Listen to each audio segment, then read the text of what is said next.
After years of being the invisible child in my family, my parents now pressure me to care for my disabled brother. When I started packing and left, my parents barely noticed. I was 33 years old, just out of graduate school, and ready to start my own career. However, I wasn't surprised by it. I had spent my entire life as the youngest of 5 children. I mean significantly younger when I say youngest. Diana, the next oldest, is 7 years older than I am. I'm different from the rest in a lot more ways. In our Massachusetts suburban home as a child, I occasionally felt like a ghost walking down the hallway. With therapy appointments recorded on many calendars, medication regimens displayed on the refrigerator, and the incessant sound of someone in crisis, our home was always in a state of organized chaos. I was left to handle this pandemonium by myself because my siblings were constantly taking care of their own problems. You hear of glass children, youngsters whose siblings demand so much attention that they are ignored or become invisible. I guess I was. My eldest brother Austin needed ongoing care due to serious mental health problems. Nathan battled addiction since he was a teenager. Mason was in and out of specialized care institutions due to a mix of mental and physical health issues. Diana suffered from extreme anxiety and depression.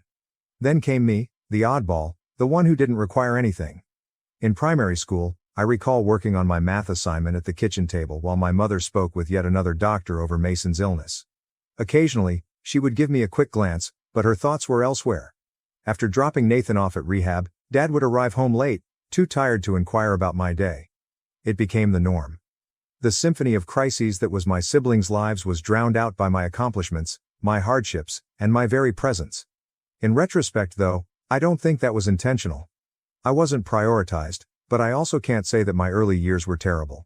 My bodily requirements were satisfied. I had clothing, food, and shelter. However, I didn't exist emotionally. No one asked how my day went or whether I needed homework assistance. When relatives inquired about all the children, I received the most attention in the form of the occasional, "Oh, Catherine's fine." It was out of necessity that I learned to amuse myself. My haven was our finished basement. My most dependable companions turned out to be video games. At least they recognized me and gave me rewards for my efforts. Books offered a way to enter imaginary realms where being normal wasn't a bad thing. I used to lose myself in imaginary worlds when Austin was having another episode upstairs, Nathan was going through withdrawal in his room, Mason was in the hospital again, and Diana was in her therapy sessions. I guess it was a survival strategy, although I didn't know at the time. I remained anonymous while honing my self-sufficiency skills. I wasn't required to volunteer as a caregiver, unlike some others who had ailing family members. All of that was handled by my parents. By the time I was 12, I was able to prepare my own meals, not because I was trained, but rather because occasionally people were too preoccupied with the most recent catastrophe to remember to eat. I taught myself how to manage my school calendar, wash the laundry, and live a quiet life. School presented a different kind of difficulty. When teachers found out that I was the youngest in the troubled family, they would occasionally give me that pathetic look, expecting me to be just another troublesome kid. However, they appeared somewhat let down when I proved to be a quiet, decent student, as though I wasn't living up to the family's reputation. By submitting assignments on time, never raising my hand until asked, and avoiding participation in groups or teams that may call for parental engagement, I also made myself invisible there. Rebecca and Jennifer were my saviors by the time I was 13. The one elective in middle school where I felt free to express myself without fear of criticism was painting class, where I first met them. We connected over that implicit understanding, even though their homes weren't flawless either. In addition to Becca's mother battling illness, Jen's parents were going through a difficult divorce. We didn't need to tell each other why we felt unheard or unnoticed. We would spend hours at one another's houses to avoid the drama in our own families. In an attempt to outdo her mom's house, we would raid Jen's pantry for the snacks her dad kept sending. On Becca's good days, we would assist her mother in the garden, feigning to make miraculous medicinal concoctions with the herbs. We would hide in the basement of my house, where the commotion upstairs seemed far away and muffled. There were new challenges in high school. The problems my siblings were having appeared to get worse every year. Austin attempted suicide twice and was admitted to the hospital. Nathan participated in 3 separate treatment programs. Mason's condition deteriorated to the point where he required placement in a long-term care facility. After graduating from college and returning home, Diana's room next to mine turned into a dark, anxious place. My relationship with my parents stayed distant throughout it all, but my relationship with Jen and Becca strengthened. We had our ups and downs, just like any other adolescent, but we remained close. We grew skilled at making up our own family customs, such as marathons of movies on the weekends, covert birthday parties, and late-night cookie baking sessions when one of us was having trouble falling asleep. It was not even a question when it came time to apply to colleges. We would go together, of course. We decided on a public university that provided courses for every interest we had. To be honest, though, it had nothing to do with academics or school. Our modest family and the only steady relationships we had ever known had to be preserved. For the first time, college felt like a breath of new air. Being 3 states away from home made the incessant hum of family crises seem like a faraway background noise. I poured myself into computer science lessons and found a universe where problems had obvious answers and logic and order were in control. We continued to live together in our apartment while Jen pursued marketing and Becca decided to pursue pre-law. We were inseparable for years. We strategically chose to go to a new area after college in order to look for work in a tech center that would provide prospects for all of us. We established our lives in a modest apartment building, some distance away from the mayhem we had previously experienced. We were now able to concentrate on ourselves rather than balancing the burdens of our families, which had been a burden for years. It was freeing. My software engineering career took off. At a promising business, I began as a junior developer and worked my way up through weekend and late-night tasks. Every promotion felt like confirmation that my prospects of succeeding had not been ruined by being the odd one out, the unseen one. In just 5 years, I rose to the position of senior software engineer, managing my own group and making important choices.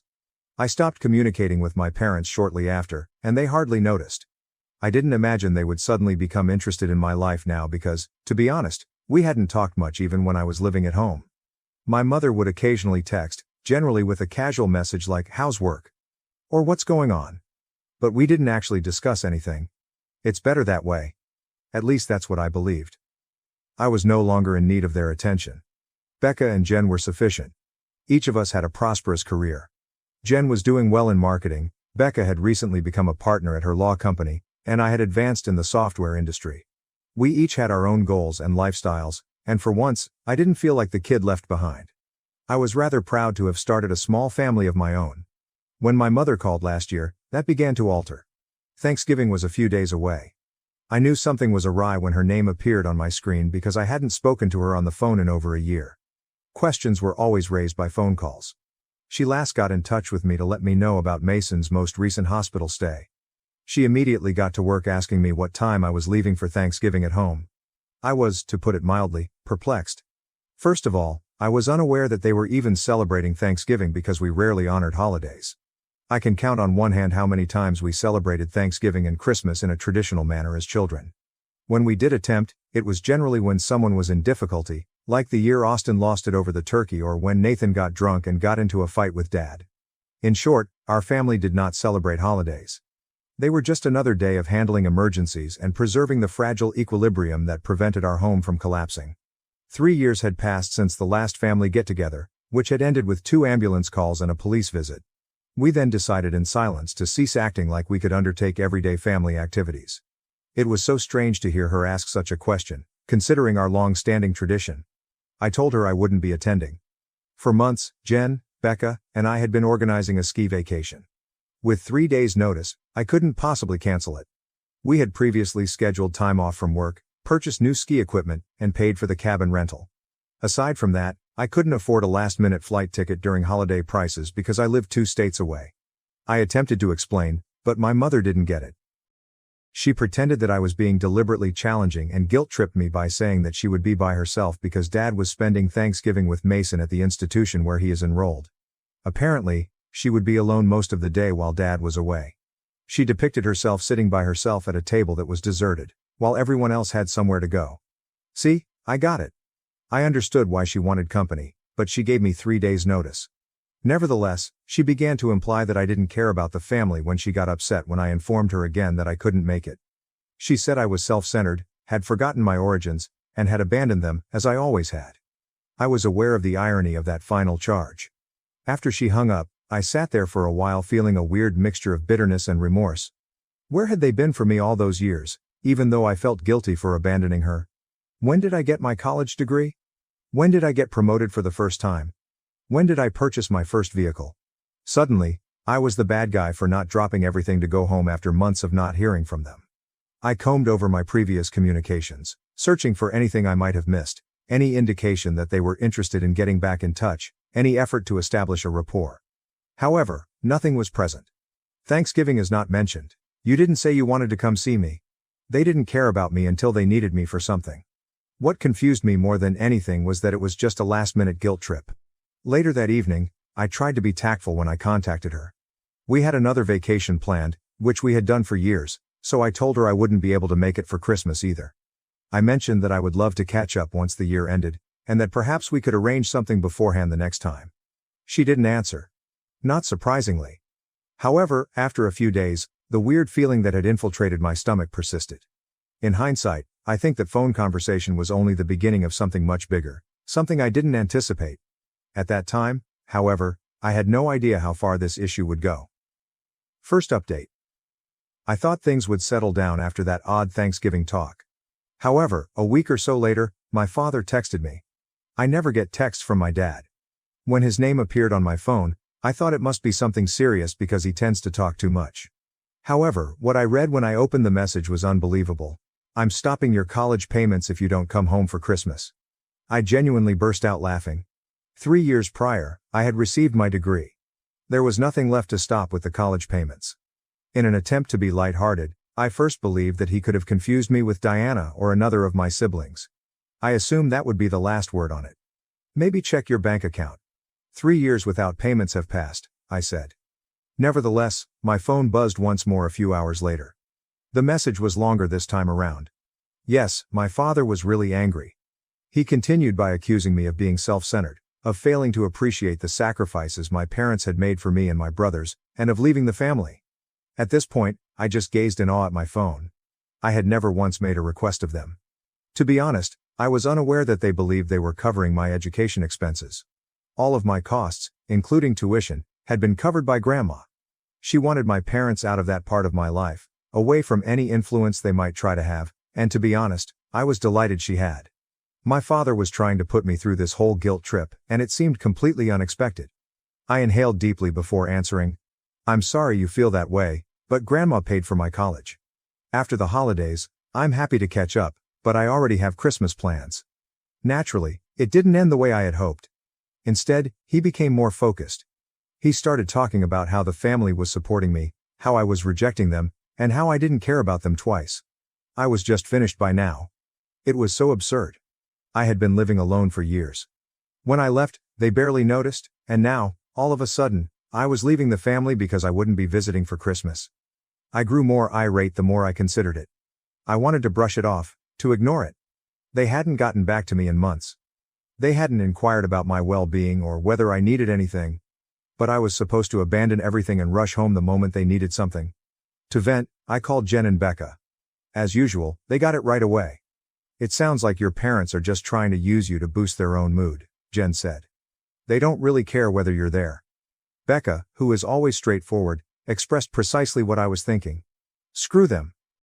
They just want to feel like they've fulfilled their role as parents by getting you home for the holidays. You owe them nothing. I decided to sleep on it that night before responding to my father once more. I didn't want to make a mistaken statement. However, my phone buzzed again as I laid there attempting to let it go. My father sent me another note, this one chilly and succinct. If you don't come home, don't bother coming back at all. I froze as I gazed at the screen. How did we arrive here? From practically disowning me over Christmas to barely communicating with my own father. I felt like I didn't belong in that house, and I wanted to lash out at him for all the times they had ignored me. I just switched off my phone instead. I didn't want our holiday plans to be marred by this. Second update. My mother sent me a number of further notes when I got up the following morning. They were more of the same. They expressed their disappointment in me and their perplexity at my lack of communication. Here, too, I laughed a bit. They were just now realizing that I had been aloof my entire life. But there was something odd about these texts. I hadn't previously recognized the urgency between the lines of manipulation and guilt. I was really drawn to one message. We need to discuss Mason's future care arrangements. You're the only one stable enough to handle this. At that point, things began to come together. This has nothing to do with family time or Christmas. They wanted to tie me up in something more significant. That morning over coffee, I showed Jen the messages. I had never been able to read between the lines as well as she did. She added, calmly swirling her latte. They're planning something. This sudden interest in getting you home, the guilt trips, the threats, they want something from you, and it's not just holiday company. In search of any clues I could have missed, I spent the morning going through old emails and messages. They had been setting the foundation for months, and there were sporadic references to Mason's care facility getting more costly, my parents growing older, and ambiguous remarks regarding future arrangements. I simply hadn't noticed it. Their attorney sent me an official letter that afternoon. There was a draft document regarding Mason's guardianship arrangements within. I hadn't even been asked. They simply assumed that I would assume this enormous burden. The paper described monetary obligations, care needs, and legal duties that would fundamentally change my life. In the hopes that my sister could shed some light, I gave Diana a call. She sounded worn out and somewhat resigned. She said, "They've been talking about this for months. None of us are in any position to take care of Mason. Austin's still in and out of institutions himself, Nathan's barely staying clean, and I can barely take care of myself. You're their only option." I wrote a concise, forceful email to their counsel after hours of internal discussion. I clarified that I had my own life and work and that they needed to look into other possibilities because I would not be taking on Mason's guardianship. I included a personal remark and copied my parents on the email. "You should have asked me directly instead of trying to manipulate me into this." My mother's, father's, and Diana's phones began calling in a matter of minutes. All of them went to voicemail. I refused to be persuaded to change my viewpoint by guilt. Instead of using legal ambushes and manipulating holidays, they might politely and directly address Mason's care if they so desired. Third update. I didn't hear from my family for a week. I was beginning to believe that perhaps they had finally understood. Their family lawyer sent a certified letter to my office with a suggested care plan for Mason that was only focused on me accepting responsibility for him. A schedule was outlined in the letter. I was to begin assuming the role within the next 6 months. Information regarding financial responsibilities, medical decision-making authority, and power of attorney was included. They even suggested that I move closer to the family by including a real estate listing for a home close to Mason's care facility. Becca, who had done some elder law work during her internship, and I took the letter to lunch. With each page, her expression darkened as she carefully read it. "This is presumptuous even by legal standards," she stated. "They're essentially trying to restructure your entire life without your consent." My life would have been totally turned upside down by the care plan. They anticipated that I would return to their state, handle Mason's medical and financial matters, pay him frequent visits, and be available 24/7 for emergencies. Without ever requesting my consent, they had meticulously arranged every aspect. My mother contacted me again that night. Determining to speak directly, I picked up this time. She said, "We've already found a perfect house for you." Without even saying hello. "It's only 10 minutes from Mason's facility." "Mom," I said, "I'm not moving. I'm not taking guardianship of Mason. You need to stop planning my life without asking me." A long pause ensued. "We have no other choice, Catherine. Your father and I are getting older. None of your siblings are capable. You're the only one who can do this." Soon after, exhausted but determined, I hung up the phone. I wrote a formal answer that evening through my own attorney, clearly refusing to be a guardian and asking them to cease mailing me legal documents without my permission. I blocked their email addresses and phone numbers the following morning. They could contact me via the appropriate legal procedures if they so desired. I had had enough of being forced into a life I had never chosen. Update number 4. My mother's sister, Aunt Linda, unexpectedly showed up at my office 2 days after I blocked their numbers. Her appearance at work took me entirely by surprise because I hadn't seen her in years. She continued, "Your mother asked me to give you this," as she passed an envelope over my desk. A handwritten letter in my mother's recognizable cursive was inside. It wasn't one of her typical guilt trips. She told me something this time that she had never told me before. According to the document, my father was given an early-stage dementia diagnosis 6 months prior. Mason's deteriorating health was the cause of his recent hostile behavior, his sudden obsession with holiday get-togethers, and his last-ditch efforts to ensure his future care. Aunt Linda whispered, "We should have told you sooner," as she observed me reading the letter. "They're both scared, Catherine. Your father's condition is progressing faster than expected." Although I was deeply affected by the revelation, my stance remained unchanged. If anything, it strengthened my conviction that I couldn't care for Mason. They wanted more than just me to be Mason's guardian because my father's health was getting worse. They wanted me to someday take care of my father and him. I replied succinctly, expressing my condolences for Dad's diagnosis while restating my choice. I can't be the solution to everyone's problems. I care about you all, but I won't sacrifice my entire life because you're afraid to look for other options. Aunt Linda accepted the answer and said she would deliver it. She stopped at my office door before she left. They love you, Catherine. They just don't know how to show it without needing something from you. I sat in my apartment that night and looked through old family pictures. Their affection had always been accompanied by requirements, demands, and expectations that I had to meet. Love is insufficient at times, particularly when it only manifests when something is required in return. Fifth update. An unlabeled envelope showed up at my residence last week. In addition to a statement from my father's neurologist recommending family support meetings, there was a comprehensive medical report describing his health. Though they were employing various strategies, they were still attempting to entice me back in. My doorbell rang just as I was ready to throw it. As she stood there, my mother appeared older and smaller than I had remembered. She began chatting without waiting for an invitation, discussing Mason's growing care demands, Dad's declining health, and how she was unable to manage everything on her own any longer. She claimed, "I'm not here to guilt you," but in reality, she was doing just that. "But your father might not recognize you soon. Don't you want to spend time with him while he still knows who you are?" I stood in my doorway, feeling a familiar mixture of sympathy and rage. "Mom, I understand this is hard," I insisted. "But using Dad's condition to manipulate me isn't going to work. I've made my decision." She looked at me like I was a stranger. She whispered, "When did you become so cold?" "I'm not cold," I answered. "I'm protecting myself from being pulled into a situation that will destroy the life I've built. You had years to build a relationship with me, to show interest in my life.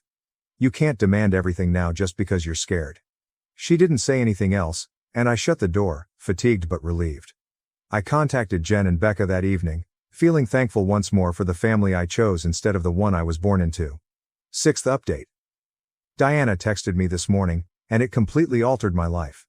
"Dad passed away last night. Thought you should know?" For what seemed like hours, I gazed at those words. Not a big lead-up. No reconciliation at the last minute. No heartfelt farewells. A straightforward text message declaring the dissolution of a complex relationship. Diana inquired further about the funeral plans, but I was already certain I wouldn't attend. I knew that being there would merely be another chance for manipulation, not because I was angry or spiteful. Mom would undoubtedly take advantage of the opportunity to bring up Mason's care, transforming even Dad's funeral into an opportunity to change my life to suit their purposes. I pondered my decision while sitting in my home office and gazing out at the metropolis I had created. I knew that was the best choice for me, even though some could describe it as cold or self-centered. Even in the face of death, the same courage that had enabled me to forge a life apart from the shadows cast by my family was now enabling me to uphold those boundaries. As soon as I notified Jen and Becca, they arrived with champagne and food. I finally broke down in tears as we sat on my balcony. Not only for Dad's passing, but also for the bond we were never able to have. For the acknowledgement that never materialized. For the father he didn't know how to be, and for the daughter I couldn't be. Later that night, Diana texted me again. "Mom's asking if you'll reconsider coming back now. Mason needs you more than ever." I didn't answer. Rather, I turned on my laptop and donated a sizable sum to an organization that helps persons with disabilities and those who care for them. Instead of taking part in what would inevitably turn into another family power battle, it seemed like a more heartfelt homage to Dad. I woke up feeling remarkably calm the following morning. Setting limits with family members might occasionally be the most difficult to uphold. However, they are frequently the most essential. I've discovered that leaving doesn't always imply cruelty. It is the ultimate act of self-preservation at times. I want to express my gratitude to everyone in this community for their understanding and support. Your feedback has made me feel less isolated in this choice. Thank you to everyone who has told a similar story. It has made me feel less bad about following my own route.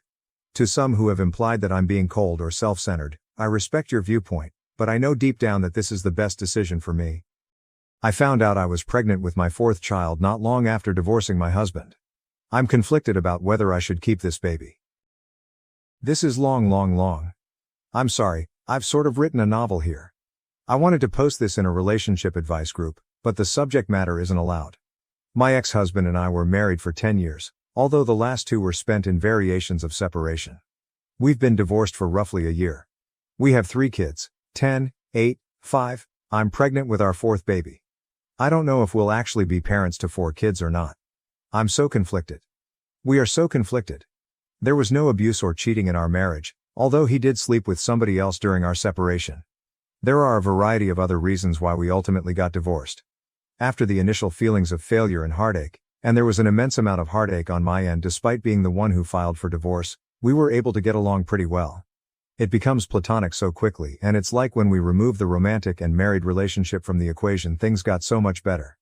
We split time with our kids 50/50ths. That's really hard for me because being a mom is such a huge part of my identity that I still sometimes struggle to know what to do with myself during his time with the kids. Ultimately, I'm happy that he's a loving, involved father, and I'm glad that they do spend half their time with him, even if I still sometimes cry over not being with them all the time. We still do things together as a family sometimes. We sit together at our kids' activities, things like that. He has a girlfriend now. She seems nice.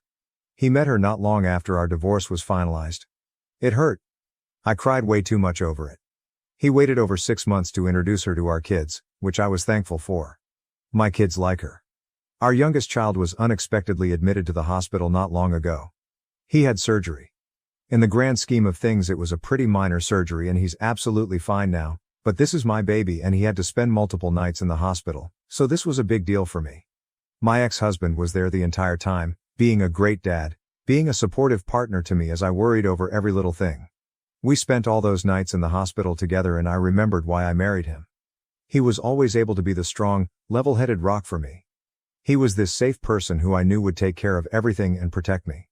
When we were in the hospital, he told me that I'm the most important woman in his life. When our son was discharged, my ex-husband came back to my house. My baby was home safe. Our other 2 children were excited to be home after staying with my husband's sister for several nights. We were all together at home like a family again. That night after our kids were in bed, we had sex. I hadn't been hoping for it or planning it. It was just like as soon as the kids were tucked away in their rooms, we were having this intensely passionate, needy, amazing sex that we shouldn't have been having.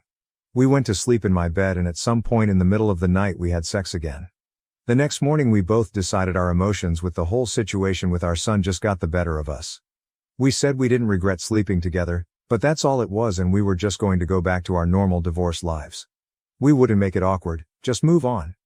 Then I found out I was pregnant. We didn't use a condom. I don't even have condoms in my house anymore. I'm not on birth control. I haven't been since we divorced.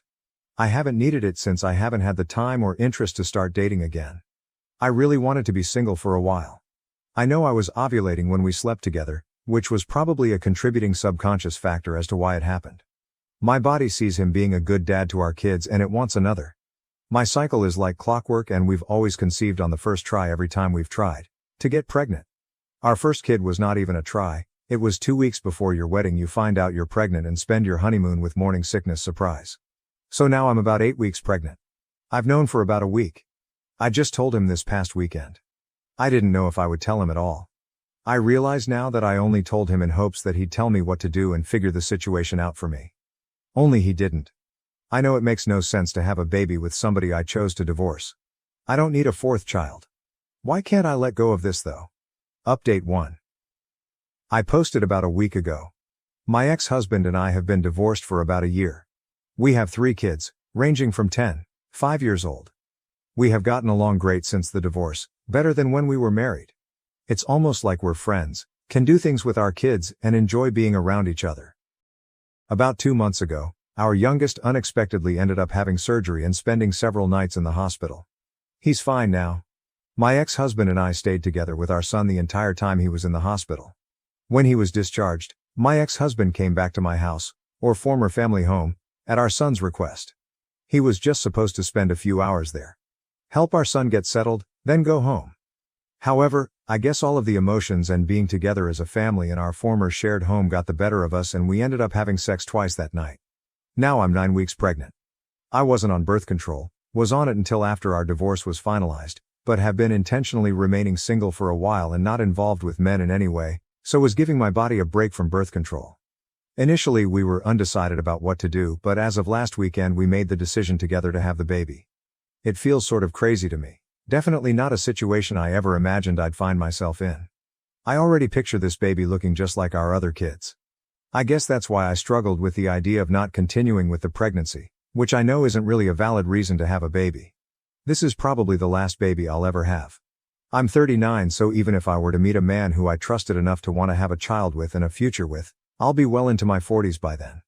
I plan to be very picky, but I'm not even at the point of wanting to find somebody new yet. We're not getting back together, for now. We get along great when we're not married and living in the same house. We feel it'd be irresponsible to all of our children to attempt to get back together right now because of this. Chances are higher that we'll be able to co-parent this baby successfully if we live separately. However, we are committed to working together to do what has to be done to take care of the baby when he or she gets here. Our kids are doing so great right now and they seem very happy and secure with the current setup of our lives and homes, so we want to stick with this for now. I don't know if I really understand what I'm getting myself into. Our other kids were all born into a marriage and a two-parent home. I know that sharing custody of a baby will be a lot different than the kids going back and forth between homes. I might be feeling too positive about it, but I think it could work out fine. The new baby will just see this as normal, right? Next thing to worry about will be having to explain this to everyone when we tell them. My family and friends will get over it, but I'm especially concerned with explaining it to our kids. I'm worried our oldest won't take the news well. She also knows what sex is and how babies are made. And for everyone concerned about his girlfriend, she's not his girlfriend anymore. Top-rated comment: these two are 100% getting back together within a year and then breaking up again in another. Update 2. Several people have asked me for an update on my situation. My ex-husband and I are having a baby. My other posts are on my profile. A recap is that we were married for 10 years, divorced for almost 1.5 years now, and have 3 kids together. We slept together twice during a stressful family time and I ended up pregnant. We've since admitted we are both still in love with each other, but have not actually declared that we're back together, mainly for the same of our kids. I last posted toward the end of January. I'm 28 weeks pregnant. We're having a little girl. As far as the pregnancy goes, it's been like a textbook pregnancy, and so I feel pretty good, just more tired than I ever remember being during pregnancy before. My husband and I continue to live separately and share custody of our kids. We each have them 50% of the time. They're all aware that we're having a baby and none of them seem to be deeply confused or emotionally damaged by their divorced parents having a baby together. We explained it in an age-appropriate way. Our oldest child was more grossed out that her parents had sex than anything else, since she now understands what sex is and how babies are made. We've been involved with her quite a bit and she's excited now. I even took her to one of my appointments. She's excited to have a baby sister and she understands that mom and dad love her and her siblings, that we love this new baby, and that we love each other as people and as parenting partners without actually being together as a married couple in one house. Meanwhile, my husband and I have started to attend couples counseling. We tried marriage counseling when we were separated before we divorced, but I think we were both already pretty mentally done, so counseling didn't do much for us then. I think we're getting way more out of it now because we're actually invested in it and putting in a lot of effort. Sometimes I feel great after a session, and at other times I feel not so great and am reminded of reasons why we divorced. Overall, I think it's a good thing for us no matter what happens with our relationship. We've been sleeping together for the last few months. We already agreed that we won't be seeing other people at this time. I wouldn't be saying this while pregnant anyway, and it's not as if I'll even have time with 3 kids and a newborn. We agreed that we will not open ourselves to being with other people while we are working on our relationship and before that conversation is had between us. We are carrying on just as we have been since our divorce, as far as our kids are concerned. Dad doesn't spend the night at our house. We do things together as a family sometimes, but we were doing that even before anything was rekindled between us. We're not acting as a couple when we're together as a family. We're friendly with each other, but there is no holding hands, kissing, etc. Our main concern is our kids. We refuse to say we're back together. If we officially get back together, we really want to feel certain that it'd be for the long term, that we're ready to commit to that. We don't want to give our kids whiplash or do anything to make them insecure about our family. We would like to get to that point, but we aren't there yet. I think if my husband had his way, we'd be there. He's ready to say he's there now. He'd love to move back home. But he understands and agrees with my reasoning. I'd love for him to move back home too, based only on emotions. We both have things to work on, separately and together. I want to be a better spouse this time around. I thought I was being a really great wife and I was on the surface. I also know that right now I feel so in love and am hopped on hormones and pregnancy happiness. I always feel super happy, super positive, and super horny during pregnancy, and I know I have to be careful with trusting anything I feel during this time because it's like I'm on a 24/7 natural high. I think the biggest issue right now is that he's far more, let's throw caution to the wind, even though he agrees with all of my reasoning, and I want to be way more careful. Final update. I've made a few posts about my husband getting pregnant after we divorced. We were married for 10 years and had 3 kids before getting divorced. We got along so much better after we divorced, and we have been really good co-parents during this time, but we were functioning strictly as friendly co-parents. We slept together around 1 year after our divorce was finalized and conceived a 4th baby, which we ultimately decided to keep. Our 4th child, a sweet baby girl, was born at the end of May. She's so perfect, and we both feel we made the right choice to bring her into the world. It was the smoothest, easiest birth I've had, and I take that as a sign. I feel like I fell in love with him all over again during labor and delivery, and that's when I knew I was ready to make our relationship official and public to everyone, including our children. Contrary to all the assumptions, our kids really don't seem to be negatively affected or confused about the baby, and I don't think the newest baby is getting any less love or attention than our 3 kids born within our marriage have. This is normal to them now. They understand we're still a family, and no matter what, we'll always be a family whether mom and dad live together. We are still living separately and technically still maintaining the custody schedule we had in place for our oldest 3 kids. Although, the kids are with me every weekday right now since it's summer break and I'm on maternity leave. We have a different arrangement for the baby, but he does take her overnight a few nights a week. I got our family home in the divorce, and he spends time here with all of us. He has spent some nights here at home to help with the baby, but he doesn't stay in my bedroom quite yet. He has not moved in, although he has tried and continues to suggest it. This is probably the biggest point of contention these days. To me, this feels like the best of both worlds. I love him and truly don't want to be with anyone else. I think I sort of function better and am happier also living in my own space that he just visits. I know it's not the norm, and some might say this means I don't really love him as much as I think. I really believe I'm just one of those people who needs more independence and alone time, and maybe we never would have got divorced in the first place if this had been the arrangement from the beginning. Is it sort of selfish? Maybe. I don't know anyone else with this arrangement, but I know some people out there do this. For all intents and purposes, we are together in a relationship again. We've made it official and exclusive, as juvenile as that sounds. We had already made it official between ourselves, but we hadn't really announced it to family and friends or our kids. We are still in love with each other, or back in love with each other, and we are not seeing anyone else. Our kids have adjusted well. They've been seeing a therapist since we filed for divorce, so that has really helped us navigate some of this. Prior to the baby's birth, we did not tell them that we were essentially in a relationship. Only so long you can keep that a secret from your kids. Even though they're young, they're perceptive. So we've recently explained to them that mommy and daddy love each other, but we get along better living in separate homes, and for now we think this is the best thing for our family. The only problem is that now they keep asking about when we will all live together again. I'm sure it's a little confusing to them, but I'm not sure how we could be handling it any better. We attempted marriage counseling when we separated, before divorce. It was not successful. I don't think either of us was 100% committed to it at the time. He really did not take it seriously back then, but I was more stubborn and resistant than I originally realized. We're in couples therapy now, and it's like night and day compared to last time. I'm scared to live together again, so we aren't going to do that anytime soon. It's not that I don't trust him. I don't trust us as a couple. I refuse to put my kids through all of that again. So, getting remarried and moving in together isn't something in the plans right now. Maybe one day. I hope we can get to that point. I just don't want my kids to have to go through a divorce and splitting households yet again. I feel like they'd lose all trust in us then. OP on their living situation. I think it might be best for us to find a way to each have our own place next to each other or on the same property, instead of one actual house that we share. Other than not living together, we are together. It's no different than any other couple that's dating but doesn't live together. Well, it's a little different since we share kids and we were once married, and I still usually refer to him as my husband, but not too different. We aren't keeping our relationship a secret anymore, so we aren't pretending to not be together. Everyone knows now. We spend a lot of time together. But yeah, he may eventually want more than I do, as in a relationship where we live together 24/7. At this point, the hubby's ex-GF was firmly in the rearview mirror and OP was still brushing it off as if it is no biggie, but I found one exchange that people may find interesting. OP, downvoted.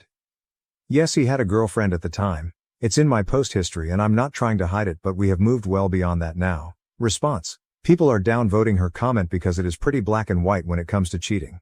Cheating hurts others, and a lot of people value living in a world and having actions that don't result in hurting others. He was in a relationship and committed to his girlfriend when he decided that he had the right to sleep with his ex and not immediately tell her that he did it. She deserved better than to get trauma from someone who claimed to be committed to her, but was willing to step out on her. Cheating on someone does result in emotional trauma, which will affect how they will view love and relationships going forward. Personally, if he wasn't ready to be in a relationship with her, then he should have left her alone. I am tired of men in particular getting into relationships with women when they know they are not clearly over their ex-partner.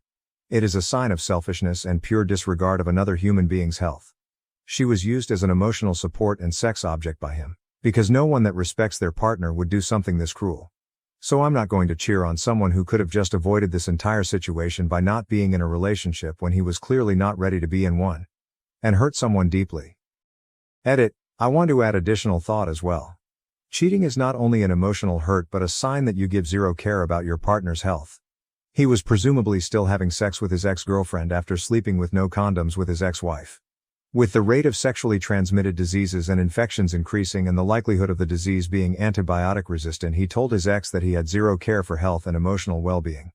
She had the basic right to know that he slept with another person while still being intimate with her, especially with no form of protection.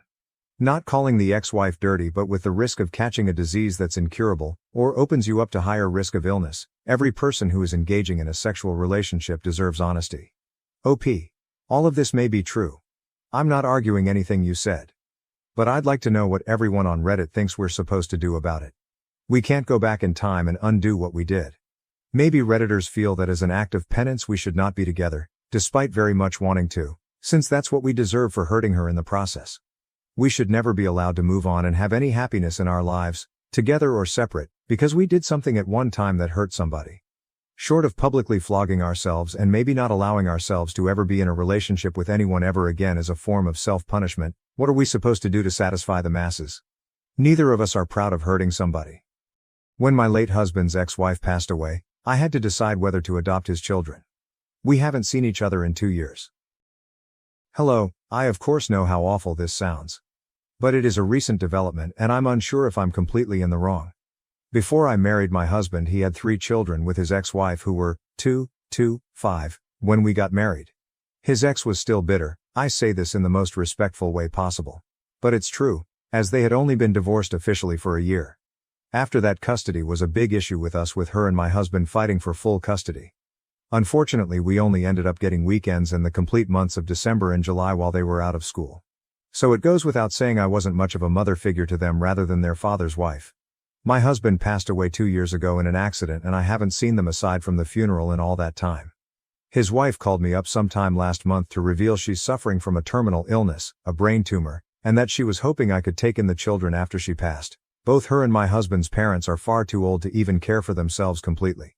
I still take his mother grocery shopping as she can't do it alone, and that there was no one else who would be able to care for and support the children in a proper way.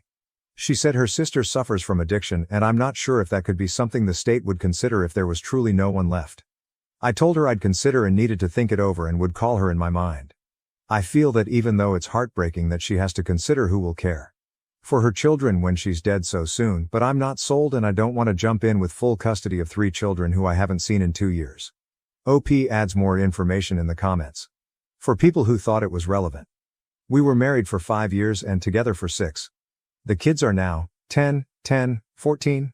No, we never got around to having kids of our own and I still don't have any. Their mother never remarried. I do passively for myself but could reasonably support the 3 of them provided we all make sacrifices and their mother or the state helps supplement the income either with her life insurance or some type of aid. The biggest issue I have with myself being THE is the commitment.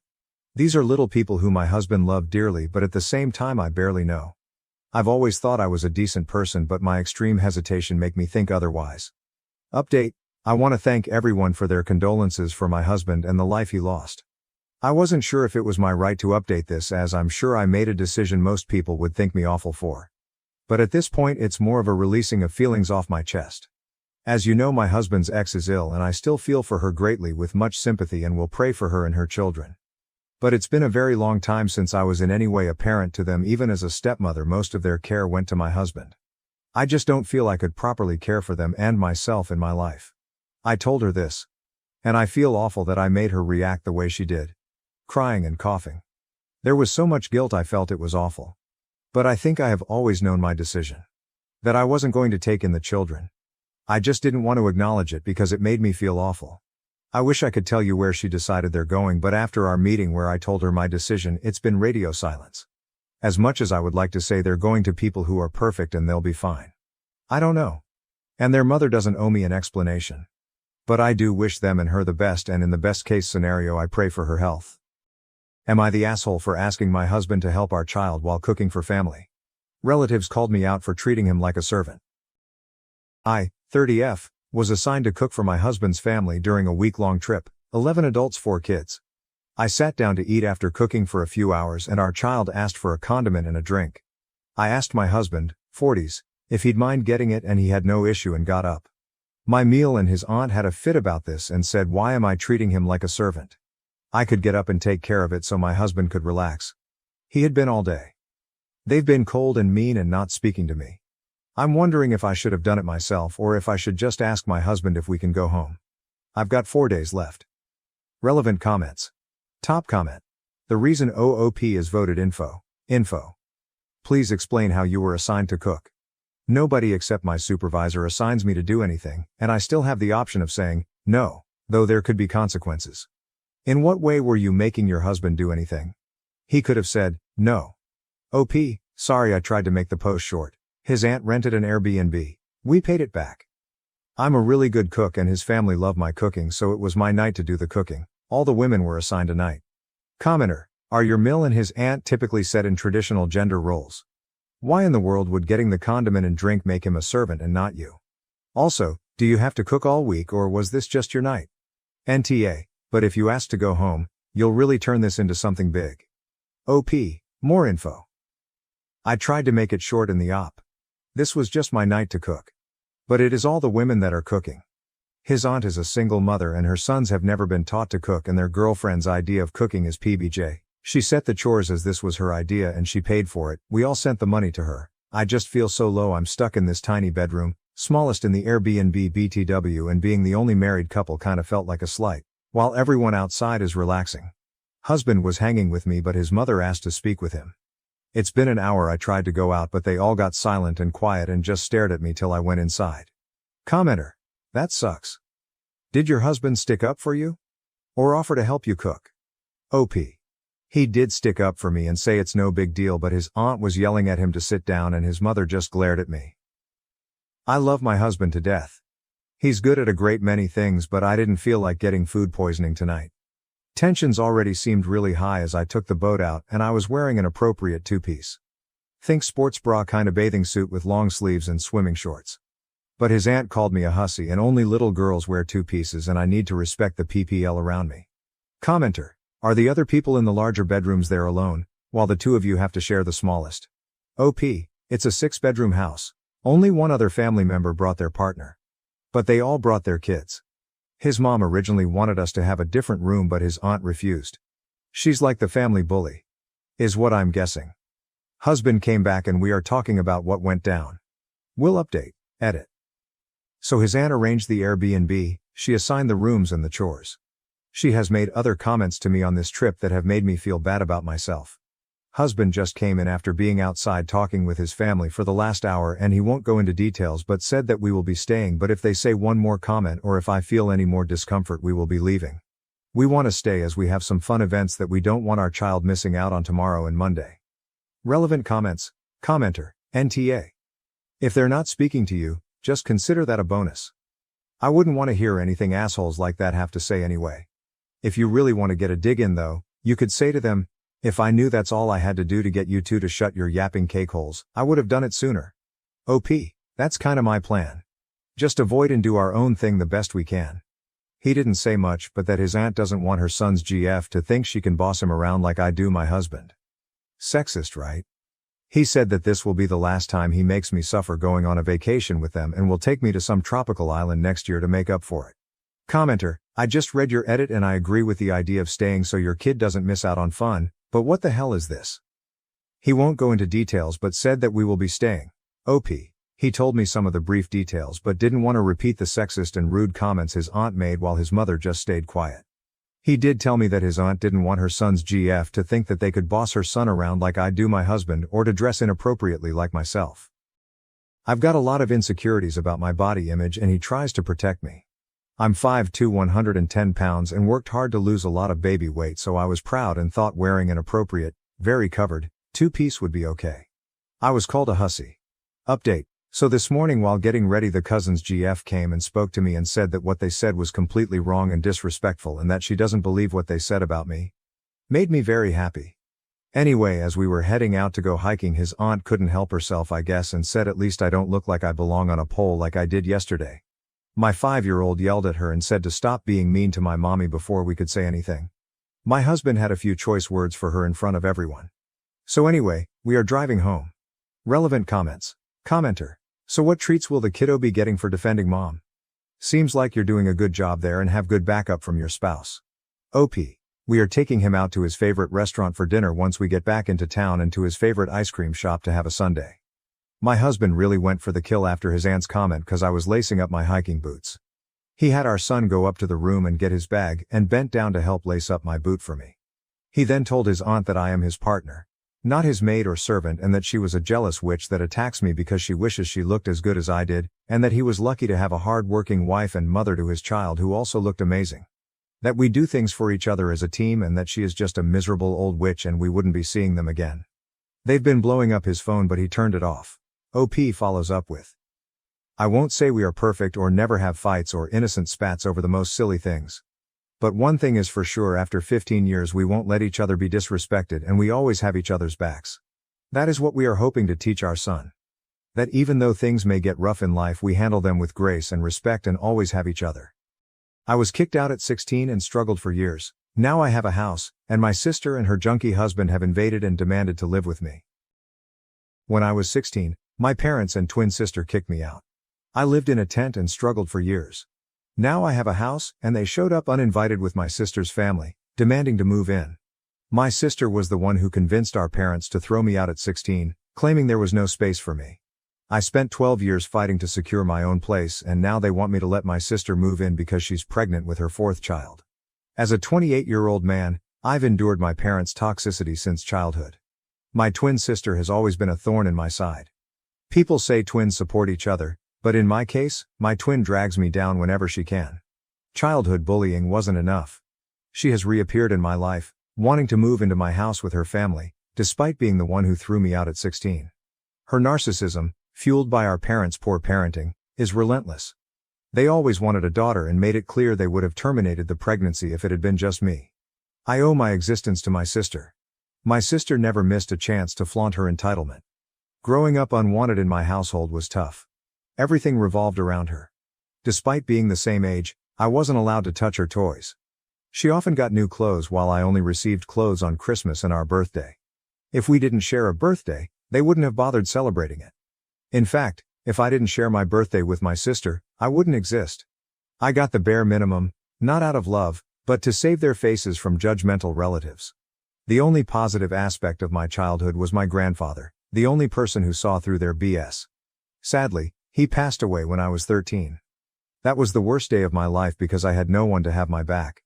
We lived in a cramped house in the suburbs. My sister and I shared a room, but it felt more like I had a bed and a tiny closet under her room. The entire space was filled with her clothes, toys, and posters. Complaining was not an option, as my parents believed they were doing enough for me. My sister didn't like me being in her room, so I was only allowed in at night to sleep. Even when I was sick, I had to lie on the couch because, as a girl, she needed privacy. I couldn't wait to turn 18 and move out. It seemed my family was even more eager to get rid of me. When we were 16, my sister got pregnant by a 19-year-old loser. His parents had kicked him out after he failed the 8th grade 3 times. My parents got them married, and my dad found him a job as a cleaner at his factory. My father, who works as a mechanic at an automobile manufacturing company, brought him home. Naturally, I had to move out of my room to make space for him. Our house had only 2 rooms and a tiny living area. When I asked if I could sleep on the couch, my father refused, saying he uses it when my mom's snoring becomes unbearable in winter. I was told to find a place for myself. To make matters worse, my loser brother-in-law would say, "Dude, it's not tough to find a place for yourself." My parents threw me out when I was 15, and yet I managed to pull my life together. Now I have a family. Trust me, it gets better out there. I sighed. Yeah, if being a junkie and impregnating a minor means putting your life together, then sure. Most of my relatives lived far away, and my parents threatened me not to show up at any of their places to avoid exposing their toxicity. I asked a few friends if I could crash on their couches, but no luck. Why would their parents allow me in their house when my own parents kicked me out? One classmate living in a garage let me stay for a few months until his parents found out and kicked me out. I slept on a bench on the sidewalk for a few days until the cops rounded me up and brought me home. My parents claimed I had run away. They took me in that night, but my father got me a makeshift tent from a junkyard and told me to set it up in the backyard as a reward for staying silent in front of the cops and not showing up at relatives' places. The tent was still safer than sleeping in the open. Summer was bearable, but winter was brutal. One night, it was so cold I thought I might die from the cold. I knocked on the house but no one responded. Desperate, I knocked on my parents' bedroom window, and my dad yelled from inside not to disturb him or he'd come out and knock me down. I felt so miserable that I wanted to die. I cried the whole night. The next day, I went looking for a job that would provide a place to sleep. A bakery shop needed a worker for their factory about 20 miles away. They agreed to give me a place to sleep and offered me food. They baked at home and needed a helping hand. They offered me to live in their backyard, but I had to clean it up. I agreed. The place was pretty messed up with flour and sugar everywhere, not to mention the rodents living off it. But I was at my lowest point and took the job. I packed my stuff and left. My sister was even happy and said, "Good that you're leaving, we don't have space for you here." No one even bothered to ask where I was going. I cleaned up the place and made it livable. Initially, it was hard to get rid of the rodents that came searching for food, but eventually, I felt comfortable living there. I had to drop out of high school, just a few months shy of the final year exams. My friends urged me to stay in my parents' backyard and finish high school, but I had given up. I focused on my job and lived off my salary. Soon, I realized I needed to upskill to get a better job. I picked up a few skills. My dad is a mechanic, so I grew up playing with his toolbox. It saved my parents from buying me toys, and I also helped Dad with plumbing around the house. I saved up and took a course, eventually landing a job at a car plant. I worked tirelessly to climb the ladder, and now I'm a supervisor. Recently, an old friend was urgently selling his house due to divorce issues and wanted a quick buyer. I was hesitant to buy a 3-bedroom house, but he offered a hefty discount on the market price and allowed me to make the down payment in parts. I jumped at the opportunity.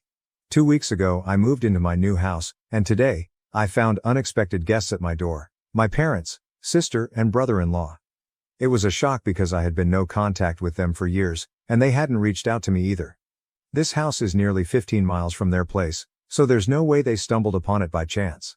I'm not in touch with any relatives, either in person or on social media, but I suspect a neighbor might have informed them. I still keep in touch with one of my old neighbors, and he might have seen pictures of my house on Facebook and told my parents. I have no idea how they figured out the exact address, but my dad knew where I worked, so maybe he got it from there. As soon as I opened the door, they barged into my house. Mom and Dad congratulated me and said they were proud of me. I smiled and offered them a chair. I'm still in the process of furnishing the place, so I only have a bed, a few chairs, and a table. My parents sat down and started asking about the house deal. They found it unbelievable that I could buy a house at 35 while they were still renting. Meanwhile, my sister and her deadbeat husband were casually strolling through my house as if planning to move in. I asked them why they suddenly showed up in my life. They said, "Nothing, just checking on you." Funny, huh? They checked up on me when I needed them the least. They started updating me about their lives. Dad has hypertension, my sister has 3 kids, 14, 9 and 4. And she's pregnant again. Well, good for her. I just sat there nodding, debating whether to yell at them or politely ask them to leave. Mom asked if I was getting married or had a girlfriend. I said it's none of her business. She responded, "Why are you so cranky? Is everything all right?" I said everything was fine until they showed up. She laughed and offered to help if settling into the new house was overwhelming for me. Just then my sister announced, "I've decided we're going to take the bedroom with the attached balcony and bathroom. I'm so excited to have my own bathroom. The kids can have the other room." I flipped out and asked, "What the hell is happening here?" My sister said, "You have a 3-bedroom house and you're a single man. You don't need so much space. You used to live in a tent, so getting a bedroom is quite an upgrade for you. This house is big enough for all of us." My parents cut her off and asked her to attend to her youngest son, who was crying for attention. I looked at my parents and asked them what my sister just said. Dad explained that accommodating 7 people in a small house was getting tough. My sister's eldest son, 14, was sleeping on the couch, the middle one was with my parents, and the youngest with my sister. And now, with another baby on the way, they needed a bigger house. I screamed and Mom said, "You know you have a big house now. Can't you take your sister in?" Before she finished I yelled, "Hell no, I'm not taking anyone into my house." My sister screamed that I owed her for bringing me into this world, the same old story. "Mom and Dad would never have had you if I wasn't there. You owe me a place here. Our house is so crowded I can't even breathe." I replied, "Yes, thanks to you and thanks for bringing me into this world. Now get out." Before anyone could say anything, I asked them to leave. Dad tried his tough approach, raising his voice and saying it was my duty as the man of the house to take care of my sister. I yelled back that I had no obligation to take care of her, but as parents, they were obligated to take care of me, and they failed. He was okay with his grandson sleeping on the couch, but when I asked, he refused and threw me out. I ranted about how I survived with rodents in my employer's garage and lived in a dingy apartment for a decade, but none of them ever checked on me. Mom started sobbing and tried to hug me. I blocked her and asked them to leave. Bill said, "Man up, bro. I've lived that life for years and never complained. You have a big house and you're single. What do you need all this space for?" I gestured for him to shut up. My sister started cussing me for shouting at her husband. I said, "Well then, get out if you don't want me to knock him down." I chased them out of my house without letting them speak another word. I'm fuming with anger. They were always toxic and narcissistic, and now they've turned greedy. But I'm not 16 anymore, blindly following their orders like a puppet. If they keep pestering me, I won't hesitate to call the cops on them. Update: my sister and her junkie husband broke into my house.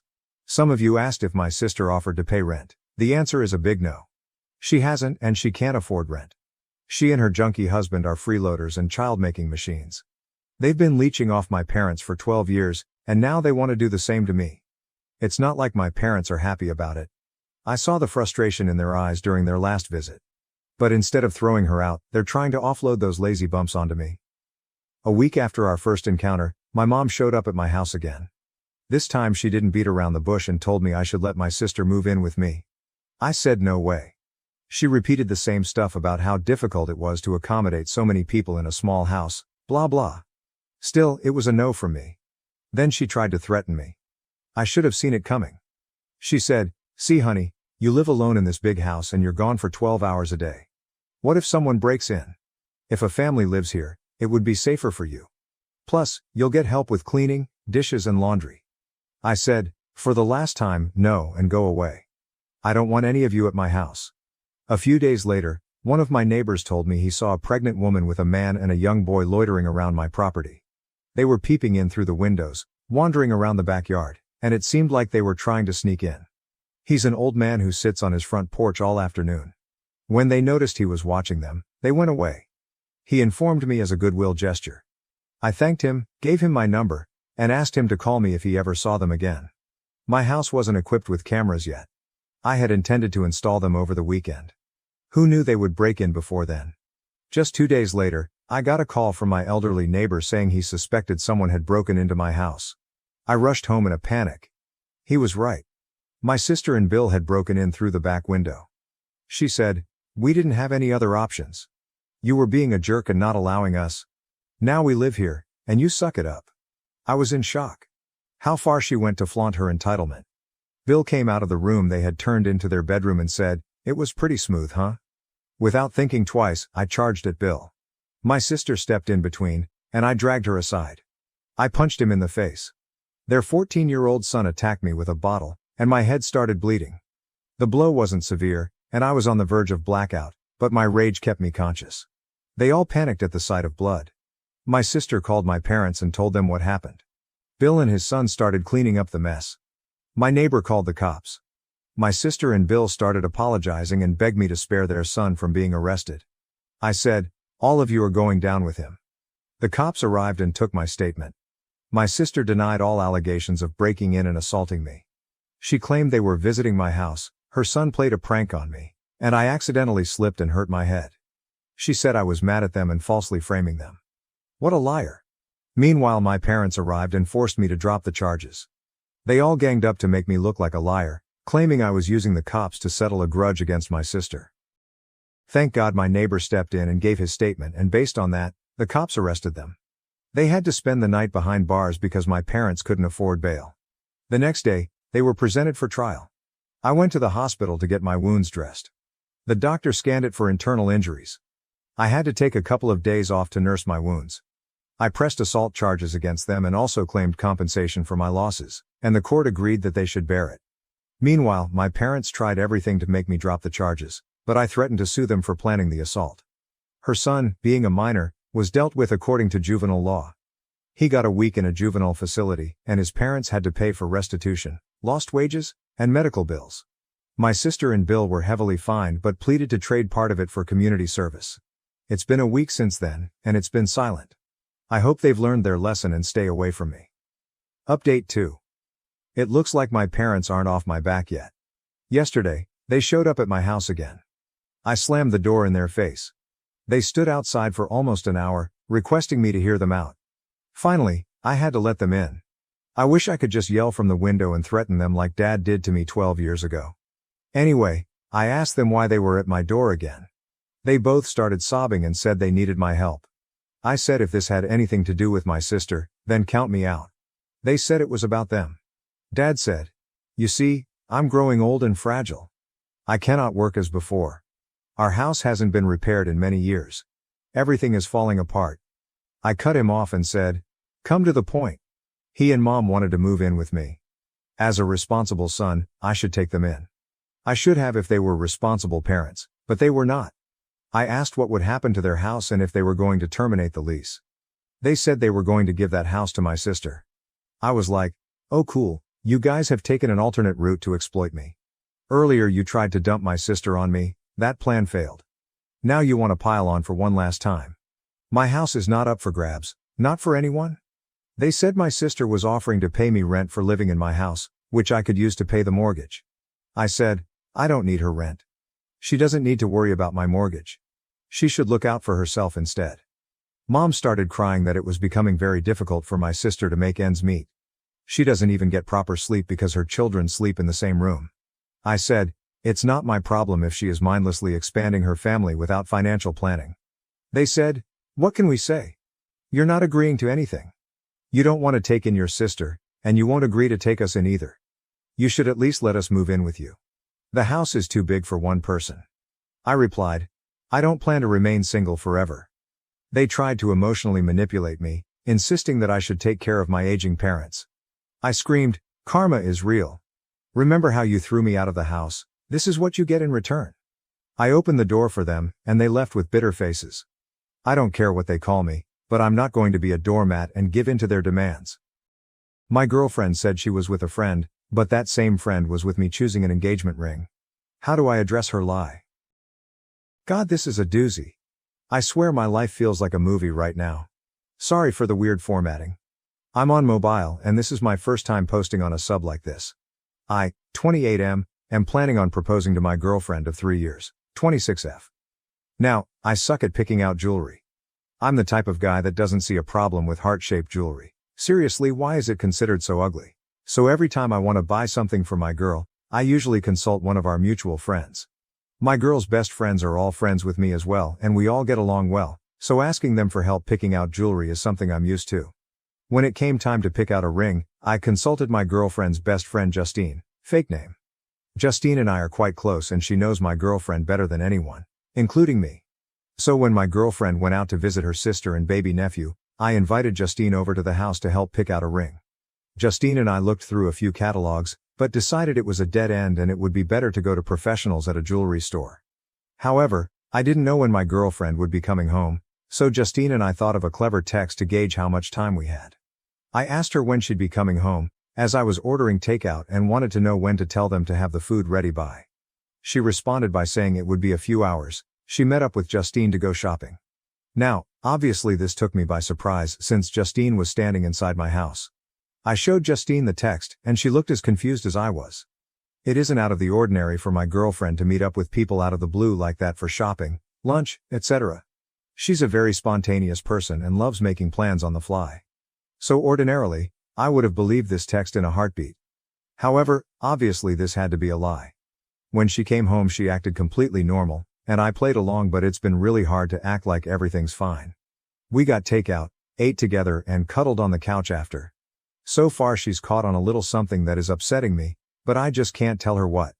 Looking at her kills me. I don't know what to do.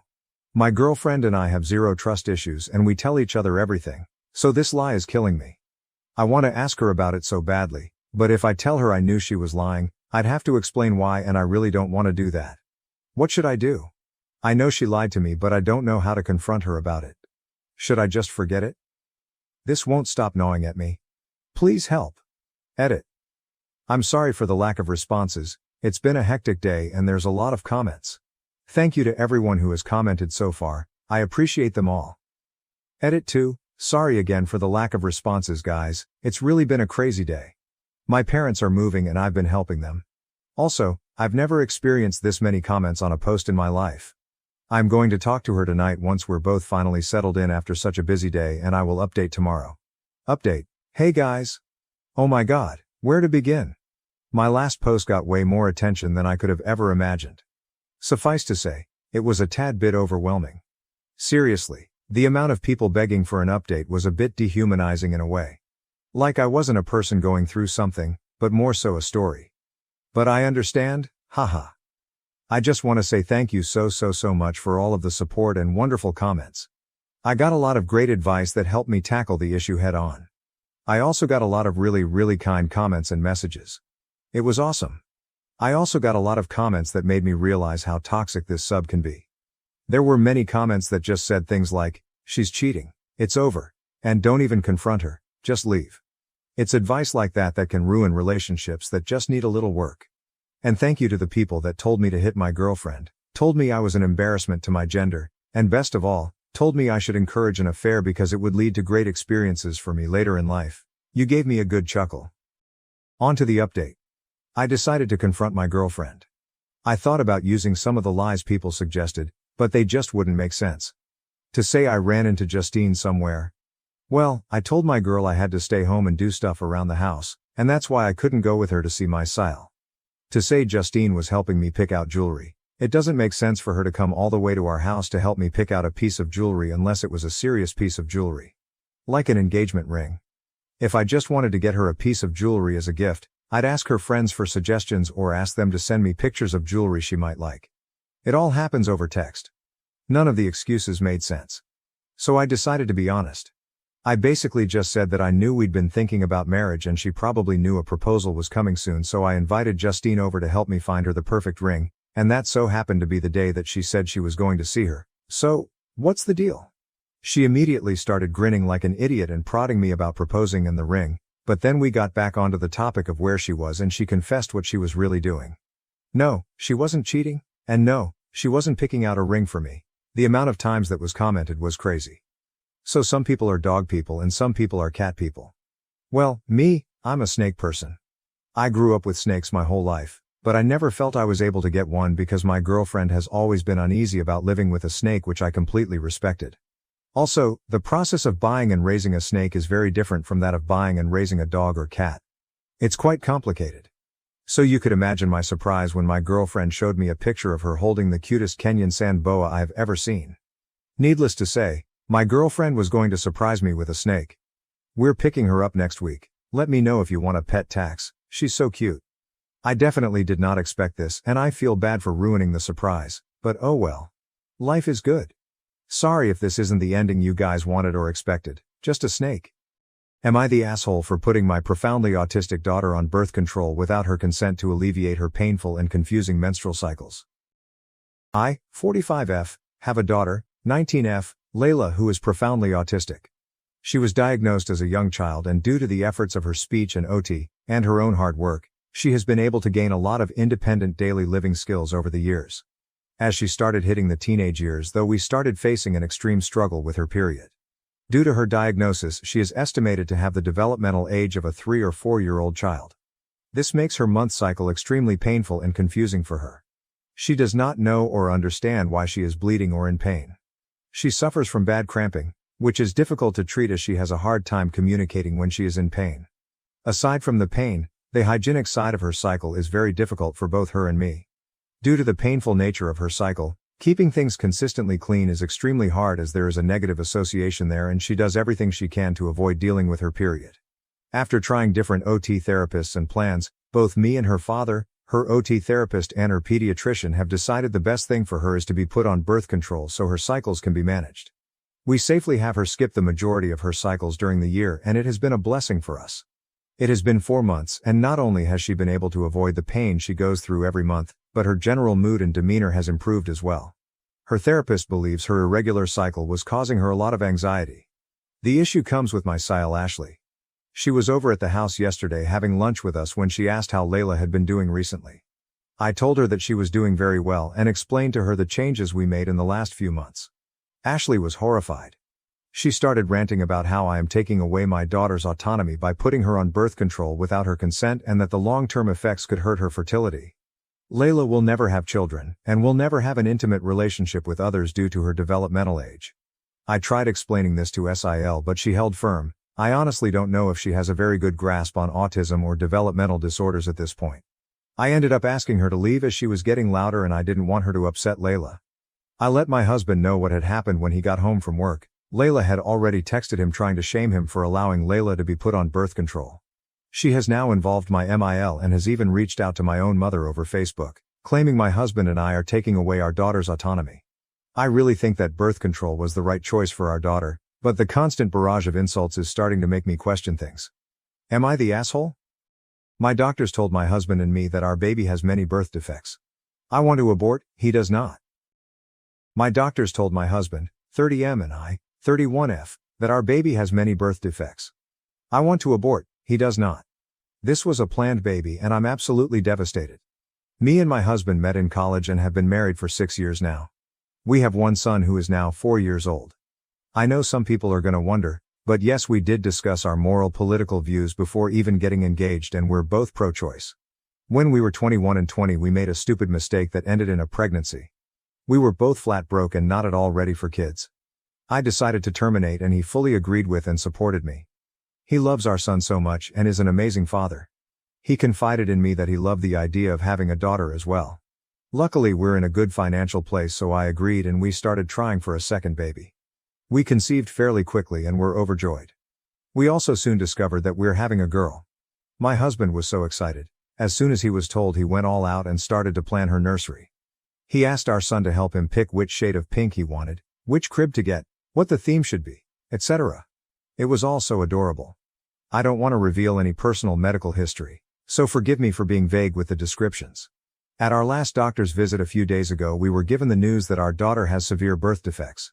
They think that she could possibly survive the birth, but any life that she gets to experience will be painful for her. There have been medical cases of babies with the same conditions to survive from early childhood to even the teenage years. These poor children suffer with so much pain and are uncomfortable their entire lives. They are very low functioning and need around-the-clock care as well as several uncomfortable surgeries to try and give them a better quality of life. We were both heartbroken and cried for hours together in the car. Then we drove home in silence. Neither of us said anything until my husband began to quietly mumble his thoughts. He was going on and on about how we needed to schedule another doctor's appointment so we know what medical equipment we'd need to buy for her, and we should renovate the nursery again so we could care for her more easily. He said that he'd definitely have to talk to his boss so he can take a longer paternity leave. He wants to be by her side in the NICU until we can take her home. He talked about how we'd have to ask his mom to babysit our son more often while she's a newborn. He even said that maybe we could sell one of our cars, move to a smaller house, and take our son out of private school so we'd have more money to pay for our daughter's care. I was silent until he asked me what I thought. I was blunt and said that I think we should terminate the pregnancy. Now I feel bad for saying it that way, but I was still frazzled from the news. This made him very upset. He began to cry and ask why I don't want our daughter, even with disabilities. I mentioned our previous abortion. He said it was different because it was unplanned and we had no way to take care of the child. Now we're in a pretty good place financially, so theoretically we could shoulder the cost of our daughter. I have a bit of personal history with this type of situation. My best friend in high school was at my house all the time because her parents were way too busy with her severely autistic older brother. They did love her, but she was pushed to the side her entire childhood. I told him this story. He said that we'd do better by our son and daughter. My best friend's parents were stupid for having a second kid after they already had a disabled one. He then seemed hopeful for a minute and asked if I was just afraid. He promised that he'd be by my side the whole time and we could do this together. I told him it's not about fear. Our daughter will be in pain constantly if she's born alive. It would be a short and painful life for her. I love this baby so much already, I don't want her to suffer like that. He began to yell that even if she doesn't live long we could still pour our hearts and souls into making her life as fulfilling as possible. I didn't respond and he stormed inside. It's been a couple days now and he won't even look me in the eyes. He sits in the new nursery for hours. Our son is very confused. I know he's grieving, but I really don't want to go further with this pregnancy. I love him so much, I have no idea what to do now. TLDR, husband and I learned that our planned daughter has many birth defects that would devastate her quality of life. I want to abort in order to save her from an existence full of pain. My husband wants to keep her so we can love her for however long she lives. Relevant comments. My daughter has a 20-year-old autistic bipolar daughter, my granddaughter. There are 3 daughters in total, 1 older and 1 younger. The autistic child cannot self-entertain and will always have the mentality of a 6-year-old child. My daughter's marriage fell apart and the ex-husband wasn't around to take any responsibility. Plus, my daughter was rarely reimbursed for medical and dental out-of-pocket expenses. The oldest daughter, the glass child, was parentified so her mother could work nights. She now has gone no contact with her mother and blocked her everywhere due to her childhood losses. The younger child has lived in the shadow of the autistic sister and has many issues going on. My daughter can't leave the 2 of them at home because the older sister becomes violent. When toddlers, the youngest had to have her hair cut short because her autistic sister would pull her long hair out by the roots and rip her scalp all bloodied. It was awful. My daughter is movie star beautiful, but men who have professed their love for her and had wanted to marry her, but not the disabled daughter. My autistic granddaughter cannot self-entertain and is a Velcro person so is always there. It's been a family tragedy. My daughter is a prisoner in her own home. My ex-husband would not help. I work full-time and had gone to school at night so I was pretty much depleted. Plus, my autistic granddaughter is hard to keep. I love my granddaughter, but I would not wish her life or my daughter's life on my worst enemy. It hurts me to say this, but it would be a mercy to not bring this severely disabled child into the world. What a cruel thing to bring this unborn child into the world. The husband is out of his mind with grief and cannot see the whole picture. The wife needs to make up her own mind, even with the sad choice to divorce if it comes to it. To the haters out there, unless you have walked in another person's shoes, you cannot understand this catastrophic situation. I would also want to terminate. Can you guys talk to a therapist? Do you have time? OP's reply, we have a bit of time, but if we don't resolve this soon termination will be impossible. Update. Thank you all so much for the advice and kind words. I'm sorry I haven't responded to many chats and comments. I've read through them all. The empathy and compassion shown is truly touching. After I made my original post, my husband and I rushed to get a second opinion. Nothing changed and it was still our original diagnosis. Once I learned that, I scheduled the termination for as soon as physically possible. I didn't tell my husband at first. He kept on raving about how we could give her as much love in her life as we can. I feel bad for this now, but I snapped and angrily told him I was terminating the pregnancy. That I know how he feels, but I will not allow my daughter to suffer just because he wants to love her. He was very angry with me after I put my foot down. After he realized his pleading wouldn't change my mind, he didn't speak a word to me. It was like he refused to even acknowledge my existence. I was terrified that he'd go and leave me all alone with the scraps of our family. I tried to explain it to my son, but I think he still doesn't understand. Then, the night before the procedure, he stepped into my room and apologized for everyone and promised to be more supportive of me from now on. I was so happy and relieved I started to sob and he held me all night. My original plan was that my mom would drive me to the hospital, then once it's done a close friend would take me home. Since it was only the night before, he said he couldn't miss a full day of work, but really wanted to drive me home. I agreed to let him and then the procedure was done in the morning. My son is having a long sleepover with my best friend's family. I don't want him to see me like this. The next morning the termination was done. It went fine with only minor physical pain, but the emotional toll was crushing. After I was done he didn't show up to get me. I waited for hours and he wouldn't answer any of my calls. I ended up having to call a friend out from work to take me home.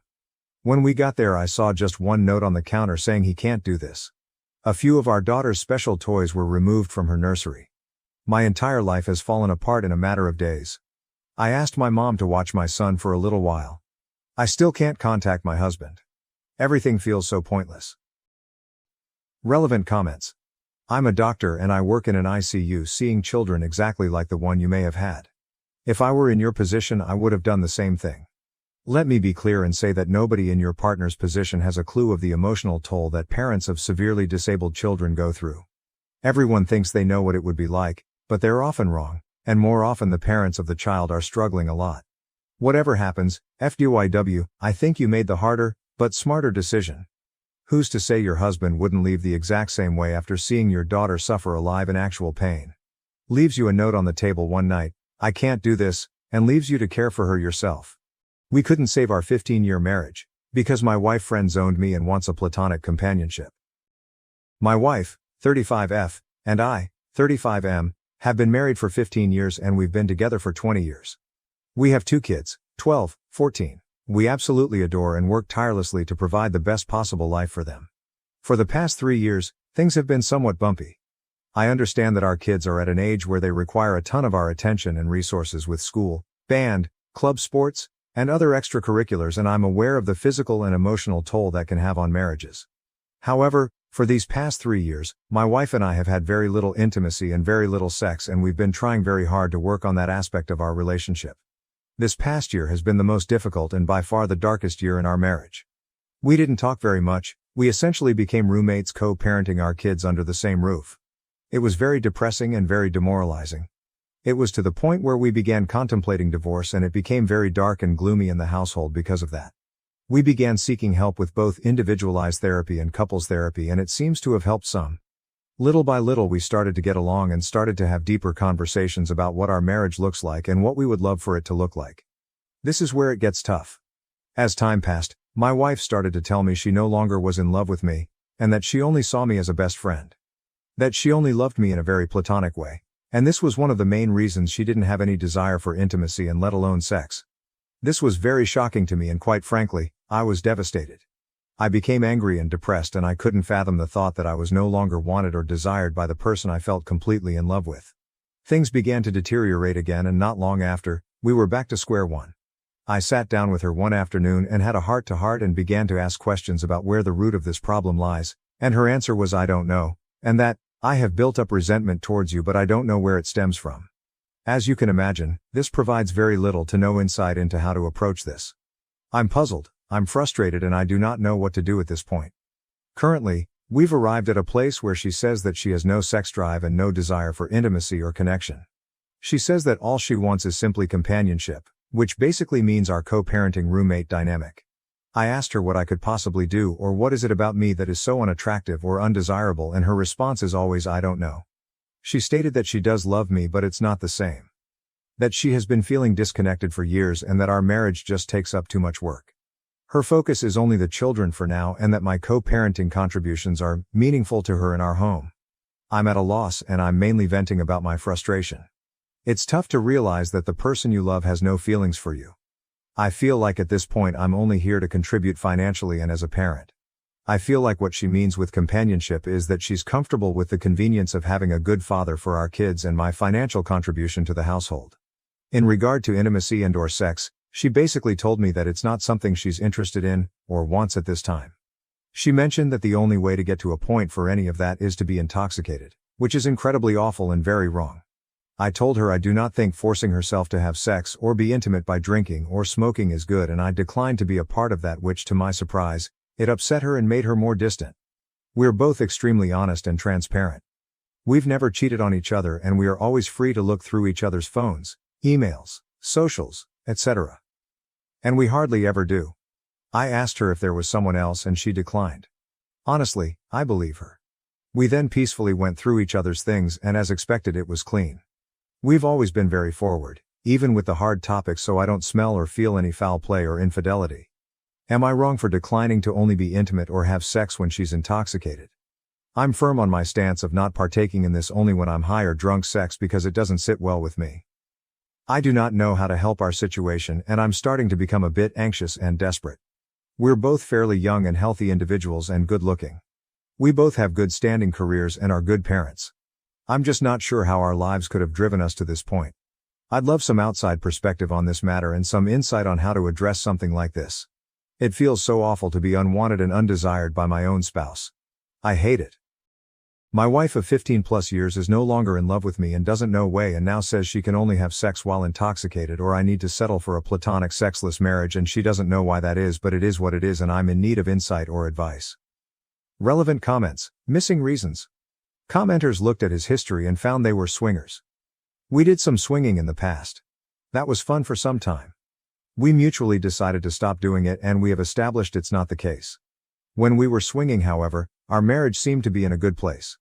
This is something we did disclose with our couple therapist and made sure to include it to make sure we're not neglecting an obvious potential issue. I will say, I did ask my wife if what she experienced during swinging is something that is affecting her view on our relationship and she said it wasn't. Our swinging experience was always together and it was very sex-driven. Nothing really emotional or poly. Truth is, I have to believe her at her word. I have no reason to distrust her. To date, she's always been very forward and never afraid of dealing things head on. No matter how painful. If this is a consequence of swinging, this issue existed long before the lifestyle. I agree that swinging wasn't a solution in the end. Never was meant to be. It was more of discovering or exploring if she felt any different. If that was the case, we agreed we would talk about it and if we arrive at the conclusion that myself is the problem and she has no problem with other men, we would part ways amicably. However, this wasn't the case. She didn't like sex or intimacy there either. She was very much in control of that whole swinging situation. And yes, I went along with it. What gives? It felt very organic and it was her effort, if you will, to discover more and learn more about our current issue. I saw it as a means of learning if I'm the problem and was very much ready to accept that. It turns out it wasn't the case. 6 years of misery sound awful. I would very much hate that. OP on if this started when the swinging ended. Finally, a comment on the swinging topic with actual insight. You're absolutely right about the fact that the swinging experience had changes that will impact our marriage and lives forever. For example, the best thing swinging taught us, even above sexual exploration, was the level of transparent and open communication it requires. We would literally have mental orgasms having dialogue with such intentionality. We implemented that in all our lives and areas including parenting with our children. She even agrees that we're thankful for that takeaway from our swinging. Honestly, I cannot stress it enough with people here. Yes, we explored swinging, however it was actually a positive experience. When we decided to stop, it was because it felt natural and organic to just do so. In fact, we met with that couple who we meshed super well with the night before. We actually enjoyed the actual friendship and even spent time as vanilla friends. So it wasn't because of something negative. Wife mentioned that it certainly wasn't any better and since she's not enjoying the sex we both agreed there's no point to this. I agreed and we moved on and we're still friends with those people because it's great. All that said, I know, more often than not, swinging causes massive issues. However, this was something we explored in pursuit of a solution to an issue that was present way before. I think of it as taking a practical approach to trying to solve the problem. Update 1. I wanted to give you guys an update of how the therapy session with my wife went this week. Not sure if this is helpful or not, but I took many of the responses, comments, suggestions from my initial post and put together some things I wanted to discuss with our couples therapist to help us navigate some of the core issues that may be affecting this situation. One of the main things that is the buzzword of this has been the term resentment, and it has been really eating me up inside knowing my wife keeps telling me she doesn't know why she's resentful or doesn't know why this is affecting her emotionally, mentally. I brought this up with our therapist once again and resurfaced the conversation about being married for so long, 15 years, and being together since we were 14 years old. Our long history of growing up and how having children when she was 19 years old, me 20, significantly changed the trajectory of our lives. We experienced severe poverty and many hardships in the process and we essentially had zero social life for the past 10 years because we were so busy raising babies, 2 kids now ages 12 and 14. She followed up with tons of questions directly, mostly from my wife about her feelings towards this and 90% of the responses were very our kids focused. It definitely felt like she was afraid of saying yes it sucked, because she would feel guilt or shame because it would imply she regrets the kids. I mentioned this in the session and the therapist encouraged her to look at this outside of the lens of being a mother and to try to view it a bit more selfishly and individually and it was very eye-opening. My wife mentioned that she was very frustrated with the fact that we did miss out on many things in life. She also was very clear in saying I do not think I missed out on other partners or dating or partying but I certainly lost all my friends. This was huge because one of the big pieces that has caused a strain in our lives is how siloed and isolated we've been, again busy raising kids. I followed up by reminding her that it's important to have good friends and to make time for herself and her friendships. For the past 3+ years, We've had multiple conversations about friends and how it is important to have them in life. Especially when you have similar peers that can help in many areas of life that perhaps we have no experience navigating, and even simply for enjoyment. It has always been something my wife avoids. Even though she's always been someone who needs that external stimuli. The main reason for her not investing in friends or even herself has always been the kids. Like I mentioned earlier in this post, 90% of the answers have to relate to the kids to some degree. At this point in our session, I started to feel like there was a common denominator, the kids, in most of the frustrations and problems she was experiencing. So I simply asked her, "Do you think you may be upset at me because I'm responsible for these kids in the sense that I got you pregnant so young?" I wasn't ready, but she said that she was upset at me for that. She also followed up with the fact that she knows that's unreasonable because it takes two to tango. I did feel like it was progress because it kind of gave us something to work on and help alleviate some of these burdens, so we agreed to invest more time in nurturing good friendships both together and individually. Towards the end of the session, we began to discuss what actionable items we would take from this session. At this point, it was still all very ambiguous and blurry as to what the outcomes were. I was very direct and very forward in asking my wife what her plan is moving forward. Note, I had decided prior to the session that should my wife say the same thing about being a co-parenting roommate, that I would take the 180 approach and essentially do me. She started basically saying the same thing, that she doesn't have any desire to be intimate or sexual with me as of now, and that she loves me immensely and she feels bad for not being there for me, as mentioned in my first post. I also brought up the brief swinging that happened, to which for the 50th time said it wasn't a problem. I agree with her on this. This was something that was a mechanical approach for a solution to a problem that was very much in existence when we tried this. We, both, really have no issue with this. We know it happened, we tried it and mutually stopped and turned the page. I also brought up other life events that may cause resentment, and really we ended up not getting anywhere else as far as the root for resentment, which was discouraging.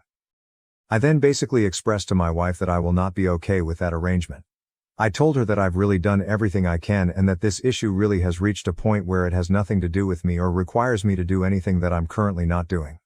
I was very direct and said that I will not be accepting this dynamic and that I need to be with someone who is actively involved in our marriage, works towards resolutions, and is very much interested in maintaining an active intimacy and sexual relationship. I expressed how I'm not going to be a convenience, and that there was more to life than being roommates and co-parents. I made sure she knows I love her dearly and that I do want this to work for the better. I also told her that I'm fully committed to this marriage so long as she is as well, and that if she wasn't, it's okay. However, I will not be a part of something where these efforts are not reciprocated. I told her I have no plans of leaving, and I do not want a divorce. However, I made it clear that if this dynamic continues, that divorce will be the only outcome. Of course, tears were involved and it was a very bleak and sad ending to the session. Still nothing was said, and I walked out very discouraged and very determined to start working on the 180 as soon as we left the room. It's painful and very difficult because much of the 180 requires you to be very short and cold and transactional. The saddest part is realizing, this dynamic already is very cold and transactional. Here's where it gets very interesting. I started working on implementing many of the 180 recommendations that same day. I mentioned to my wife that, hey, things are going to be a bit different moving forward.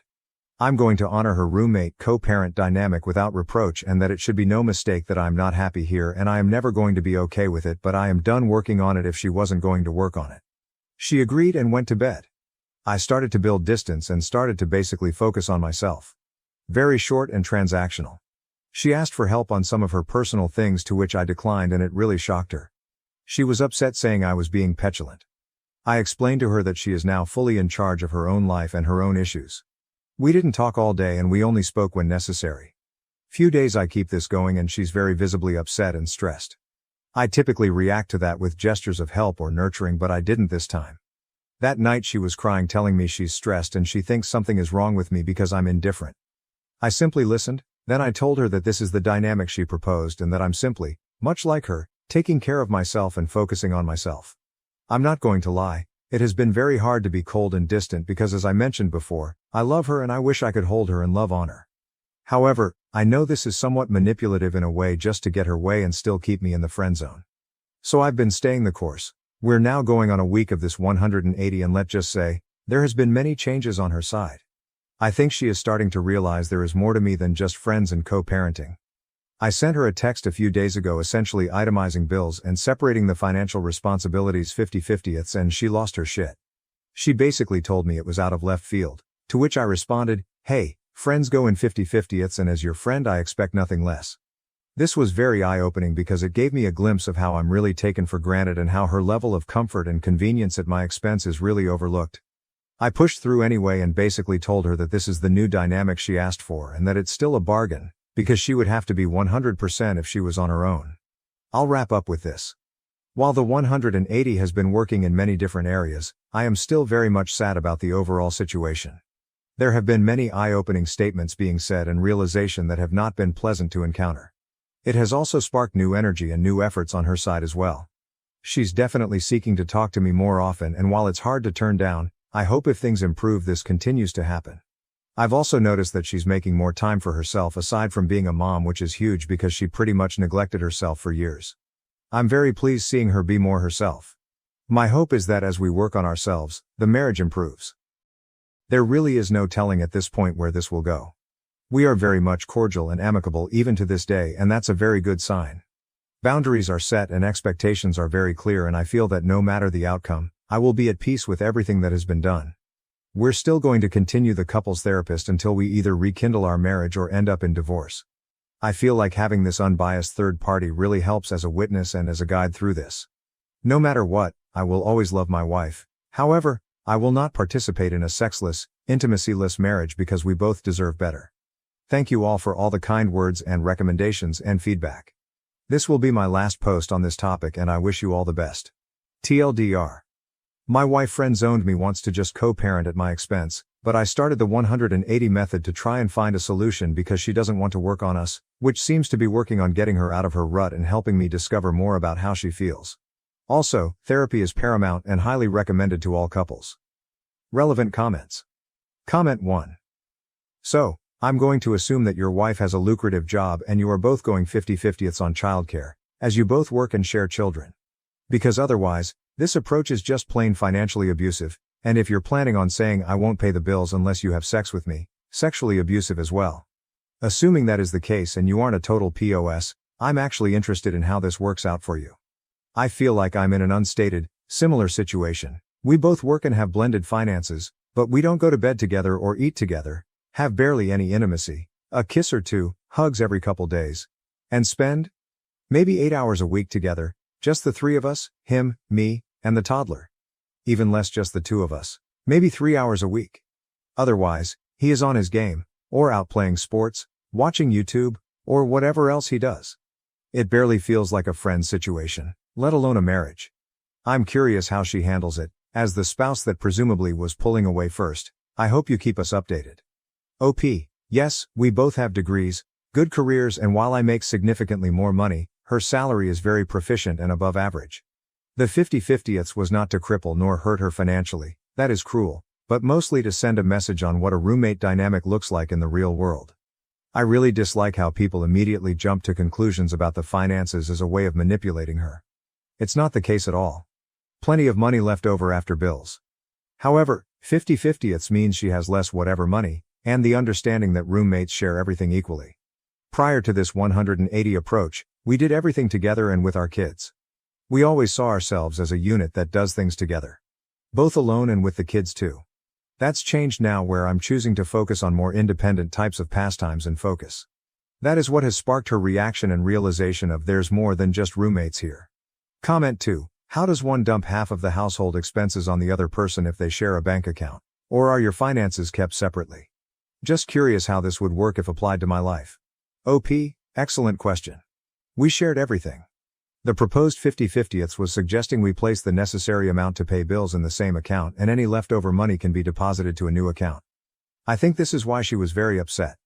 She felt a huge loss of control knowing she won't be able to monitor my finances. Also, she felt a huge loss in her leftover money with this arrangement and saw that I would keep significantly more of my own. This is still being worked out because I think she is calling my bluff here, but my plan is to notify her next week as I modify my direct deposit and open a new account. It will definitely be more real there. To be clear, for all the trolls here, yes, she will have less leftover money after responsibilities, and it's still enough to live on. Example, for reference. Assume I make $3,000 a month, she makes $1,000 a month. Responsibilities are $1,000 a month. So she'd contribute $500 and I would contribute $500. where before she would contribute only $250. This is the last comment I'll add regarding money and finances. She's fine and she's not hurting. I promise when asked what if she leaves for another man. Interesting. She has no shortage of men hitting on her and we're by no means jealous people. So I've witnessed this multiple times and her reactions are somewhat indifferent. I will say, if another man for her was the answer, she'd tell me or she'd have some inkling maybe. There's no telling, but I think the problem is deeper than superficial attention from a different person. You might be right, and if this is the case, so be it. However, I'll live with peace knowing I left no stone left unturned. Crazy thought, I know I would be disappointed and saddened if she did leave for another man that would accept the bare minimum. But I'd also feel at peace knowing it's not all my fault. I know I'm responsible in some way to some degree. That's just marriage. I know sadness and depression will creep but we'll both overcome, but if this does happen at least there will be clear reasons and clarity as to why it did. Also, I know for a fact that she wouldn't cheat. We're both very blunt, open and transparent. She would definitely tell me that she wants to step out on our marriage before it actually happens. As would I. We owe ourselves this respect for each other and we actively practice it. New update. I debated for a long time on whether to submit an update on this matter. A few significant changes have taken place and I felt it would be good to not only share with you, but also to allow myself to process all of this in a uniform way. We're now almost 9 weeks in on the 180 method I mentioned I was starting and it started to render some positive reactions from my wife. I explained in the previous post that she started to notice things that she previously took for granted, started to ask more about my whereabouts and also started to notice I would go out with the kids more often without her and she started to invite herself, to which I didn't decline. So much has changed and it has changed for what seems to be for the better. This past Memorial Day weekend, my wife asked me if I wanted to go out for coffee because she wanted to talk to me about something. This was huge, because I can't recall the last time my wife asked to talk to me about something important. I must admit, I was very nervous and worried about what this could be about and my mind was racing with the plethora of scenarios of what it could possibly be. Of course I agreed and we took some time away from the kids to have this conversation at a local coffee shop. The talk was very constructive in nature. There was a ton of insightful information about herself that helped me further understand where she is in life both emotionally and mentally. We summarized what the core issues we are encountering are and she asked me for help. This is new and I cannot tell you how excited I was to hear something so sincere coming from my wife who for the last 2+ years has been absent. So after she was through sharing all her thoughts, I proposed a plan that I felt was right for us. This is something that I had been thinking about these last few weeks and I was planning on bringing this up in a few months if I noticed that things were not changing for the better. This date felt like the right place to share it since it goes hand in hand with what she talked about, and it also relates to the help she was asking me for. I started by first acknowledging her feelings and her concerns. I told her they are valid and how she feels is personal to her and that I care that she feels this way because I don't like the thought of her being sad or depressed. I also told her that my goal still is and will always be for us to reconcile and be the happily ever after we vowed to be for each other and that my love for her is as strong, if not stronger, as it was the day we said I do. I continued the conversation by telling her how I felt about the whole situation, read my previous posts for details, and how it affects me every day. I also clarified some things that she mentioned she was feeling because I have been very distant and monotone, transactional, lately. I explained to her that I was very much trying to protect my feelings and emotions from the rejection and neglect and that it wasn't personal. It was simply me safeguarding myself because I cannot control her, I can only control myself. This was a perfect segue way to the core of this approach, which is focused on self-accountability. I told her that for the longest time I was always working hard to make her happy and do things that I knew she enjoyed or wanted. However, I was always met with rejection and disappointment which caused a load of stress on me. I explained to her that I had to make a change for myself. After all, I can only control myself and make the changes that I want for myself. I mentioned how I was starting to implement new habits and routines that help edify me all while still executing all of our shared responsibilities including parenting, finances, and daily living activities. I explained that the goal is to continue to improve myself both as a husband and father, learn more, and be healthier, among other things. She was very receptive to this. She told me that she sees what I'm doing and that she is proud of the changes she has seen. She also told me how she's starting to realize that she feels left behind and that much of the things that have affected her negatively are her own fault. Toward the end of the conversation, which was about 3 hours, there was a very high spirit of reconciliation in the room. I told her that my goal is to ultimately make this work, however I was very clear that I was not going to live under the current circumstances. I told her that my heart wants her to be happy even if it means elsewhere and that I also deserve to be happy myself. I also explained that I do not want our children to grow up thinking this was okay or normal because they deserve better as well. She told me she doesn't either. She told me she doesn't know what to do, to which I replied, let's set some clear goals. However, the goals will be for ourselves, not for each other. So here is what we established. We are in charge of our own happiness. The key here is that she's not responsible for making me happy, and vice versa. We both need to seek what that personal plan looks like individually. Also, we're both encouraged to include each other in taking those steps if we want, but it is not required. We are in control of our own individual lives and our own journey. This means we're both responsible for finding the resources necessary to grow, change and heal. We can definitely help one another when help is requested. However, unsolicited advice or help will not be rendered. We are responsible for communicating. This ensures nothing is left unsaid. If it was never brought up or discussed, it never happened. We're not mind readers and we need to take ownership when we fail to communicate. Make a list of needs and wants. This gives us both clear directions about meeting each other's needs. This also gives us a choice as to what we choose to do, compromise on, or decline to do. This list also will not serve as a checklist for accountability. We made it clear we would not be bringing this list up for the purpose of arguing. And it was up to the other person to use the list as a tool for growth, transparency or clarification. We concluded that it was up to us to decide if we will be happy doing these things for ourselves because we care, not to simply check a box. This was very important in order to establish long-term habits and not short-term band-aids, because you cannot make someone change or do something they don't believe is important. Established a deadline, Memorial Day 2025. At the end of the conversation, we concluded by setting Memorial Day 2025 as a hard stop to evaluate our lives and our progress. We agreed we would do this with the clear understanding that we will independently decide if we are happy here. If we determine we aren't happy, we will be getting a divorce. We would also both assume full responsibility for what happened should we get divorced. For example, if needs were not met, it would mean my partner chose not to meet them. This places full responsibility on each other in all areas. The whole process requires that if needs were not met, the next question should be, did we do everything to address this issue? If yes, then we will have a clear conscience of what transpired and know we left no stone unturned. If, however, we didn't do everything to address the issue, it will mean the issue was not important enough for you or didn't care to meet those needs. This goes both ways in all areas, like everything else. We established that the main motivator for change should be ourselves, and that if we did that, we would in turn begin to see beneficial changes towards each other. The goal is to ensure that everything we are doing for one another to meet each other's needs is being done because we want to do it for our spouse, not because she asked. Instead, it was done because I know it makes her happy and I love seeing them happy. I felt it was important to mention to her that we are no longer required to do anything for each other. It is now more of a I want to do these things for each other. Ultimately, I felt the conversation was very positive and productive. Many tears were shed and lots of hugging ensued. I know this doesn't mean or guarantee anything, however, this has never happened before and I can honestly attribute it to the 180 method. I cannot give any more insight on this method other than it's the only thing I did differently and something new happened for what seems to be better. I've decided I will conclude and will refrain from this method moving forward as the plan now has changed. I'm planning to devote myself entirely to not only myself and my growth but to also work on her needs and wants because I want her to be happy by my side. She said and agreed she would do the same for herself. We agreed we would help and build each other wherever we request for it and that we will be approaching this as a team.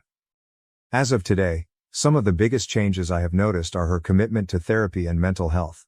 She is taking some antidepressants that are helping her. She is also more confident and in a far better mood more frequently. We have started to explore more ways of intimacy in multiple areas such as physical touch and words of affirmation.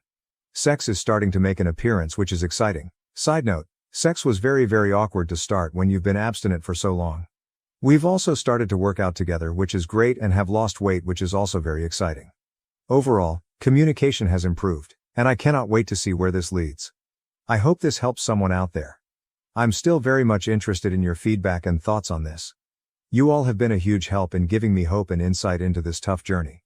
Trolls aside, many of you have really been instrumental in my journey both emotionally and mentally. I will not be providing any more updates until Memorial Day next year. I think it's now time to keep focusing on myself and start working on all the new opportunities that hopefully will arise with my wife. I wish you all the best in life and your relationships with those you love. TLDR, Our marriage took a turn for the better after the 180 method, and we're now working on ourselves, each other, and rekindling our marriage. We also set a deadline for next year to either remain together or get divorced. My husband abandoned us to see the Grateful Dead's final show, leaving me and the kids broke. I've decided to plan our divorce. Am I the asshole? My husband is a deadhead. His entire identity is built around this band, and he's seen them and their various incarnations over 50 times. Normally I don't mind, but 2 years ago I was in an accident that left me unable to work. I now receive a tiny disability check once a month for it. He works, but it hasn't been easy with the cost of everything skyrocketing. My disability check doesn't even cover the full cost of our rent, even though our rent is the lowest in our area. Long story short, Dead & Company is made up of what remains of the Grateful Dead, and this is supposed to be their last tour. We live on the East Coast, where he's already seen them twice, which was already more than we can afford. But a few days ago he took out a loan and bought tickets to go see their final show in San Francisco, along with round-trip air and hotel and whatever else he needs out there. Me and the kids are left with $10, some pocket change, and what feels like a very big fuck you. School starts back in a month and the kids both need school supplies and clothes. I could name 1,000 things we need, things that we're going without while money is tight, but this is what he chose to do. We're not going to starve over the weekend, but I don't even have enough money to go get them a pizza while their dad is having a blast on the other side of the country and hanging out with his online deadhead fam. I understand that this band means a lot to him and I tried to be supportive of that, but I feel like he's crossed a line here. He refused to talk about how much all of this is costing us, but when I looked up the cost of concert tickets, flight tickets, hotels, transportation and food, the bare minimum figure I get is still around $1,000. It could very well be and probably is a lot more than that. I've supported him through a lot of things, but this weekend, while he's off having fun and leaving us to fend for ourselves, I'm slowly planning my divorce. I'm playing nice while I get all of my ducks in a row, but this is it for me. I'm tired of watering down essentials like shampoo or laundry soap, living off rice and beans just for him to turn around and take out a loan so he can go to a show all by himself across the country. Edit to say I commented somewhere below to let everyone know the current plan. Apologies if you have to scroll to find it. OP adds an update to a deleted comment. You guys, I wish I had the time to thank you all individually for the overwhelming support I've received here. I really was not expecting that when I posted. Even though I'm dealing with something so fucked up, I feel so much better than I did a few hours ago, knowing there are so many decent and kind people out there, so thank you for that. I mean it. As for everything else, divorce is inevitable. He might not be a total monster, and I'm sure on any other day I would have been able to tell you 1,000 different things that are good about him, but this is a huge betrayal and I just don't see how we're going to come back from that. We're only barely making ends meet now, and this one single selfish act of his leaves us thousands of dollars in the hole overnight. I'm occasionally capable of small miracles, but pulling money I don't have out of my ass isn't one of them. It's the weekend now, so I won't be able to even think about speaking to a lawyer until Monday at the earliest. I wish I could say I'm packing up now, but the reality is I'm stuck here, at least for a little while. The $10 I have in my account doesn't go very far these days. I'll have money again on the 1st, so tomorrow I'll be packing just the essentials, birth certificates and the like, and taking them to my friend's house for safekeeping for now. I'll also be calling my landlord to see about having my name removed from the lease agreement. I'm not going to tell my husband I'm leaving yet though. He's going to come home and tell me what a beautiful experience it was. Tell me how much he wishes I could have been there and how he'll take me one of these days and make it up to me eventually. And I'll smile and play along for the next 2 weeks. I'm not sure where I'm going yet, but I do know I'm not going to pay 3/4 of the rent just to be immediately broke again and have the lights and water and phone all turned off a few days later because he put us in this financial pit. I hope his social media fam are impressed enough by his presence and Instagram stories to make all this worth it to him. I hate it. I can't even begin to explain how hurt and shocked and tired and angry I am. I'm also numb. I don't know how it's possible to feel all this at the same time, but hey, here I am. Thank you though from the bottom of my heart. And for the handful of pecans wringing their hand about me being a leech and sucking the joy out of his life. Keep in mind that I worked from the time I was 16 up until I got hurt, and there were plenty of times throughout this relationship where I was the breadwinner. I provided for him during those times because that's what people in relationships do for one another. I'm very sorry you've never cared enough about someone else or had anyone care about you to understand that. I draw disability now because I paid into a system that was put into place to do for people exactly what it's doing for me right now. Edit. I appreciate the offers, I really do, but if you need to donate to anything, Please donate to your local animal shelter or food closet or a needy family in your neighborhood. This blew up way bigger than I thought my rant was worth to anyone, but the kids and I are gonna be okay. We're leaving tonight to stay with a couple of friends. Everything is moving very quickly now, it's sort of surreal. OP updates the original post update. I wasn't expecting I'd need an update already, but he knows. Someone here decided to share my vent elsewhere so he saw it on Facebook. He's angry that I've made him look like an asshole. I told him all I did was talk about it without naming him. And if people decide he's an asshole based on his actions, he's got no one to blame but himself. I'm so nervous, I'm shaking and I feel like I might vomit. Some friends have offered to come help me pack and let me and the boys stay with them until I can figure out something more permanent. Edit. Also, please don't try to send me, or anyone pretending to be me, pretending to collect on my behalf, anything. We're in good hands right now and we're not going to go without. I figured, since this whole thing blew up today, I might as well tell all of my friends what's going on and they've really pulled up for us, so we're definitely going to be okay. Relevant comments. Comment 1, divorce him. He has made it clear he doesn't care about you or your kids. Anyone that's selfish needs to be held accountable and the only way to do that is by leaving him. OP, I'm finally realizing this. He's always been a bit selfish, but usually it's smaller things like buying one of his fam birthday rounds with our last $5.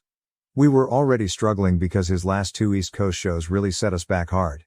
He missed work for both those shows, but we could have skimmed because he used his PTO for those shows. But not only did he take out a loan for San Fran, he has no PTO left and he's missing 3 days of work, which means his next paycheck is going to be super slim and we'll have a new loan payment to make. I'm expecting this to set us back at least 2 or 3 months, but probably more. The kids go back to school in a month. The youngest had a massive growth spurt and literally none of his clothes fit. He's got a single pair of jeans, 2 pairs of shorts, and I think 5 t-shirts that he can still wear. I have no idea how I'm going to do this, but I'm tired of making all these sacrifices just so he can go do whatever he feels like. Comment 2. That is shockingly bad. He doesn't care if you and his own children are low on food and necessities. If he's gotten this low, who knows what he will do in the future, and you said he's always been selfish. This goes beyond selfishness and I agree with all the other comments about divorce. There's no going back from this. At least that's my opinion. I wouldn't be able to ever see him the same again and I'd be absolutely heartbroken. I'm sorry he did this. Don't let anyone downplay his actions. OP, I keep going back and forth between heartache and rage. We've been together for almost 20 years and I cannot believe he would stoop so low to just leave us like that. Life feels so unreal right now. I have a doc appointment this week that I'm gonna have to call and cancel first thing Monday morning because I don't have the money for it anymore. This is so fucked. It's 8 in the morning and I didn't sleep at all last night worrying about this stuff. I can't wrap my head around it. Update. I was injured in a work-related accident that has severely affected my mobility, and this process has been ridiculously slow, in part because my lawyer told me we needed to know how well I might expect to recover and a slew of other things, and those things require time and doctors. I've been basically guaranteed a fairly large settlement. The problem is I'm planning on filing for divorce tomorrow. I had a fairly solid career before my accident while my husband sorta skipped from job to job. I was fine with that at the time, but I'm on disability now and my husband has made a series of increasingly awful financial decisions that, well, let's just say they're bad and I can't stay married to him anymore. Are either of us entitled to alimony? Will he be entitled to any of this settlement when it comes through? If I collect child support from him, is that going to have any bearing on my other case? I'm calling my attorney and maybe a divorce attorney tomorrow if my current attorney can't do it. Hopefully he can recommend someone, but I don't know how long it'll take to set up a meeting and I guess I just wanted to ask here first so I'll have some kind of heads up. Married almost 20 years in South Carolina, if that matters. My accident was about 2 years ago. He's never acted as my caretaker or anything because I stayed at my mother's home with our children where she did most of the caretaking when I actually required it. Relevant comments. Comment 1. He shouldn't be, but this is something you should talk to your divorce lawyer about. They'll have far more information and the steps you will need to take to protect yourself and your kids. This is a little above Reddit's pay grade. OP. I'm planning on doing that ASAP. I'm just very nervous and freaking out a little because of course everything blew up over the weekend when all of the offices are closed. 9 a.m. can't get here fast enough. Thank you though. Comment 2. Congrats on moving on. It's never easy. I think that the settlement payment should be separate property if received after the legal separation. Filing date. When you file, you list community assets, debts and separate property/debts which include things you had before the marriage and had after the separation. I would think that since you don't have a judgment or payment yet, you should be entitled to that as separate property. OP, thank you. It's been nerve-wracking and kind of scary. When you file, you list community assets, debts and separate property/debts, which include things you had before the marriage and had after the separation. This part scares me. A few days ago I found out he'd taken out a loan for personal reasons. I have no idea where or how much it was for. All I know is I didn't get a dime of it. I tried to guesstimate how much he got based on his plans, but I've been told by others that number is likely way off. I'm worried that he's done this before, because while he makes decent money, we've been so broken barely scraping by. After bills and stuff, he should have at least $500 left over every month, more if he's had any raises since starting, but we can't even afford the basics anymore. So if it turns out he's been getting credit cards or other loans and owes a ton of money without my knowledge, am I on the hook for that? Even if I didn't benefit from it in any way? Comment 3. Unfortunately, most likely the answer is yes. Sign up for a credit monitoring service and run a credit report. Better yet, sign up for 2 accounts, one in his name. You'll be able to see what loans and credit cards are taken out and account payment history and balances. And importantly, lock your credit so he can't take out more cards or loans. You'll have to lock in with all 3 credit score companies. Do this now. I have face blindness, and my BF's tests are overwhelming. How can I clearly communicate that this behavior is hurtful and unacceptable? Hi y'all, sorry for posting this. If it's not okay, I can delete it. I've been with my BF for almost a year now. I love him dearly, and he loves me too, I'm guessing, but there's one thing that's causing a lot of issues for us. I suffer from prosopagnosia, face blindness, which means it's really hard for me to recognize people's faces. I usually go by other characteristics to put a name to a person, like hairstyle, facial hair, marks, skin colors, accessories, etc., but it's still really tough. It's caused me severe anxiety and other mental health struggles. I'm lucky to have wonderful people around me though, who are aware and try to help. They'll introduce themselves when we start talking, wear something they know I've linked to them, or whatever.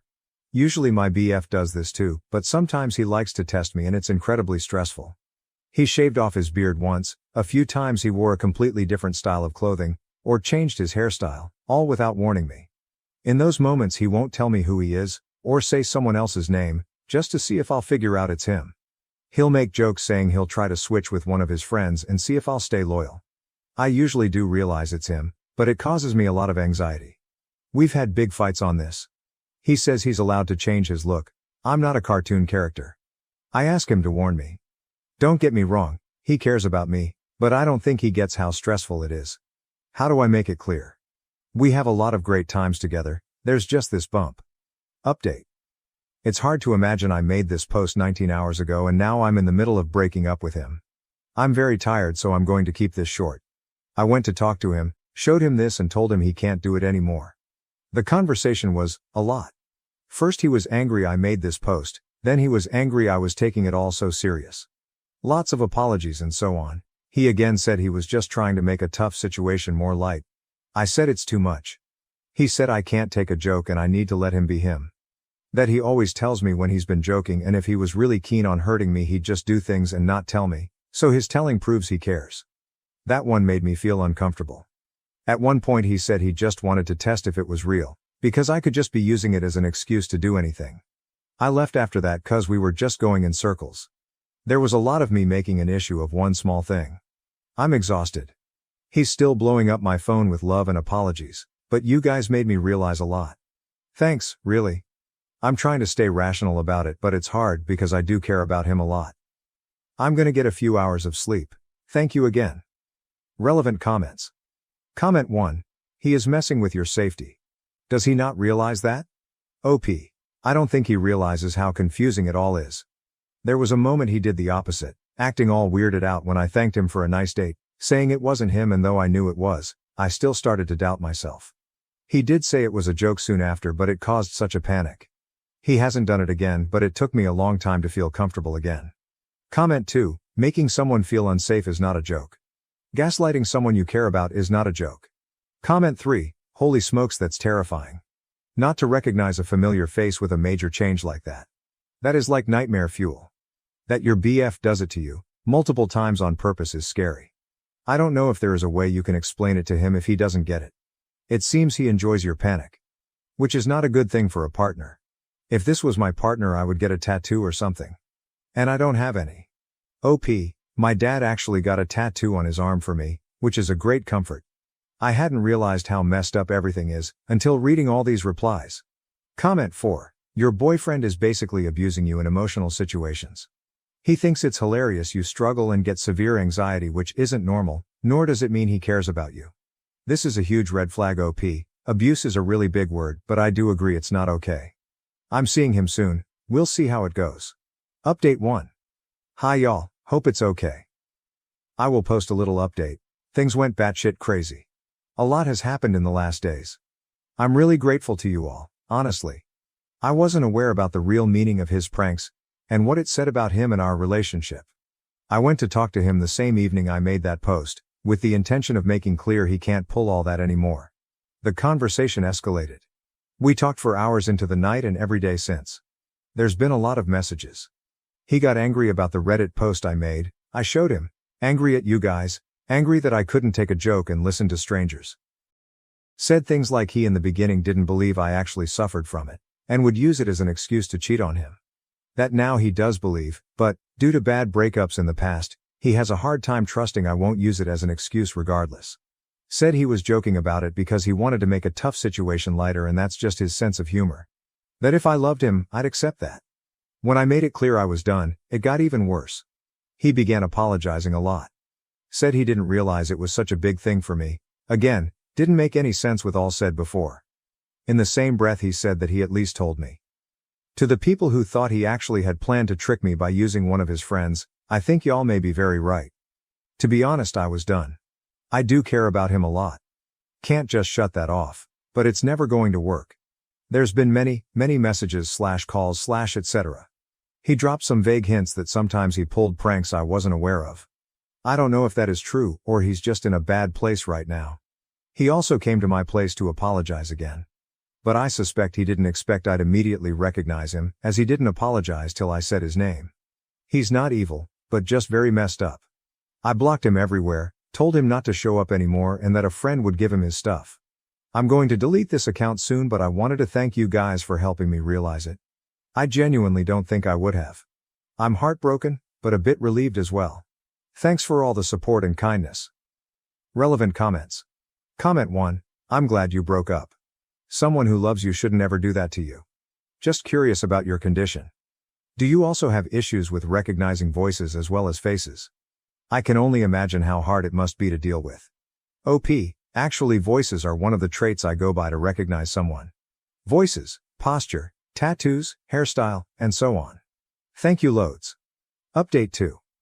This is probably a bit stupid, but that boy has got me questioning my own mind. Either way, sorry if this is a bother. I broke up with my BF a few weeks ago. I had realized, in part thanks to Reddit, that some of his behavior was absolutely not okay, and when I tried to talk to him, the conversation escalated to me breaking up with him. I have a pretty severe case of face blindness, prosopagnosia. It means I can't remember people's faces and go by other characteristics to try and put a name to someone. Voice, hairstyle, posture, etc. People around me know and introduce themselves when we meet and other things to make it easier. I have a lot of anxiety because of it. He used to try and test me, which gave me a lot of stress. Changed up his look without warning to see if I knew it was him, and a lot more. He called it pranks. He is a jokester. So we broke up. It's been a lot. He'd been calling or messaging non-stop with both apologies and non-apologies, till I blocked him. In moments of a lot of emotion I said things like I never wanted to see him again, and he'd reply that he was hurt, that I wouldn't even know if it was him and I was lucky he wouldn't do it. Made me feel icky.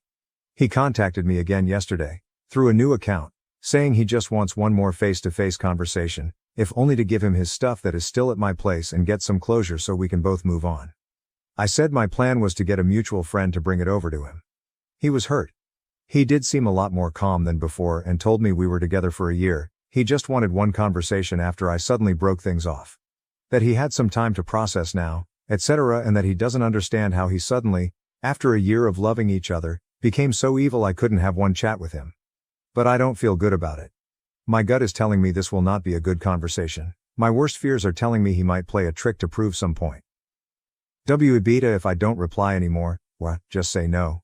Edit. I didn't expect all these replies. I hope it's okay to respond like this. Thank you all, really. I think I knew already but somehow started to doubt myself. The past weeks have been a lot. I really appreciate and need these words. I'm ready for all of this to be over and done with. Also just a little thank you in general. Reddit's been a wonderful community and it's helped me a lot. Update 3. It's been a wee bit, and since I'm still getting messages about this, I thought I'd just give one big update for this. So more than a month ago I broke up with my BF because he kept pulling pranks involving my face blindness. I can't recognize faces and am dependent on other aspects to recognize someone, and even then it's still confusing. After that he'd been bugging me that he wanted to meet up, so we could get some closure. My gut was telling me not to, but I felt guilty.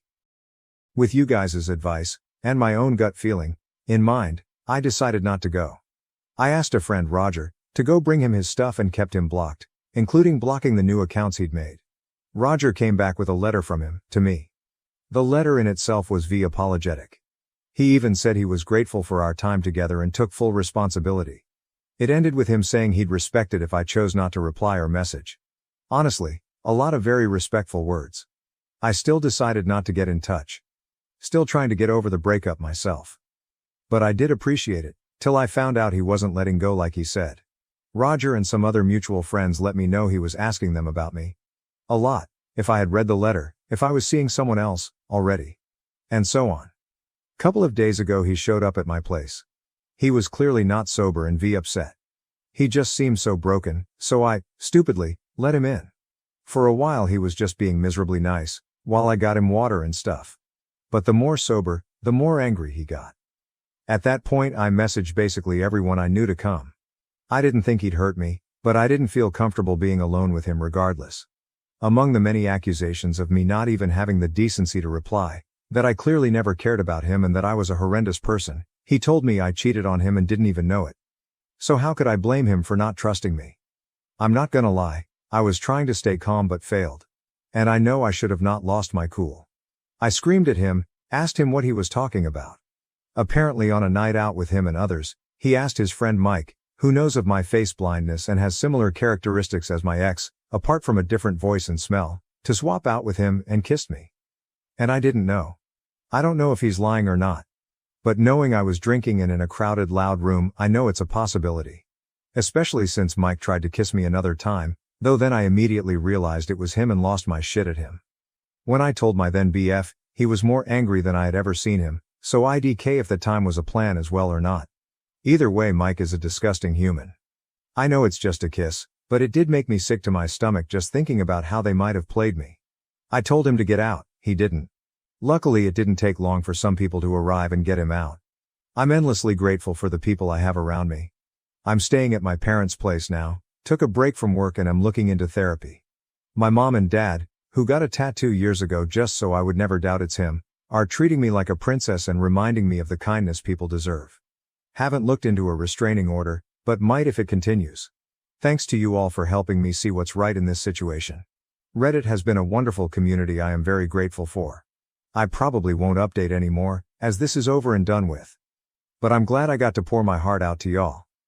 Update 4. We broke up nearly 3 months ago. It wasn't pretty. There were a lot of things not right between us. Among other things, he kept joking with the fact that I have a severe case of face blindness. I wasn't perfect in this relationship either BTW, not trying to make him the villain. Usually I go by voice, obvious traits and so on. I'm lucky enough to have a lot of wonderful people around me who'll introduce themselves once we start talking, warn me if they change their looks or even wear something that'll help me, like my dad who got a tattoo just for me. But it's still hard and gives me so much anxiety. So maybe I'm imagining it all?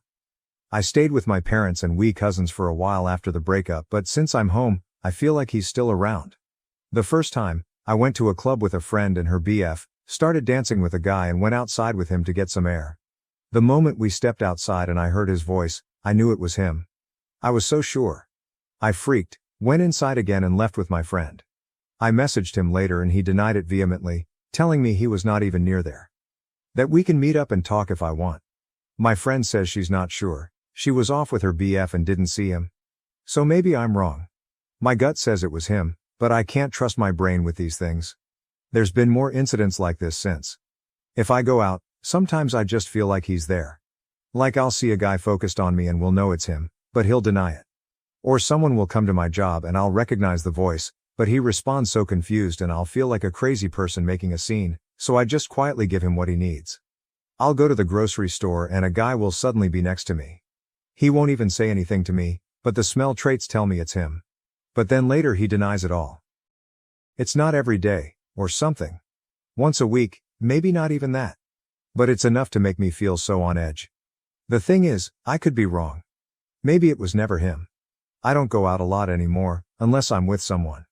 I keep my phone in my hand in hopes of snapping a picture to show to my friends. Looking into how to get a camera.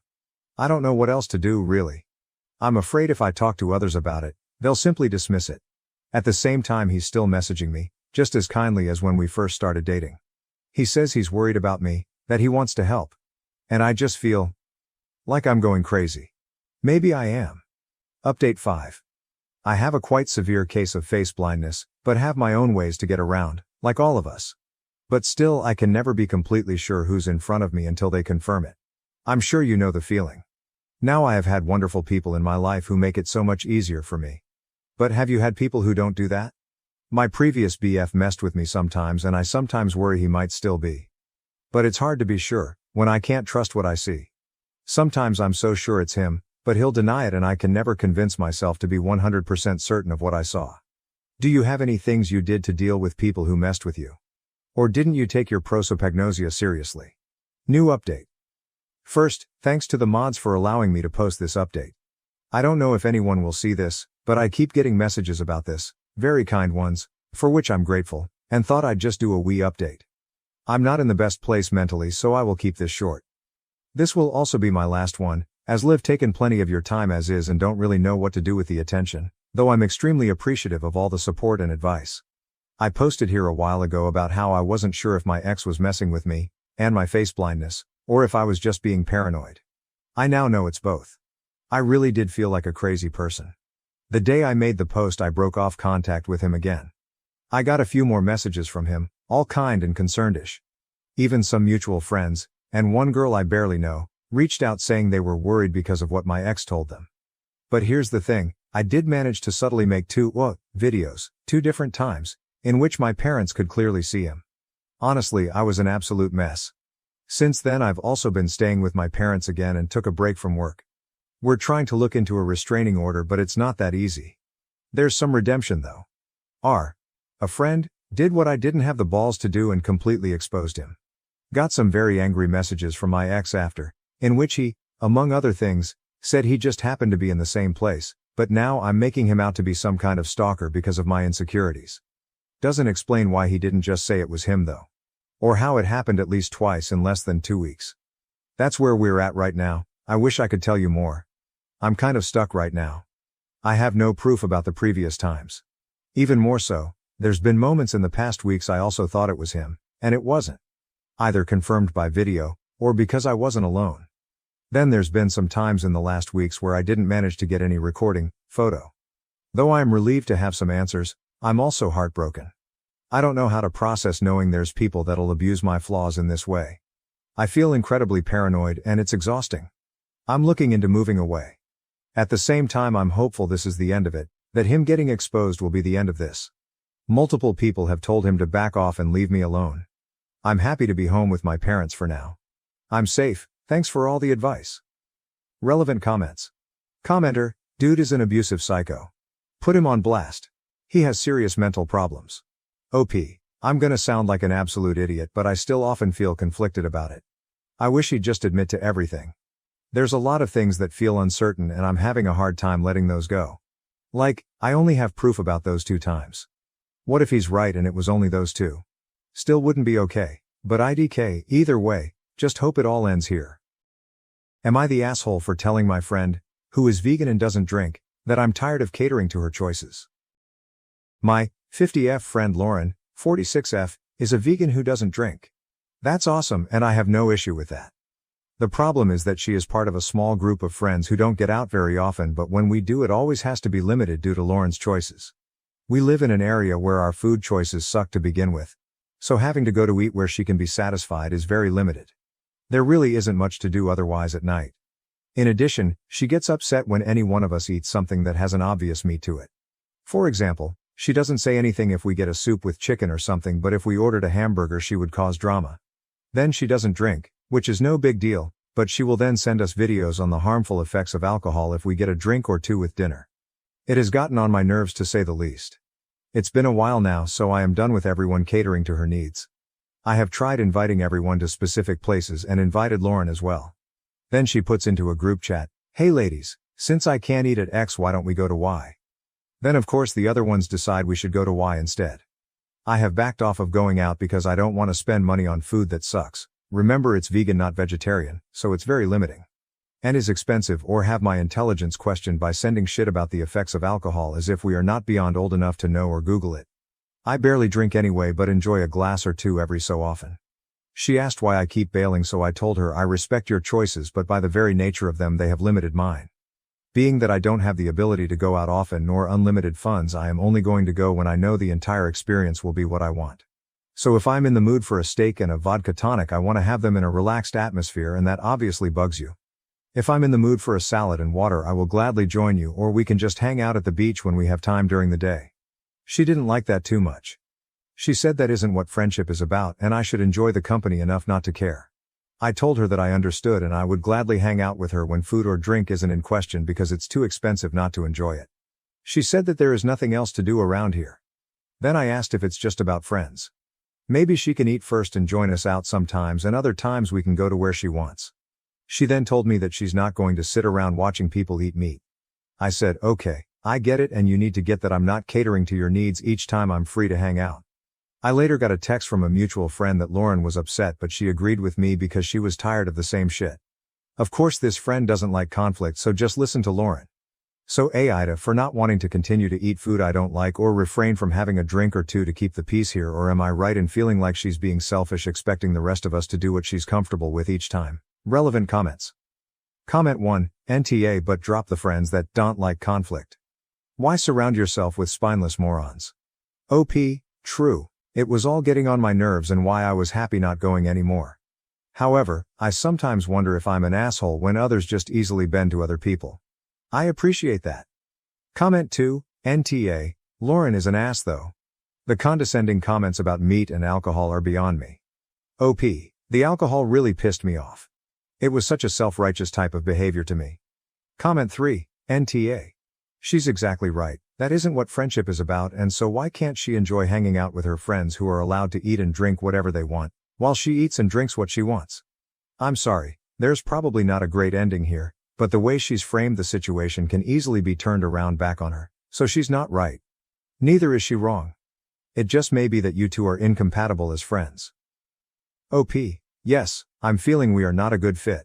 To be honest, I am working hard on setting boundaries, but sometimes I question if I'm not going overboard, especially when many other women my age seem to just go along with something. I felt like she was being extremely selfish, but thought I could be missing something, and why I asked. OP on if she had a problem with Lauren being a vegan and doesn't drink. OP, no. The problem is that I'm expected to become a vegan and not drink in her presence. I don't care what she does, but she cares what I do and the other women as well. OP on the food choices in the area. OP, nice try. I live in a small beach town. There is shitty food to begin with, so the options are extremely limited here. So I can't tell you how many salads I have been limited to eating while going out with her. There are no solely vegan restaurants and very few that have vegan options. She doesn't make it worthwhile to listen to negativity to get what you actually want, so that leaves fucking salad. So just because you misinterpret what I meant or assume the worst in people doesn't mean you're right. Fucking fame? Seriously. Damn. I thought my life was pretty lame just asking this question, and to think someone thinks I'd actually make this shit up. FFS. Update. Thank you so much to the countless people who commented on my post shown below. You made me realize that I wasn't an AH and shouldn't have put up with her BS. Many asked how I put up with it for so long. I don't have a good answer, but it was more about the group itself where I didn't want to create drama. My experience with friends has been lucky, as most everyone has been loving, fun and selfless. We can also call each other out on BS by busting chops and laughing. This was my first group who met semi-regularly, and the others were very sweet to where I felt uncomfortable rocking the boat. Anyway, yesterday it was a bazillion degrees out here in Florida, and I was playing tennis with Lauren and 2 others. We were dying. I don't normally play with her, but these women are all on my team I joined coming up in the fall, so we needed to start practicing. No, I did not join because of Lauren. LOL. I've played against the other two throughout the years and they have been asking for me to play for a long time now. I live in a small area, so it's common for circles to mix like this. One of the ladies had to stop due to dizziness, cramping and nausea.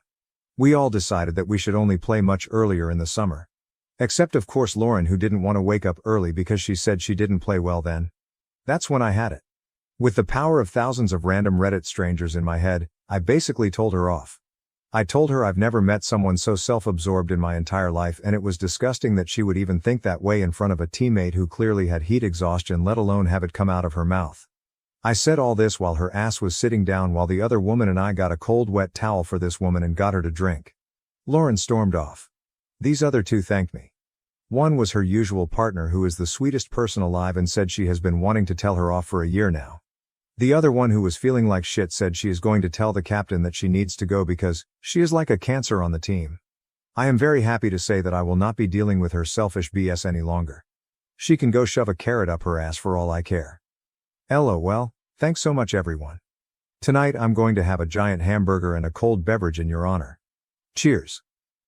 Relevant comments. OP not respecting Lauren's wishes and trying to make this whole thing about herself and not Lauren. OP, I did say something and suggested other things. She wasn't having it. I wasn't pouting. We are busy and have lives, so this isn't the end of the world, and I was quite happy with that choice. I kindly told her my feelings and she told me I wasn't being a good friend because it isn't about the food. So then why do we have to eat her shit every time then? I wasn't hurt over the videos. It was fucked up to cross others' boundaries like that, as she was some self-righteous queen of health. She's controlling, as thousands have pointed out. That should be clear with her not budging on playing in the mornings after her teammate got sick from the heat. I spoke with her already calmly and nicely. She never budged and only expected me to continue to bend to her needs, inferring I was not a good friend. I still ended that conversation in a respectful manner to then learn she goes to a mutual friend to bitch about me. It was after the above that I felt she was extremely selfish, but I still wasn't sure because she turned it around on me. That's why I came here to Reddit. I didn't go off on her about the food. I went off on her because there was a woman about to throw up due to extreme heat. While another woman and myself were trying to cool her down and make sure she was okay, Lauren made it again about her. She sat there bitching about not wanting to play earlier because she doesn't play well early in the morning. BTW, that is complete bullshit because the matches start early in the mornings and she's played in this league for many years. I'm sorry, but you must be extremely infuriating to anyone who needs your help and needs you to listen. You fill in gaps to stories that don't exist. You assume what people are feeling and why they have done certain things, and then come across in a very pompous manner that you are correct. Yes, you're absolutely correct to the shit you literally made up in your head. However, you are very far off from what happened with me, how I felt and why I acted the way I did. When a girl in the gym asked for help while recording, I refused, sparking an unexpected turn of events. Was I wrong? I think I acted rudely with a girl in the gym and wanted to get opinions on if I was the AH in this situation. I, 41M, go to the gym early in the morning around 5:30 a.m. There are generally very few people that come to the gym at that time. There is a girl, early 20s, that also comes to the gym at the same time. We always say hello to each other and have small talk between our sets. She comes in early because the gym is empty, and she likes to record herself working out as she wants to be a fitness influencer or something. She seems dedicated and we have known each other for at least a year. This morning, as I was working out, she came to me and asked for help. She was very excited and told me that she wanted to go for a PR on barbell squat. She asked me if I could spot her as she was not confident if she would be able to do it. I said okay, as this is not the most uncommon thing. For people who are unfamiliar, this is an exercise where you carry a barbell with weights on your back and perform a squat. The spotter has to stand behind the person and support the person in case they fail to get up. As she was getting ready, I saw her phone in the corner and asked her if I could be off camera or if she can stop recording.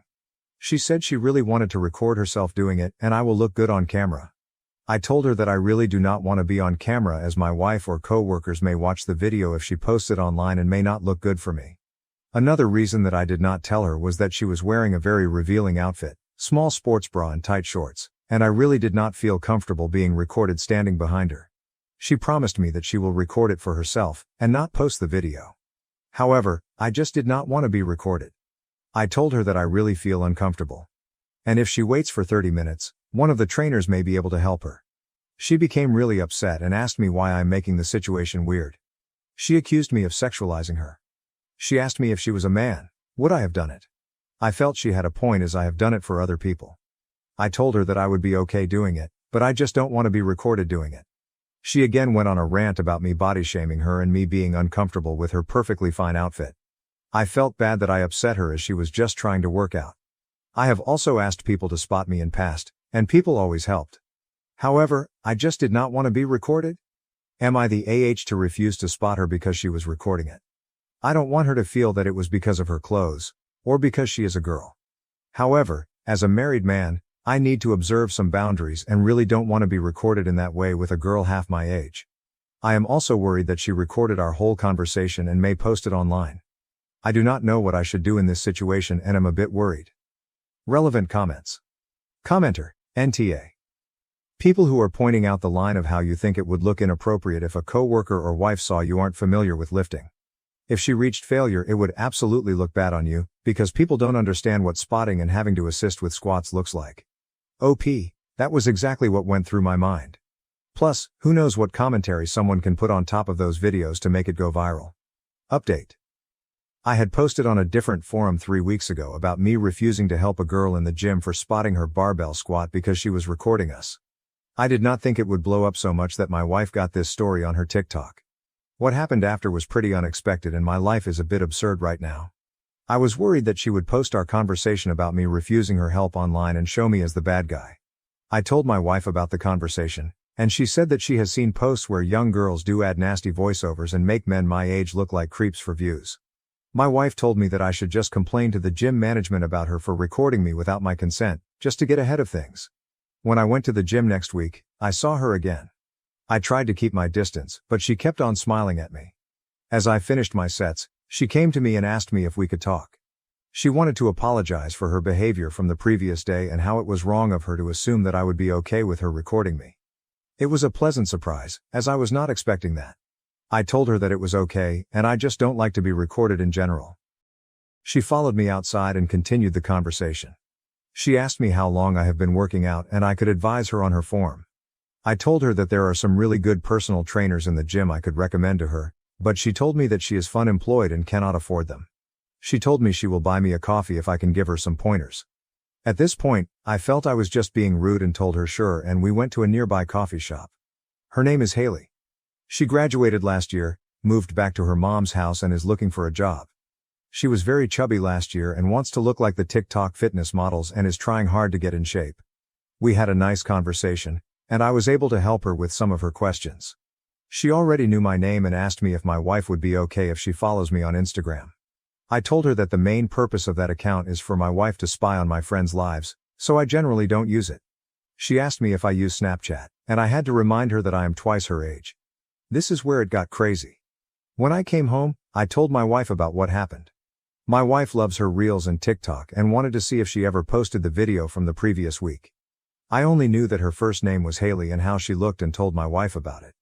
When I came back from work in the evening, my wife was already home and sitting on the sofa. She was grinning ear to ear and told me to immediately sit next to her. Apparently, this girl had been posing about me and calling me her gym crush for the last 2 months. My face is blurred out in all the videos. A lot of videos were of her sitting in her car every morning and making up completely fictional romantic stories about our interactions. Each video had like 100 plus likes, which my wife says is not a lot, but feels like a lot. She had posted some videos of us just passing each other and smiling, or our conversation where I was telling her to stop recording, with a voiceover about how I approached her in the gym and complimented her body. There was a video from that morning about her coming to me while I was packing up, with her saying how I asked her out for a coffee. She is just making up fictional romantic bullshit for getting likes, and people were commenting and cheering for her. There were also other videos of her working out and posing in the gym locker room. My wife was laughing uncontrollably about how big of a sucker I am and how I'm internet famous now. I told her this needs to stop, but my wife insisted that she is too invested in the drama now and wants to see what happens next. She said that this girl is really young, and just trying to establish herself and get more followers. Plus, she has not done anything inappropriate and is not showing my face in the videos. My wife just wants me to play along and see what crazy Haley does next. So for the last 2 weeks, I have been going to the gym, talking to her every day, and my wife keeps me updated on what story she came up with for the day. We go for a coffee every Wednesday and I am mentoring her about nutrition and what she should focus on, to the best of my abilities. It's all a game for my wife, and I do want Haley to succeed as long as she does not cross a line. However, the whole thing feels really crazy, and I'm too old to deal with this shit. I am not sure how long I can keep up with the act. Her behavior seems innocent, but also, I'm getting a bit uncomfortable with the whole thing now. Relevant comments. Did the girl know OOP is married? OP. Yes. She knows I'm married. I wear my ring in the gym and also I talk about my wife all the time to her. I also feel it's a bit weird for a 22-year-old person to make up stories. My wife feels she is just using me as an NPC in her fiction to gain more viewers and create drama. We discussed it and she told me about how some girls just make up stories about bad first dates on TikTok as it gets them a lot of views. My wife feels it's weird, but I need to see the humor in this situation. At least it's entertaining and she wants to know where her story goes next. What was all about in the coffee discussion? OP. What are the coffee discussions like? It seems weird for her to do that. If it is just for TikTok attention, it's easier for her to make stuff up. The coffee discussions are very fitness oriented, and she genuinely has legit questions. We do discuss stuff about our lives, mostly hers, and she shares her struggles in getting a job and life in general for a Gen Z person. However, she has never said anything inappropriate. I feel she must have had some footage of me passing her and smiling and greeting her and just used that in her edits. My stepsister stole my fiancé and taunted me with postcards. Now they're broke and begging for a job at our family business. I, 28F, was engaged to my college boyfriend about 4 years ago. We had been together throughout college and got engaged at 23. A week before our wedding, he ran off with my stepsister. My ex-fiancé Greg, 28M, and my stepsister Melissa, 28F, eloped just before our big day, leaving only a letter behind. In the letter, Greg admitted to starting an affair with Melissa a few months after our engagement. He said he realized he couldn't marry me because it would be unfair to all of us, as he and Melissa were the ones truly in love.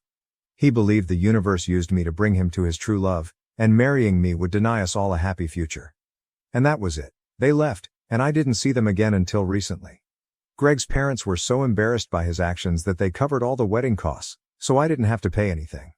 That was the last time I interacted with his family. My own family was beyond embarrassed. They were furious. My father even considered hiring a private detective to track them down and bring them back for answers. Just to let you know, my father is actually my stepdad, but he has been my father ever since I was very young, and I have always called him dad because he is the only father I've ever known. My biological dad left shortly after I was born, and my mom never saw him again since he gave up his parental rights, and they were never married. My mom married my dad when I was 8. Melissa and I went to the same school, which is how our parents met. For some reason, Melissa took a dislike to me and treated me terribly for years. She was a true bully, constantly picking on me at school with her friends. The torment didn't stop at home. She would find ways to make me feel bad there too. Despite my complaints, our parents' attempts to discipline her weren't effective and she wasn't afraid of them, so she continued her bullying. My school years were a nightmare because of her and her friends. Much like my dad was absent, Melissa's mom wasn't around either, as she had passed away a few years after Melissa was born. Her mother died in the middle of the night from an epileptic episode, so whenever my mom tried to discipline her, Melissa would retort that she had no right because she wasn't her real mom.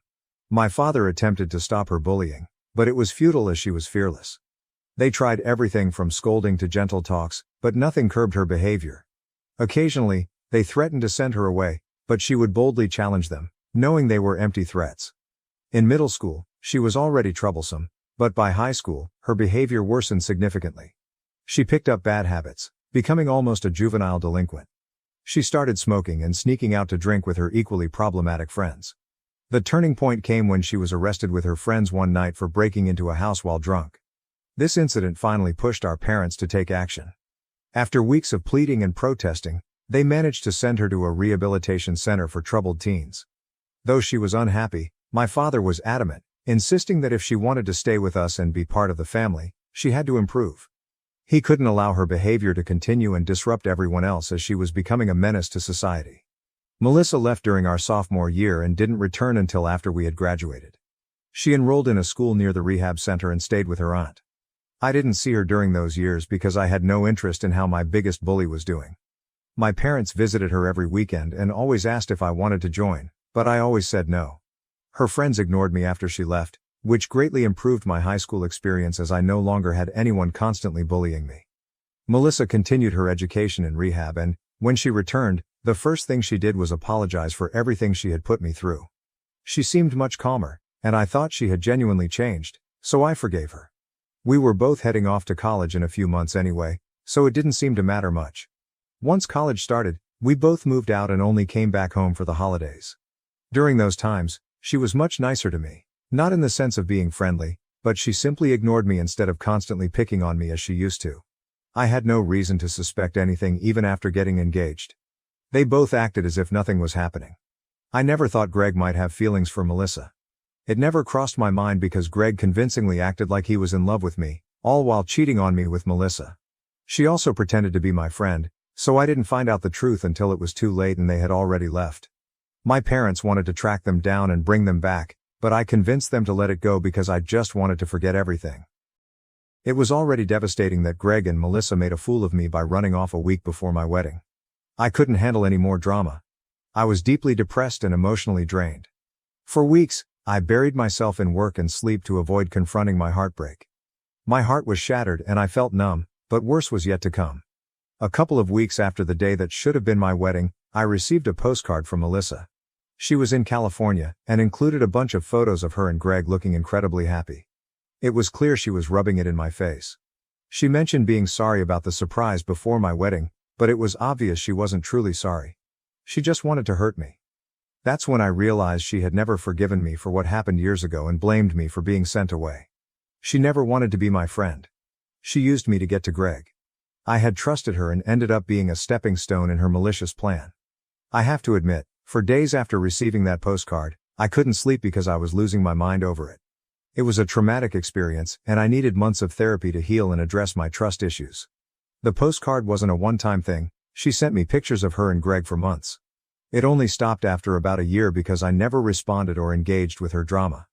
Our parents were furious and cut all ties with her after the first postcard. They never reached out to her again, which was a significant loss for Melissa because she was poised to inherit her dad's business. She was a business major, partly because she wanted to join our father's company.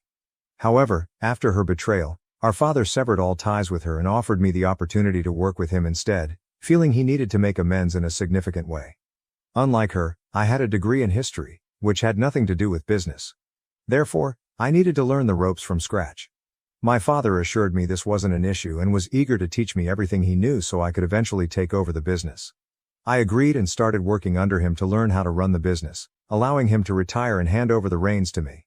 After a few years of hard work, I was promoted last year, and my father retired.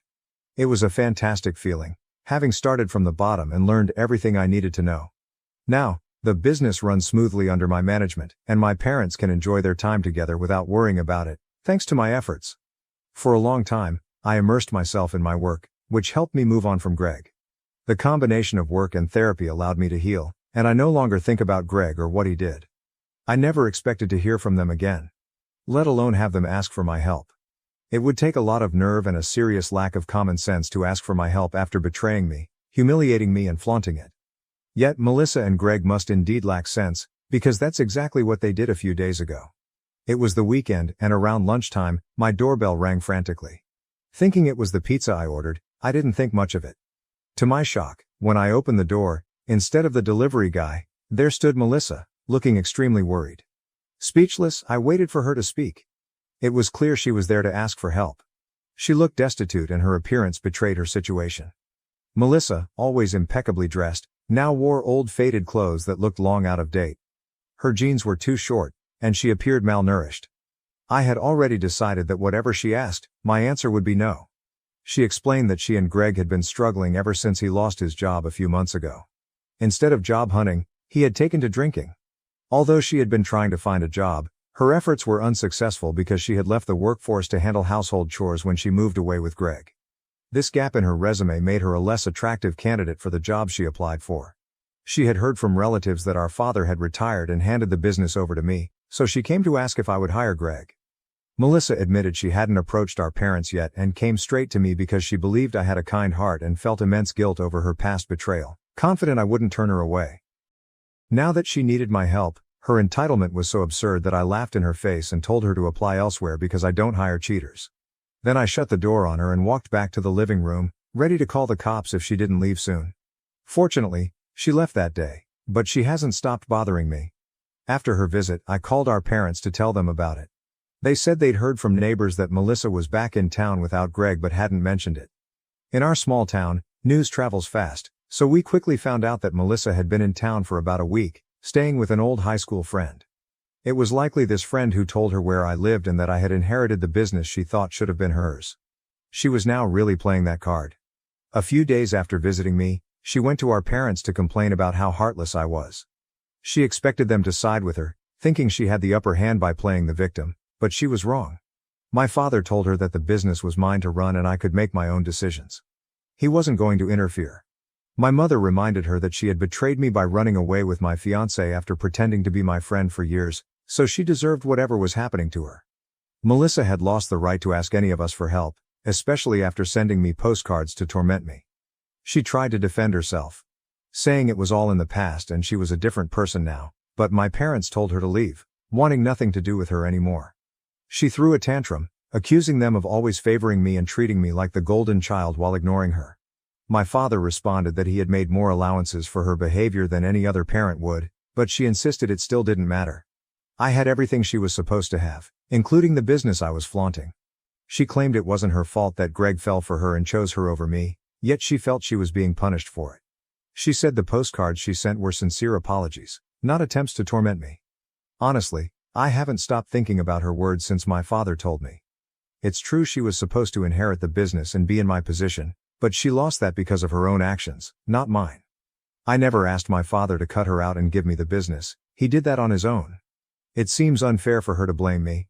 She also accused me of being the golden child, which isn't true, but I can see why she thinks that. She believes she was sent away because I complained about her bullying. It's a big deal for a parent to decide to send their child away, and I know it was hard on my father. But again, that's not my fault. If he hadn't intervened, Melissa might have ended up in even more trouble because of the path she was on. I also doubt her claim about the postcards being genuine apologies. She was probably just trying to cover up her intentions. I feel sorry for her because her husband turned out to be completely useless, and now she has to bail him out. She even came to me for help, which must have been incredibly hard for her. I regret how I treated her before. I have everything now, and she has nothing, so I can't help but pity her. That's just who I am. Besides, it's been a long time, and I'm tired of holding on to this grudge. But I also don't want to help her. I can offer my sympathy, but I don't want to hire them or give them money. I think it's enough that I even feel bad for her after everything she put me through, which most people wouldn't do. The only reason I feel bad for her now is that this business was supposed to be hers. Now that I'm in a position of power, I'm finally getting back at her. And it feels wrong. Maybe it's because of what she said about me being the golden child, or maybe it's just imposter syndrome, but I feel weird about this. So am I the AH for refusing to hire my ex-fiancé, who eloped with my stepsister, now that they're struggling with money and need help? Update. I was at a loss and the comments here only made things more confusing. Some of you thought I was right to turn them away, while others claimed I was always the favored child, causing Melissa to act out. This wasn't as helpful as I hoped. I decided to talk to my parents, as I've always sought their advice when facing problems.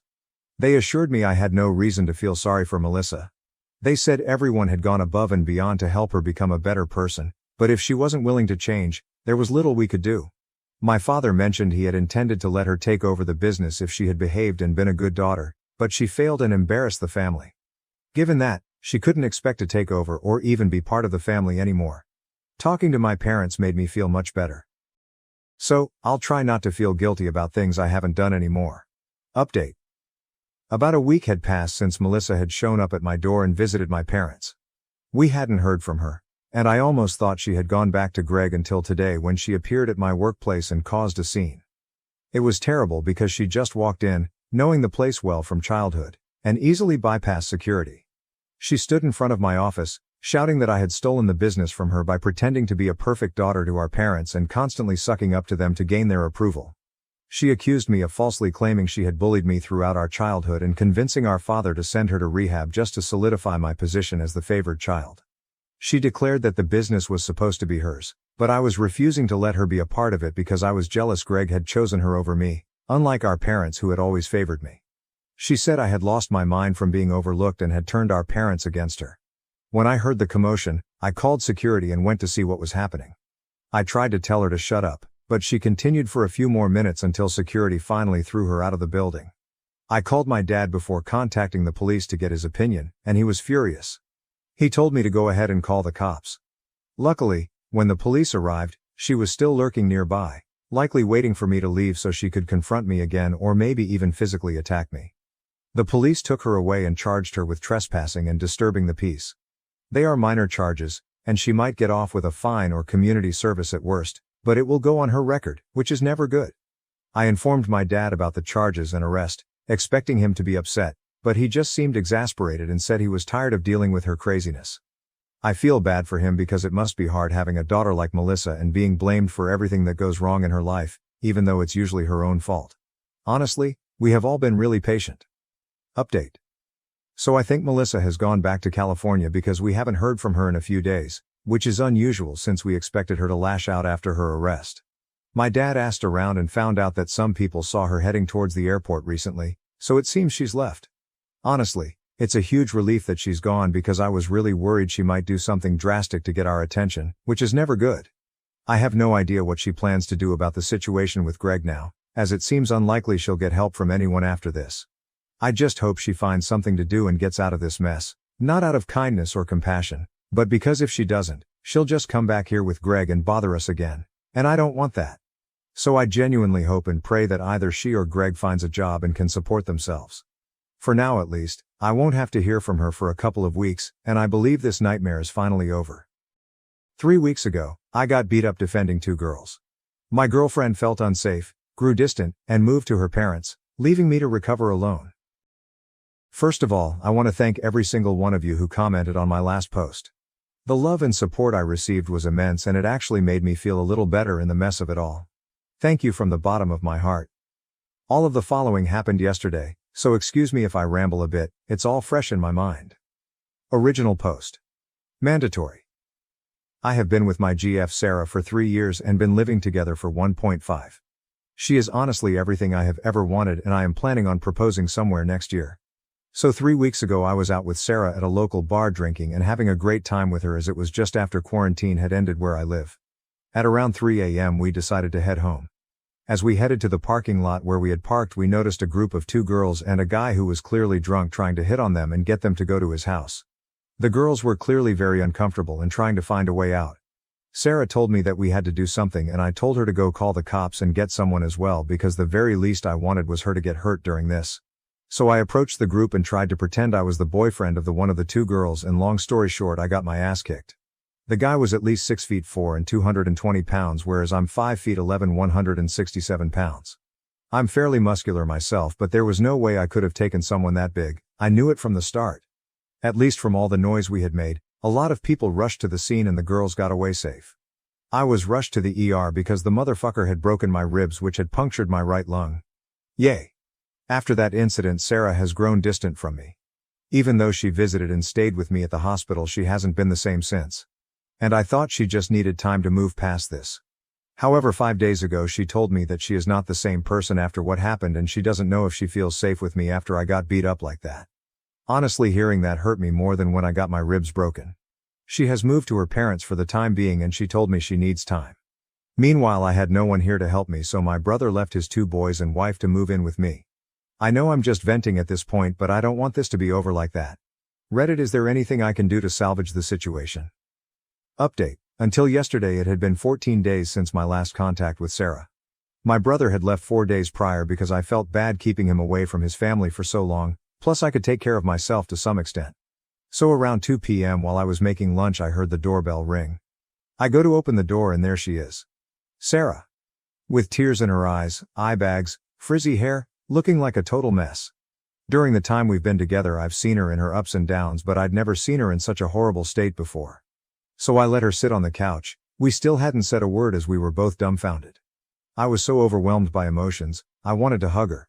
I wanted to full blast her. I didn't even know what I wanted to do. So I did nothing and waited for her to talk. After 5 or 10 minutes of silence, she starts sobbing and saying she's sorry and then crying. At this point, I can barely hold myself together. So I hold her hand and try to calm her down so I can figure out what is going on. After a while, she finally somewhat calms down and starts talking. And that's where it got bad.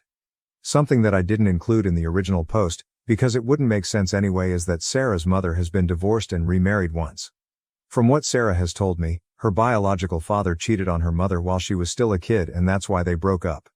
And that's also why she doesn't have any kind of relationship with her father. It seemed odd when I first learned about it, but I didn't question it. That is not the whole story though. Sarah's biological father didn't only cheat on her mother. He was a drug addict that also used to beat her up frequently. Without getting into a lot of graphic detail, in one instance when Sarah's brother tried to intervene and protect her mother, he ended up getting beat up too. So when she saw me intervening and getting my ass kicked in the bar incident, it triggered some kind of PTSD in her head that she could not control. That's why she had grown distant and eventually left. It all spiraled out of control and she could not handle it. In those 2 weeks we'd been apart, she'd barely eaten or slept and even made some really dark thoughts which I'd rather not go into. She told me as a horrible girlfriend for leaving me alone in my condition and that she doesn't expect us to be together again after that, which I told her isn't the case. So we have a very long road ahead of us. My number one priority right now is getting her to see a therapist, which I suggested we can do together if she's scared to do alone. So yeah, that's where we are at. Some of you were right, that there was some deeper issue behind what happened, but I could not have possibly known. I also wanted to take this opportunity to say something that I got messaged about a lot. I got a lot of comments and messages saying that I was a moron for what I did at that parking lot and that I should mind my own business next time and not play the hero, etc. First of all, I did not initiate the fight with the dude. As I said when I got there, I tried to pretend I was the boyfriend of one of the girls in case. When that didn't work, I got between the girls and the dude, trying to create some space between them, and that's when he started to push me and eventually started throwing punches. Secondly, no matter how hard I hit the gym, I would never be able to take that guy one-on-one. As I said, I'm pretty fit and I've been working out for several years, but the fella was a lot bigger than me. Unless I had a gun or something, which isn't legal in my country, I was doomed. Finally, for the people telling me to mind my own business, well, let me tell you exactly what I was doing. It is mine and everyone else's responsibility to look after the ones who can't protect themselves in this shitty world. No, I do not consider myself a hero, nor did I do it for the show. I did it because in some other instance one of those girls could have been my girlfriend, sister, mother needing help. And these girls were somebody else's girlfriend, sister or mother. If I was put in that situation 100 more times, I would act the same. Edit. I also talked to her about the proposal I wanted to make this year. I was planning on doing it as a surprise, but in the way things have turned out, I figured it would be better if she knew it first. We both agreed it should be delayed for now. My church banned our youth worship leader for condemning Christian nationalism. The band plans to walk out during their next performance. My church's youth group has a youth band that leads worship during youth, but the church also has them lead worship on Sunday mornings every few weeks, to promote the youth band when the usual worship team has a week off. I'm not in the band, but I often help with lyric PowerPoints along with another girl, but not when the band plays on Sundays. The main singer of the youth band is the daughter of a youth assistant, and the daughter is an assistant too. We'll call her Emma, she's 20. I'm writing because of what happened the last time the youth band led Sunday worship on 6/30. That led to Emma and her family leaving the church. In between one of the songs, Emma said she felt led to say that Christian nationalism wasn't of God, because forcing people to believe went against the basis of Christianity because God gave free will and too many Christians forgot that. She also said there would be no short and narrow path if people were forced to walk it, before saying Project 2025 was advertised as Christian but resembled nothing of God, because God never forced people to believe in Him. No one confronted her or anything, as it was brief, and they played a few more songs along with the closing song after the pastor finished his sermon. But when we got to youth on Friday night, Emma and her mother weren't there. And we were later informed, by the youth pastor, that Emma and her mom would no longer be helping the youth before a bunch of stuff about giving others the chance to be lead singers because Emma had left the church. However, word got out from one of the band's players that Emma told the band that she got banned during the week and that her parents left the church with her, so they already knew before we found out at youth. The reason I'm making this post is because of a conversation I had with the band and other PowerPoint girl the same Friday the youth pastor announced it, and the conversation was private from the rest of the kids. Long story short, the band is upset about what happened to Emma, and they've been throwing around ideas on what to do. The one they're heavily considering is a walkout the next time they're scheduled to play on Sunday after playing the intro song, Service opens with an intro song before someone comes on stage to welcome everyone before worship continues, and they would voice support for Emma before walking out together. They haven't told anyone not associated with the band because they don't want anyone to spill the deets. But the main thing we're debating is repercussions from our parents and whether or not it's worth the risk. There's likely a few weeks until the band plays on Sunday again, and they still haven't decided on a new lead singer yet. I also want to add that the church didn't upload the worship portion of the service with Emma and only uploaded the sermon from that day. They always include worship on their YouTube upload of the service. Most of the concerns were around tuition punishments, as some of them have their parents helping pay, but they still want to do something. And while I'm not in the band technically, aside from coordinating PowerPoint lyrics occasionally, I figured the least I could do was get advice from other adults anonymously, because we don't want to ask our parents for obvious reasons, and maybe others could see more pros and cons that we can. I appreciate any advice that anyone gives and will relay it to the band too. Thanks to anyone who read this to edit. I forgot to add this detail in my post, but the pastor of our church has used the pulpit to speak politics in the past and has even mentioned support of a presidential candidate on numerous occasions, along with other political topics on occasion too, Roe v. Wade and gay rights. So while I agree that politics probably shouldn't be spoken in church, some of the band said that Emma was tired of the often political topics being brought up during sermons, thus why she said what she said. Comments from the first post. Comment 1, OP, I am not Christian, but standing up to the tyranny of Project 2025 is the most Christian thing I've heard. That sounds exactly like what you should be doing against something that represents hate and violence. Christian nationalism is why many people are starting to make fun of or roll their eyes at Christian values. Because from what we see, Christian nationalism is the exact opposite thing Jesus would want or support. I don't believe in him, but I do think God/Jesus would be proud of you. You sound like a good person. Comment 2, hey. I hope you see this despite all of the responses. I was raised Catholic. I consider myself otherwise now, but that is how I was raised, and I was an altar server and lead singer for Mass. I was very involved in my church. My priest was an amazing human being who never brought politics into service. He was so kind and so caring to everyone in the community. When I lost my faith, he was an amazing person to talk to, and he never shamed me. That being said, other people in the church hated this about him and became vocal about it. It was exactly this political behavior that made me turn away from the church in the first place. I thought it was horrible to mix politics and faith. I strongly disagreed with it and wanted no part in it. I started exploring the history of my faith and other faiths. I wanted to know why. Why were we trying to dictate people's lives, when Jesus told us not to? Why were we cruel to the poor and the sinful, when Jesus' message was to forgive? Why, when the church had so much wealth and power, did they wield that power like a club, forcing themselves onto the vulnerable and desperate? In the end, it is all about control. Whether you believe in God or not is one thing. But believing in the church is to believe in a man-made organization. Flawed people created these institutions, and like people, they are flawed too. A community organization has the power to uplift as much as it has the power to control and beat down. And that is what it all comes down to, doesn't it? Your friend could not be controlled. So they kicked her out. And now here comes the big question. Knowing all of this, can your conscience be at peace if you stay silent? When I was your age, I could not. Do what you believe is truly right, even if it's hard. Even if it's uncomfortable. You will always become better for it. Edit. Wow. Thanks for the awards, guys. And OP, if you see this, please update us. I would love to know how this update. I want to thank to everyone who commented on my original post, because it was way more than I expected, and many of you had really helpful advice. This is a small update with some really surprising things that happened since. First, the band is still going through with the walkout, and they're keeping it within the band so that no other kids tell their parents who might tell leaders. It would have been awesome to include others, but the risk of the church catching wind was too great. Second, we have a date of 8 quarters when the youth band will do worship for the adults again. Third, the youth pastor appointed a singer from within the group who will take turns singing on Sundays with future participants in the coming weeks. Fourth, the new singer agreed that the church's handling of Emma was BS. Fifth, and most exciting, 2 of the band members told non-religious relatives about the situation and fear of punishment, and they agreed to come to the service and let them head to their cars in the parking lot straight from the walkout, for safety. They won't leave the lot in case some parents try to claim kidnapping, but will be in their cars if all goes well, and the rest of us are going to ask our relatives too.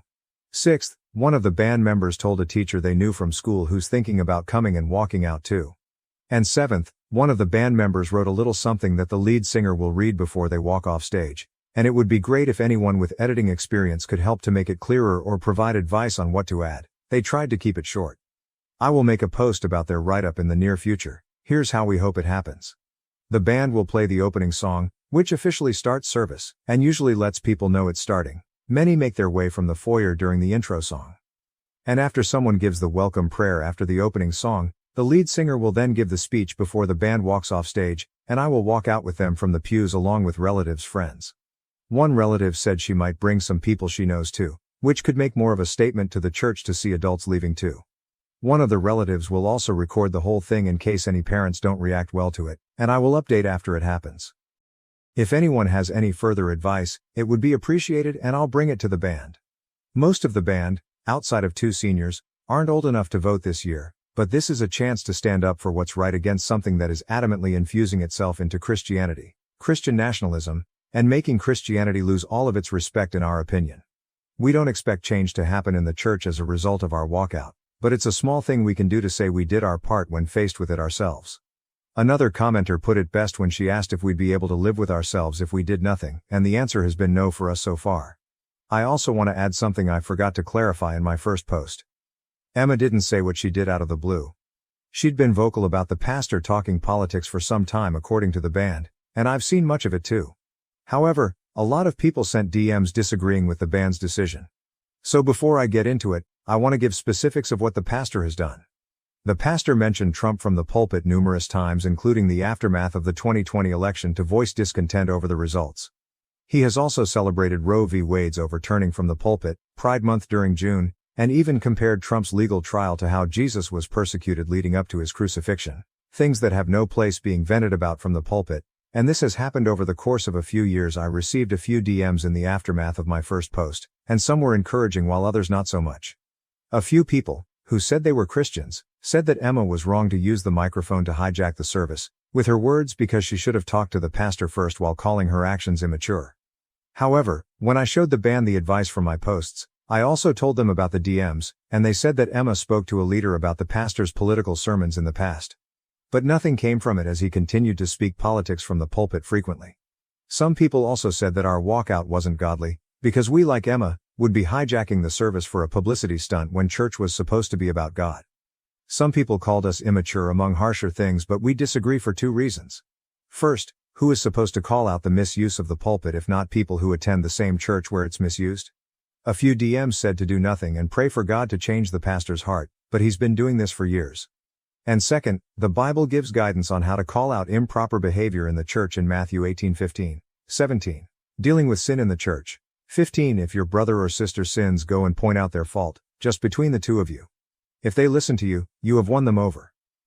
16. But if they will not listen, take 1 or 2 others along, so that every matter may be established by the testimony of 2 or 3 witnesses. 17. If they still refuse to listen, tell it to the church. And if they refuse to listen even to the church, treat them as you would a pagan, or a tax collector. Emma has already talked to a leader one-on-one, and the band has voiced displeasure about Emma's ban to the youth pastor, only for him to disagree and say that Emma was out of line. Regarding the part about, tell it to the church, I suppose the how might be up to interpretation. Maybe telling the church means telling a church leader instead of the congregation on stage. But Emma and the band have talked to various leaders, including an elder too, aside from our youth leader, only for years of political rants from the pulpit to continue. When Jesus flipped tables in Matthew 21:12, we believe he did it because people were using the temple to sell things that had nothing to do with God, and we believe that politics falls into the same boat. Someone commented a link in the comments of my first post that I never saw. But I showed the band, and we couldn't agree more. Pastor Loran Livingston talked about the role of politics in the church and how politics shouldn't be combined with Christianity. I still plan to speak with my parents ahead of 8 quarters, and I'll share the write-up the band is working on really soon. I really appreciate everyone who commented too. Lastly, I want to clarify that the walkout is the band's decision entirely. I am not a member of the band, I just do PowerPoint lyrics during youth, and I'm not even in the band's group chat with Emma. As some of the band members are contemplating punishments from parents, 2 seniors who are concerned with their parents removing tuition help.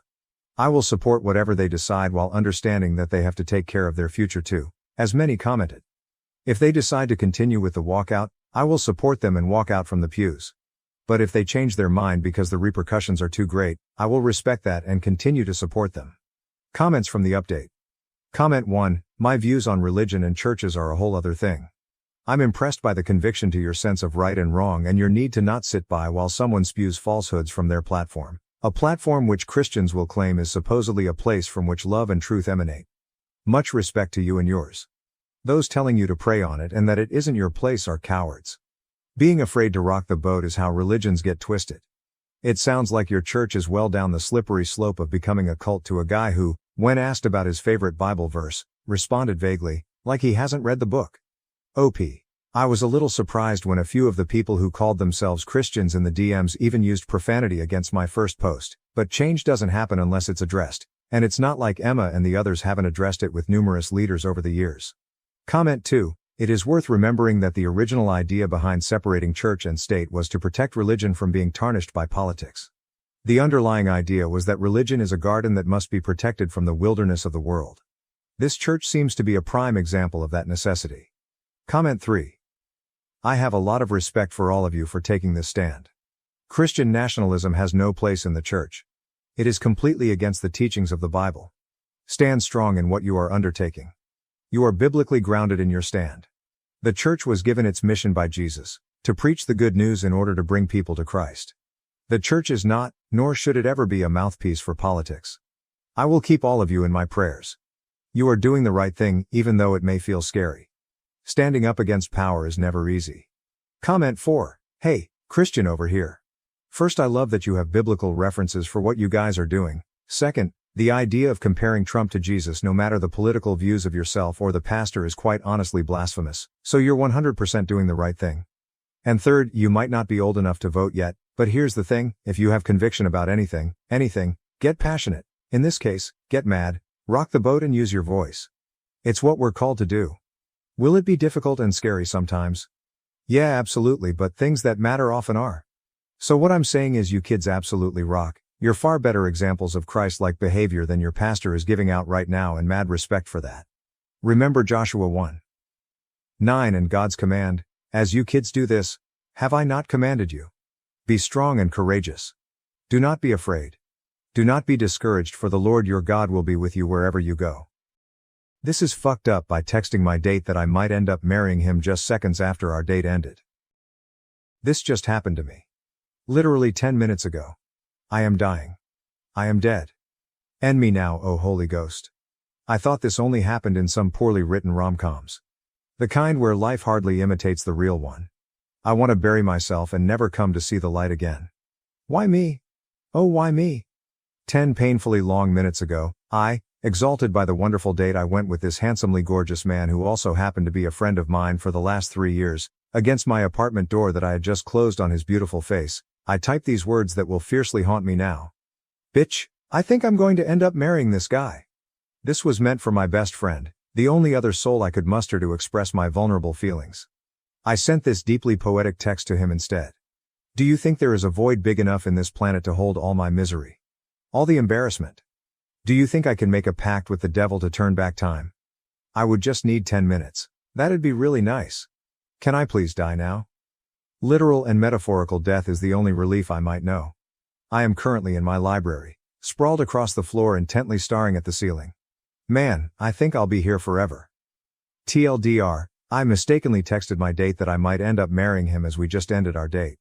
Realized too late the text meant for my best friend was sent to him instead. Bitch, I owe you an update. Good news, there's so much staring at the ceiling one can do before pure boredom kicks in and the realization that the desire to scream fuck at the top of your lungs will most likely not last for an eternity.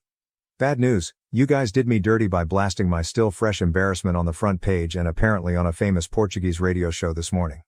Cool. So, on to the meaty love update. Once I realized the text blunder, I quickly texted him that it was not meant for him, with a crying emoji for good measure. Sweet man that he is, he responded immediately to let me know that he doesn't read text not meant for him.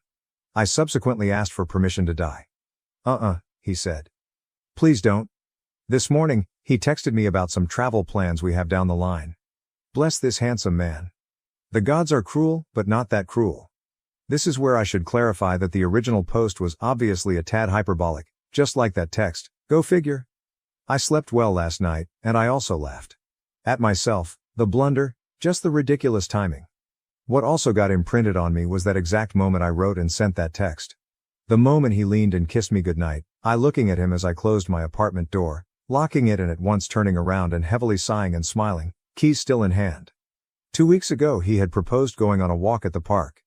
I had an inkling somehow that after knowing each other for 3 years, he was going to finally, perhaps, become vulnerable and share a few things. I had been in a serious relationship when we met and, what I know now to be out of respect and my ironclad boundaries, he never made any advances. But I was single now.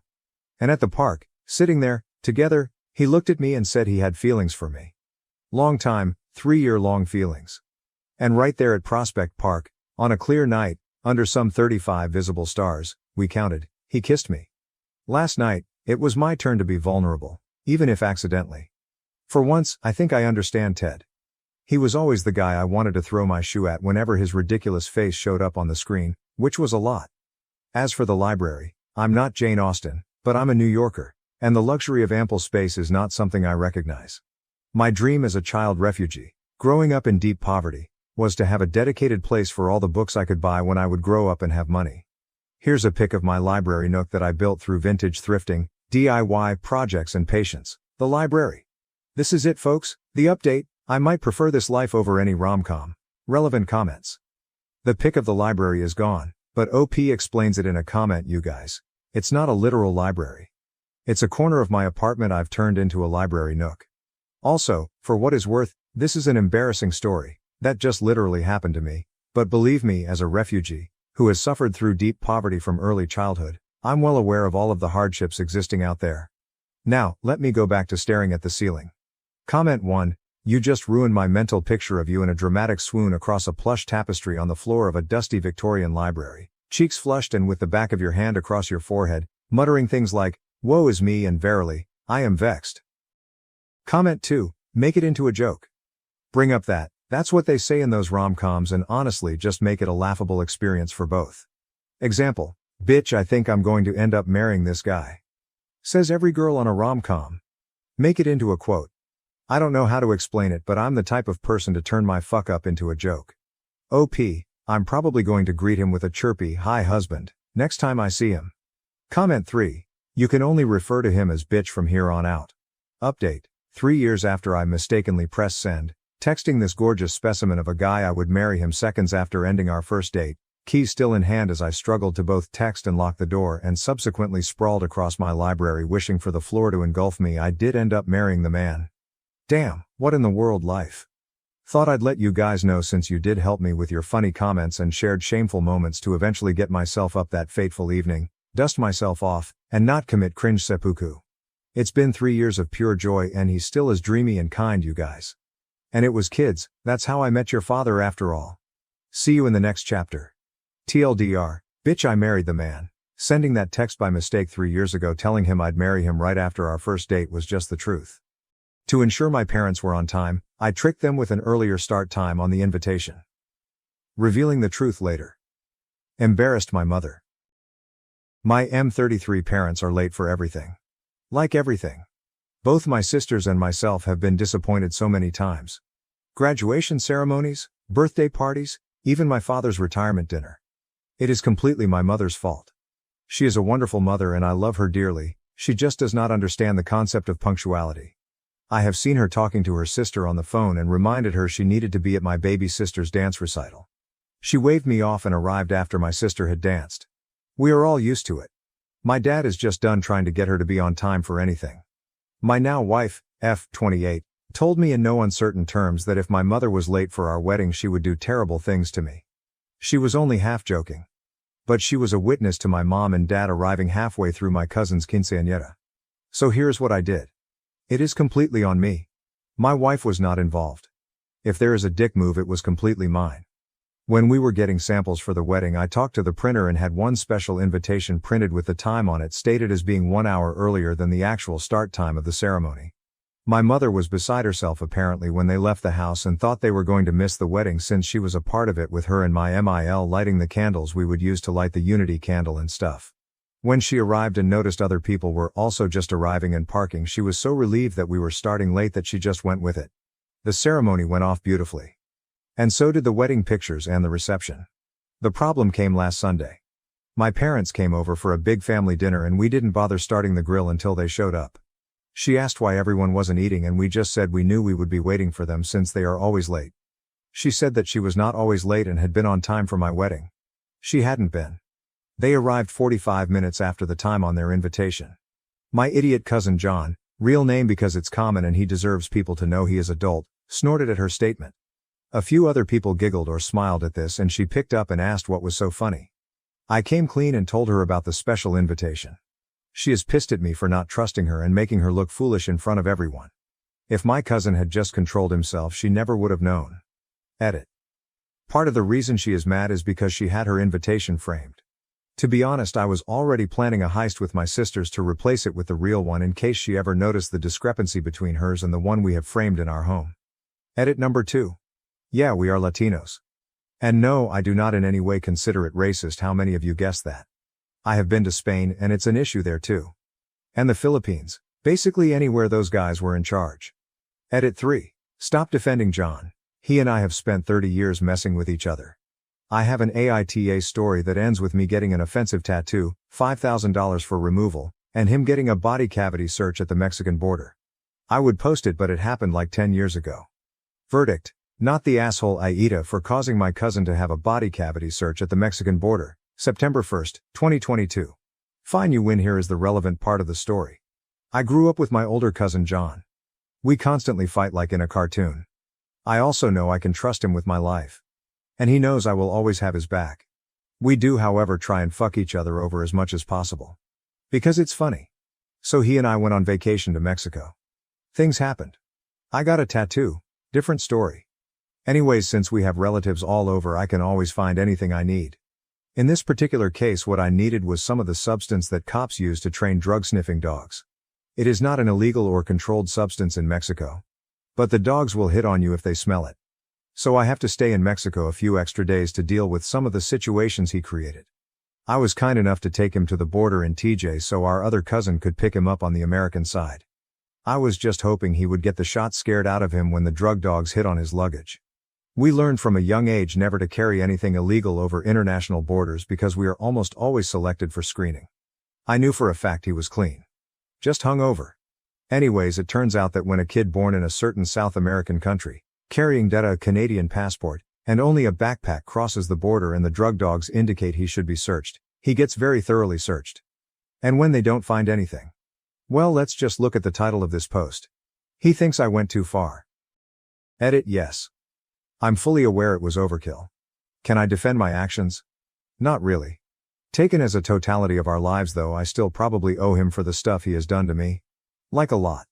For the record, I did apologize. Update July 22nd, 2024, 2 years later. What happened? My parents have been embarrassed for 2 years now because of how I tricked them into being on time for my wedding. Pretty much every time I see them they say I was a dick not to trust them. Our church is very busy and full of young people. So lots of weddings. To the point where there are 3 weddings every Saturday all summer long. One at 10, one at noon, and one at 3. Sometimes, but not often, there is also an evening wedding. My little sister just got married. She snagged the noon slot. My mom got super involved in planning the wedding to prove that I'm just an immature asshole. She said that she would be on time and not miss anything. Side note. I personally hate when people clink glasses to get the bride and groom to kiss. At our wedding, people had to sing a song. My cousin John has no shame and sang like 10 times. I think people were bribing him with alcohol. I set up a betting pool for kisses depending on how late my parents were. It cost $10, and if you guessed within 5 minutes you got a free pass to make my sister and her husband kiss. Almost everyone bet on time, because of the shit extravaganza at my wedding. The correct answer was 25 minutes.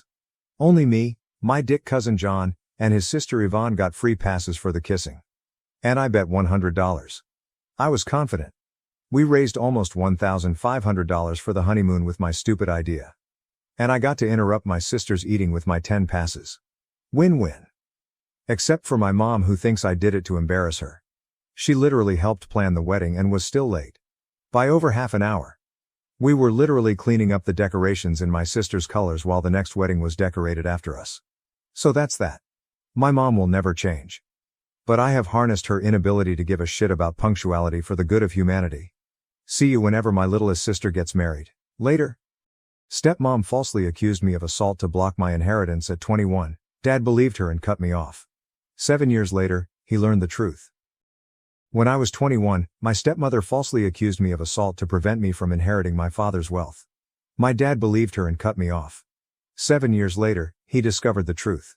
Hello everyone. My biological parents divorced when I was 9, and they shared equal custody of me. I spent weekdays with my mom, who lived near my school, and weekends with my dad. Despite their separation, both parents were always kind and gentle towards me. While I was sad they were not together, I understood they both loved me deeply. A few years later, my dad met Gina, who would become my stepmother. When I was 11, my dad introduced her to me. She seemed nice, and my dad was clearly happy. He hoped we would get along well. Gina had twin daughters, Emma and Emily, who were 14 at the time. Raised without their father, the twins were quite immature and would throw public tantrums if they didn't get their way. As an introvert, I quietly observed their behavior. After a year of dating, my dad and Gina decided to marry when I was 12. Even my mom attended the wedding. I was excited to have a new family member. Initially, I thought my stepmother and I got along well. However, a few months after their honeymoon, she told me one morning that she didn't really like me. She said we needed to pretend to get along for my dad's sake when he was around. She also told me to stay out of her way when he wasn't there because she couldn't stand the sight of me, as I reminded her of my mom. Hearing her harsh words broke my heart. I had genuinely liked her and hoped for a good relationship. The twins overheard her and later teased me, saying my dad didn't love me and preferred them. I remember crying and telling my mom about it. She immediately called my dad and gave him an earful. My dad assured her that my stepmom would never say such things and that I must have misunderstood her. The following weekend, when I visited my father, my stepmother appeared upset. She stayed silent in front of my dad, but as soon as he left, she angrily whispered to me, threatening that she would ensure I no longer had a dad in my life if I ever told my mom anything about her. She also warned that she would divorce my dad and take all his money, leaving him destitute if I didn't keep quiet. At just 12 years old, I was terrified for my dad, so I nodded in agreement. From that day on, Gina made it her mission to make my life miserable in every way possible. Being a child, I felt I had to endure it silently. Whenever we were alone, she would say hurtful things to me and I would stay silent, hoping she would eventually stop bullying me. She would insult my height and weight, calling me ugly. I hoped my dad would notice, but he never did. He believed Gina and I had a good relationship and would often force me to go shopping and eat out with her and the kids. She would use my dad's card to pay for our meals but wouldn't let me eat anything substantial at the restaurant. I was only allowed to have soup or dessert, no main course. I would sit there miserably, watching them finish their meals while crying quietly. I would return home hungry and she would force me to go to bed without eating. Many nights I cried myself to sleep, both hungry and exhausted from her cruelty. At that point, I was at my wit's end, scared, angry, and frustrated with both my stepmom and my dad. This is why I dreaded visiting my dad on weekends. Every Friday evening, I would try to avoid visiting by coming up with excuses like a stomach ache so I could stay with my mom. My parents started noticing, and my dad would call, expressing sadness at not seeing me. My mom would urge me to tell her if something was wrong, but I always kept quiet, still scared of Gina's threats. When I was 14, my dad decided to take the whole family, including me, on a trip to Greece. Initially, I didn't want to go, but my mother told me it was a good opportunity to travel and see the world, so I reluctantly agreed to join them. As usual, Gina pretended to be sweet and kind in front of my dad, asking about school as if she genuinely cared. I noticed she would subtly tease me in her sweet voice, making hurtful comments that wouldn't outright portray her as mean.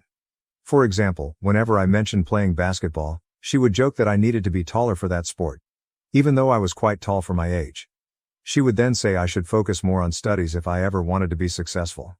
The twins would smirk and call me names like meathead, even though I had better grades than them. My dad would notice but choose to ignore it. Whenever I expressed that her comments hurt me, my dad insisted she was just teasing and that I should lighten up. Gina would nod and tell my dad that I had no sense of humor and needed to learn to have fun. This continued throughout the vacation. One day, in a moment of anger when she and the twins were teasing me about my weight while I was trying to enjoy the pool, I decided to retaliate. I told the twins that their double chins were embarrassing, watching their faces fall. I then turned to Gina and told her she shouldn't wear a shrug over her bikini because her huge stomach was still visible, making her look like a penguin.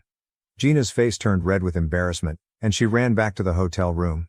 The twins started yelling at me, calling me sexist and saying how horrible it was for me to say such things about them. Later, my dad confronted me, clearly angry. He asked if I had really spoken to my stepmother and stepsisters like that, and when I admitted it, he lectured me about how he had raised me better and that I should never talk to a woman about her weight. I argued back that they were criticizing my weight, looks, and height, but my dad forced me to apologize to Gina, who had locked herself in the bathroom crying after what I said. Gina and the twins made a big show of accepting my apologies. When I got home, I told my mom everything. She spoke to my dad, who tried to blame me for the whole situation. My mother threatened to call CPS on him if Gina ever commented on my weight or looks again. This scared my dad, and after that, Gina never said anything to me. However, she and the twins would blatantly ignore me whenever my dad wasn't around, which I honestly didn't mind. When I was 16, my mom went away for a few days, so I stayed with my dad and Gina. Gina complained about having to cook for one more person, so on my last night, I decided to make dinner since my mom had taught me to cook from a young age to be independent. Gina wanted to invite some friends over when she heard I was cooking. I prepared the meal, set the table, and served dinner. Everyone loved the food and praised me. My dad decided to do the dishes, so I went to my room. From there, I heard Gina and her friends talking loudly outside my window. Her friends were saying how lucky she was to have a nice husband and a great house. When they mentioned how nice it was that I cooked for them, Gina went on a rant about how annoying I was and that she couldn't stand seeing my face. She told her friends she couldn't wait until I was 18 so she wouldn't have to see me every weekend. When one of her friends mentioned again how nice I seemed, Gina admitted she had hoped I would fail at cooking so she could blame me for something. This shocked me because I was trying to be polite to her, even though I knew she hated me. As time went on, Gina's dislike for me only grew. During college, when I visited my dad for a few days at his insistence, Gina would completely ignore me. She would schedule family activities with just dad and the twins or her and the twins, leaving me at home. If I woke up late during my vacation, she would yell at me, calling me lazy and inconsiderate, even though I always cleaned up after myself. I knew I was always respectful to her because my dad would be furious if I wasn't. Despite being polite and careful not to upset her, it felt like nothing I did was ever enough. She was also inconsiderate of my privacy. She would loudly enter my room while I was sleeping, waking me up or barging in without knocking, making me extremely uncomfortable. She would randomly search my room and look under my bed for reasons unknown to me. She refused to pick up dinner for me but did so for the family, never inviting me to join them. Despite this, I kept quiet, tried to stay out of the way, and spent time with dad whenever possible. Now, on to the main incident. When I turned 21, my dad invited me to visit him, saying he had some important news to share. It had been a while since I last visited, so I felt a bit apprehensive, but my mother encouraged me, saying it was good news. I agreed and booked my tickets. Upon arrival, my dad greeted me warmly at the airport, and we drove back to his place. I asked him about the news, but he said he would reveal everything during the family dinner. When we arrived, I noticed the twins were home too. It had been a while since I had seen Emma and Emily. They didn't acknowledge my presence, and I didn't acknowledge theirs either. That night, during dinner, my dad started by expressing how proud he was to have 3 wonderful children. He spoke about his gratitude for having such a loving family and wanted to share some exciting news. The atmosphere was positive, and I felt a sense of anticipation as he continued speaking. He looked at each of us with a smile, including Gina, who had been giving me icy glares all day. My dad went on to say that he had recently lost a friend to a heart attack, which made him realize how lucky he was to have us. He had spoken to a lawyer and made a will. Upon hearing the word will, Gina and the twins perked up with excitement. Dad said he had decided to leave the house to my stepmom, as she was his wife. Gina beamed with pride and kissed him on the cheek. My dad's house was a 5-bedroom place, and if Gina ever decided to sell it, she could make a fortune. Dad then announced he was leaving his entire retirement account and his car to me. This wasn't just any car, it was a vintage car he had spent a lot of time and money maintaining. The car held sentimental value for both of us, as he often shared stories of his youth and adventures associated with it. As I processed this information, I realized that leaving the car to me was his way of expressing his love. As my dad spoke about his pride in me inheriting the car, Gina's expression shifted from pride to discontent. She exchanged glances with the twins, who seemed equally displeased. It was clear that the idea of me inheriting a significant sum of money and the beloved vintage car stoked their resentment. Dad, apparently unaware of the tension in the room, continued to explain how he would leave the joint bank account he shared with Gina to the twins. Since Gina was a homemaker, the money was entirely my dad's. He expressed his wish for the account to be equally divided between them, assuring them they would have money and a house to live in. so they needn't worry if anything happened to him. I thought this arrangement was fair and had no issues with it. However, the twins immediately voiced their disappointment, saying they had expected more. They argued that my dad should also leave them his retirement account, claiming I didn't need it anyway. When my dad questioned their reasoning, Gina chimed in, stating that as a guy I should find my own way, whereas they were women and needed more money for financial security. My dad reminded Gina that he had already taken care of their college funds and now they were also getting a house and a bank account, so they had nothing to worry about. Despite this, Gina kept insisting that I didn't deserve so much money. My dad firmly reiterated that his decision was final. I sat quietly, observing as the argument escalated. Suddenly, Gina burst into tears. We looked at her, startled, and my dad reassured her that there was no need to cry since he had divided everything fairly. Through her sobs, Gina claimed she had kept silent for years to protect the family but couldn't hold it in any longer. The room fell into awkward silence, and my dad and I exchanged confused looks. Despite the palpable tension, he gently encouraged Gina to share what was weighing on her mind. Amidst her sobs, Gina began to recount how, a few years ago, I had supposedly tried to force myself on her, but she had kept it hidden to protect me. I was stunned, completely blindsided by the unexpected accusation. Before I could even grasp what was happening, Gina started elaborating on her fabricated story. She told my dad that after our vacation in Greece, where we had an argument about weight and height, I would constantly stare at her and attempt to enter her bedroom uninvited. I sat frozen in my chair as she continued to concoct tales of how I would try to barge in every time she took a shower or get uncomfortably close to her face when we were alone. She claimed she dreaded having me over every weekend because she feared I would behave the same way with the twins. I tried to defend myself, vehemently denying the baseless accusations and yelling at her for having the audacity to make up such lies, but Gina continued to cry as if she were the victim. She went on about how, as I grew older, I made her increasingly uncomfortable and, on one occasion when we were alone, I allegedly tried to force myself on her. My eyes widened in shock, and the blood drained from my face upon hearing such a serious accusation. My dad looked utterly confused and concerned, his eyes darting between me and Gina, clearly at a loss for words. Gina continued her story, claiming she had suffered in silence for years, afraid to speak up for the sake of the family. I yelled at Gina, calling her a psycho, insisting there was no way I had ever looked at her inappropriately, let alone touched her. Gina yelled back that she was done keeping her silence and needed to expose a monster like me. The twins began shouting furiously at me, accusing me of putting their mother through this and using words like rapist and molester. My head was spinning, and it all felt like a bad dream. I couldn't believe how a pleasant evening had turned into such wild accusations. I looked at my dad for support, but he remained quiet, clearly trying to process everything Gina had said. He asked her if what she had spoken was true, and Gina nodded, asserting that she would never lie to him about his own son and that, as his wife, he should believe her. While I tried to defend myself, my dad asked Gina why she hadn't spoken up earlier. She explained that she feared no one would believe her since I was a minor trying to do inappropriate things with her. As a stepmother who had married my dad, she felt people would dismiss her words. She claimed she had to bear this silently to protect the family. I was crying at this point, begging my dad not to believe her. I never imagined Gina could fabricate such atrocious lies, especially after what she had put me through over the years. Unfortunately, Gina's manipulation had strained my relationship with my dad, and he seemed torn between trusting me and believing his wife. The twins, influenced by their mother's narrative, supported Gina's false accusations and yelled at me to leave their house. I yelled back that it was my dad's place and they shouldn't believe their mother's lies. My dad, amidst the chaos, looked up at me and told me to leave the house until the matter was resolved. It felt like a punch to the gut. Being rejected by my own father, who chose to believe his second wife over me, left me hurt, confused, and betrayed. I packed my belongings and left the home I once thought was mine. I flew straight to my mother, who was shocked to see me at her doorstep. When I told her everything, she was furious and ready to confront my stepmom. But I asked her not to, knowing how unpredictable and dangerous Gina could be. If Gina could concoct such wild lies to get me kicked out of my dad's house because she was upset about the inheritance, she could do much more to ruin my life. I couldn't risk having her in my life any longer, which is why I decided to cut off my dad permanently.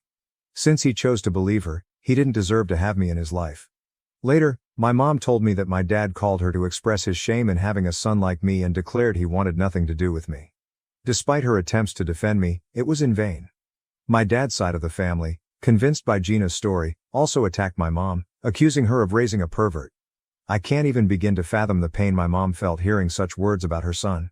The damage was done, and Gina had won. I wish I could say my life improved after cutting her off, but it didn't. Gina and the twins continued bombarding me with vile text messages, threatening that I should stay away from my dad forever. It got so bad that I had to change my number to escape them. Even after that, things didn't get better. Gina's actions left me terrified of being around any woman, fearing I would be falsely accused again and lose my job and career. I was scared to meet anyone or go on dates. Throughout this ordeal, my mom stood by me and believed me. I went through severe depressive and suicidal episodes, and my mom flew in to live with me for a couple of months to make sure I was all right. Slowly, my mental health improved, and I started to rebuild my life. Eventually, I met a wonderful woman named Mara, who brought joy back into my life. She has completely changed my life and my mom adores her. Mara and my mom mean everything to me, and thanks to them I continue to live my life with purpose. Just a week ago I received a call from an unknown number. Thinking it might be Amazon, I answered. To my shock, it was my dad. I was stunned to hear his voice after nearly 7 years. He sounded old. When I asked how he got my new number, he dodged the question and asked if I was doing okay. I remained silent and then told him not to bother me again since I had nothing to say to him. That's when my dad broke down and started crying.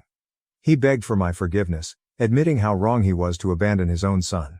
My curiosity was piqued, so I waited for him to explain. My dad then revealed that Gina had been cheating on him with his best friend for years. When he confronted her with proof, she stopped hiding and confessed she was tired of being married to a pathetic man like him. Gina admitted she had only married him for his money and despised being with him. When my dad pressed her further, she confessed to fabricating all the accusations against me because she hated me and wanted all his wealth for herself and her daughters. As you can imagine, my dad divorced her, and she got nothing from the marriage due to her affair. Despite her lawyers fighting for alimony, my dad said he had been waiting to divorce Gina so he could officially reach out to me and apologize for what he put me through. He expressed his desire to make up for lost time and rebuild our father-son relationship. At the mention of father and son, I couldn't help but scoff. I told him that he was no father of mine after how quickly he abandoned me for his wife's nasty accusations. I told him I wanted nothing to do with him and that he should stop bothering me. I ended the call and hoped he got the message. Since then, I've been bombarded with calls from my dad and his side of the family, who I don't even talk to, saying that my dad has suffered enough and that I'm just making it harder on him. Their messages leave me feeling conflicted. Am I the bad guy for refusing to talk to my dad after he cut me off due to Gina's false accusations? Update 1, my post was locked, but hopefully it's okay now. I've posted the link and tried my best with spacing. I'm on mobile. To everyone who offered support and advice, thank you so much. Your words helped me see things more clearly. I'm not just furious at my dad for believing my stepmother over me but also for all those years she harassed me while he did nothing to protect me. I was just a child and she blackmailed and manipulated me while I kept quiet. I think it's time I open up to my mom and let her know exactly what I went through because I know she'll understand. Update 2. Hi everyone, it's been a week since my last update. For those concerned about my mental health, I'm doing okay. Thank you for your kindness. I booked tickets for my mom to come visit me so I could tell her and Mara everything. They already sensed something was up. I started by telling them about Dad's contact after all these years, which shocked my mom. She asked why he reached out, and I explained. She had no idea he had gone through a divorce and was furious at Gina for what she put everyone through. Then I told them about how Gina would manipulate me when I was just 12 years old. I recounted how she bullied me when Dad wasn't around and threatened to divorce him if I ever told him. I didn't realize how traumatic these events were until I began to open up about them one by one. By the time I finished, I had tears streaming down my face. Mara and my mom were crying quietly as well. My mom immediately hugged me, repeatedly saying that I shouldn't have kept this all in and that it was okay to share. I cried for half an hour while my mom held me. Mara also told me that no child should have gone through what I did and that it was completely fine if I chose never to speak to my dad again since he should have protected me. My mom nodded, saying I had no obligations to explain anything to my dad because when I needed him the most, he chose to believe his wife over me. The only reason he was reaching out now was that he was lonely and had no family left. That's when I realized they were right. My dad perhaps never really loved me because if he did, he would have never believed I was capable of such things. Since then, I've felt much lighter after sharing my past with Gina out loud with my mom and Mara. I've blocked my dad and will continue to block any other family member who tries to interject in my life. I owe no explanations to those who chose to abandon me. Update 3. Wow, it's been 6 months since I wrote this post, and I can't believe how much my life has changed since then. I want to start by sharing some happy news. I proposed to Mara, and she said yes. My mom is thrilled for us, and we're considering moving closer to her because the schools are better there.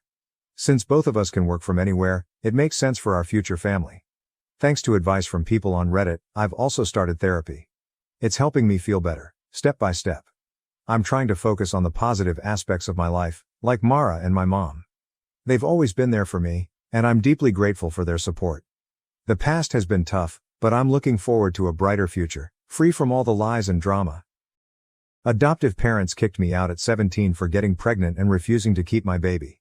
20 years later, their biological son reached out to me.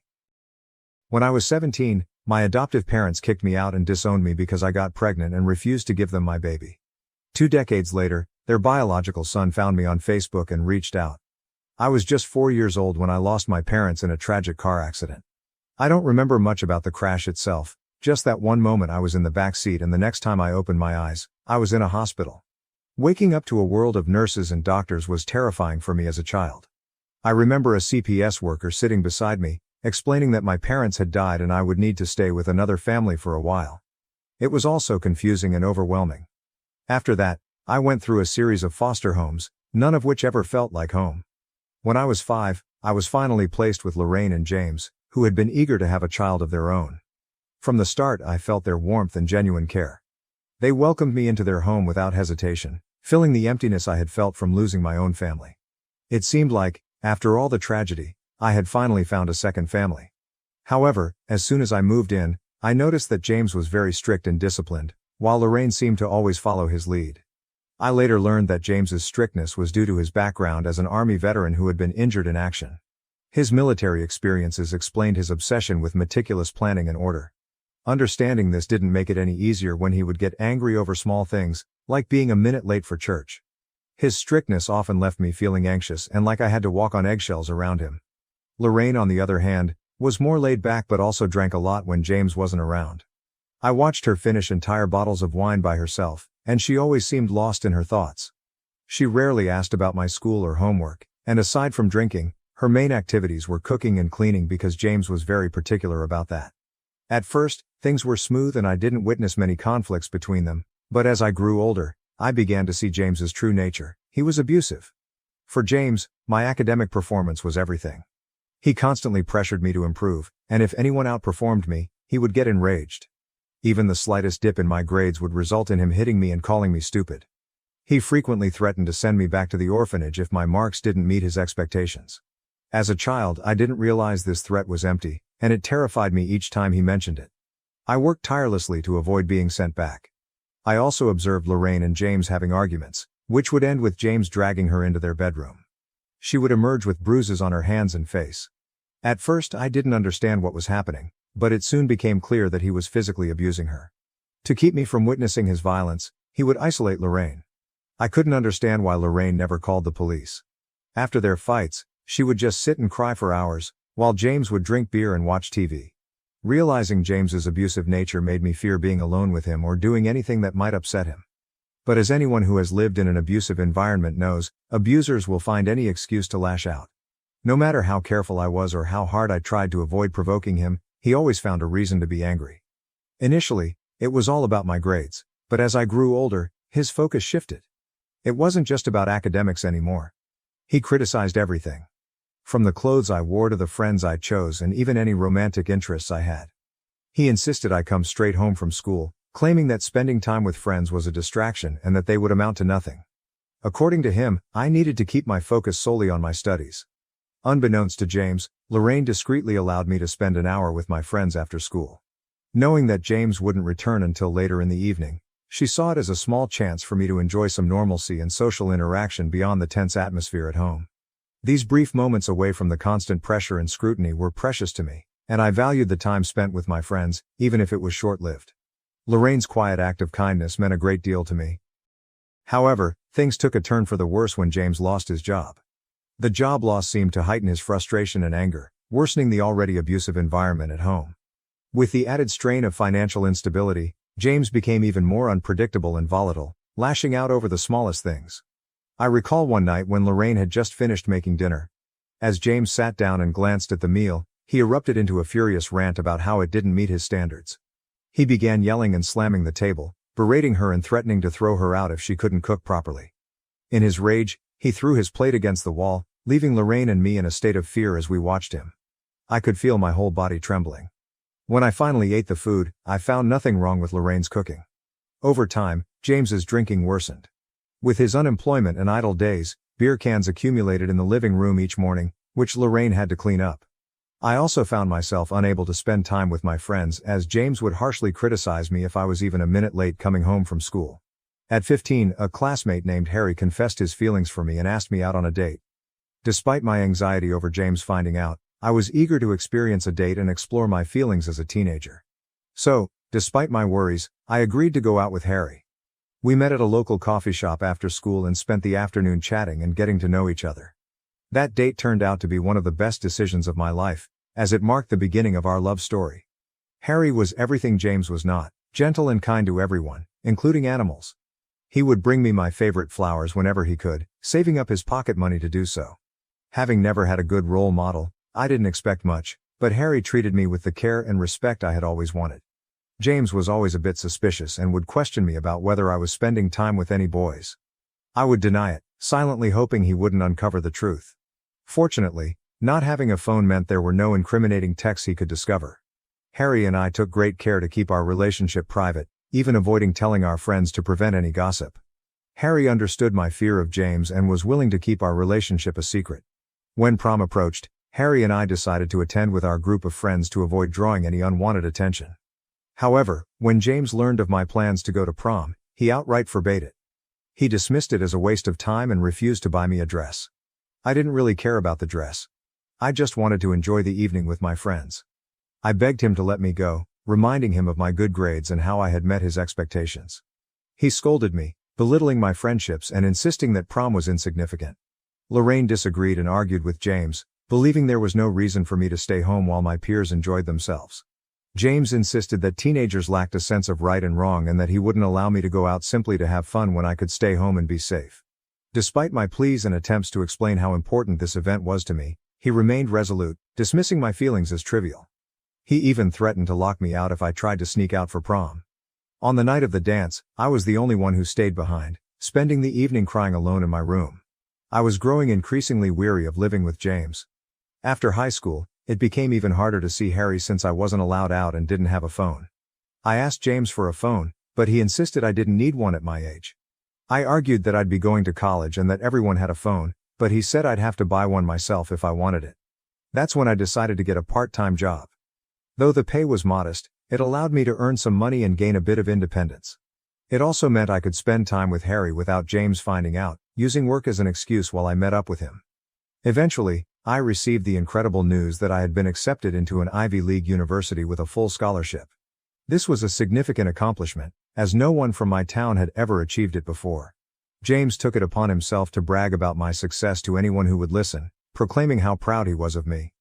Despite his constant boasting, he never actually congratulated me personally. Instead, acting as though my achievement was a reflection of his own success. After receiving my college acceptance, I felt an enormous sense of relief. At last, James had nothing to complain about, as I had fulfilled his greatest dream by securing a spot in a prestigious college with a scholarship. With my job and academic success, he couldn't label me as lazy anymore. His newfound satisfaction led him to agree to buy me a phone and allowed me to use the money I earned from work for college expenses. He even permitted me to hang out with my friends after work. For the first time, I felt like I could enjoy life a bit, just like everyone else. Harry and I knew we'd be separated when we went to college, but we promised to meet up whenever we could. Our intimacy was careful and limited, with both of us taking precautions. A couple of weeks later, I began experiencing unusual symptoms that resembled those of my period, but without actually having it. Being perceptive, I sensed something was wrong with my body, and I found myself craving food at odd hours. Panicking, I told Harry that I needed to take a pregnancy test, and he agreed. I took 3 tests, all of which came back positive. The shock was overwhelming, and I collapsed on the floor, crying uncontrollably. It felt like I was living through one of my worst nightmares. Harry tried to comfort me, but I was trembling with fear. I knew that if James discovered I was pregnant, especially right before college, he would react with unimaginable anger. Harry reassured me that the decision was entirely mine and that he would support me no matter what. He suggested talking to his parents first and then approaching James together to prevent any violent reactions. Given my difficult home situation, Harry was genuinely concerned for my safety. His parents were incredibly understanding. His mother embraced me and comforted me, saying that such things happen to many people and not to worry too much. They agreed to come to my place to help break the news to James. When Lorraine and James were informed of the pregnancy, they were utterly shocked. Lorraine asked me twice if I was certain, and I confirmed with the results from multiple tests. James, however, erupted in anger, accusing me of being a product of his reluctance to adopt children from strangers, citing their unpredictable nature. He hurled a barrage of insults at me, claiming I had ruined my life. Harry's parents tried to calm James down, but he directed his fury at them, blaming them for the situation and appearing ready to physically confront Harry, who sat quietly in the corner. Overcome with emotion, I started crying and told James that I wasn't planning to keep the baby, so he had nothing to worry about. I assured him that everything could return to normal, and I would still go to college as planned. At that point, Lorraine asked to speak with James privately. They left the room while I sat there, crying and anxiously fidgeting. Harry's parents looked at me with sympathy. When Lorraine and James returned, Lorraine's words struck me like a tidal wave. She proposed that we didn't necessarily have to give up the baby, suggesting that I could carry the pregnancy to term and then transfer my parental rights to them. I sat there in stunned silence as Lorraine stressed that the child was a gift from God and urged us not to consider other options. James supported Lorraine's view, suggesting that this arrangement would be ideal, especially since Lorraine was already pregnant herself. His words left me completely bewildered, and I struggled to grasp what he was proposing. James revealed that Lorraine had only recently discovered her pregnancy and had kept it private while processing the news.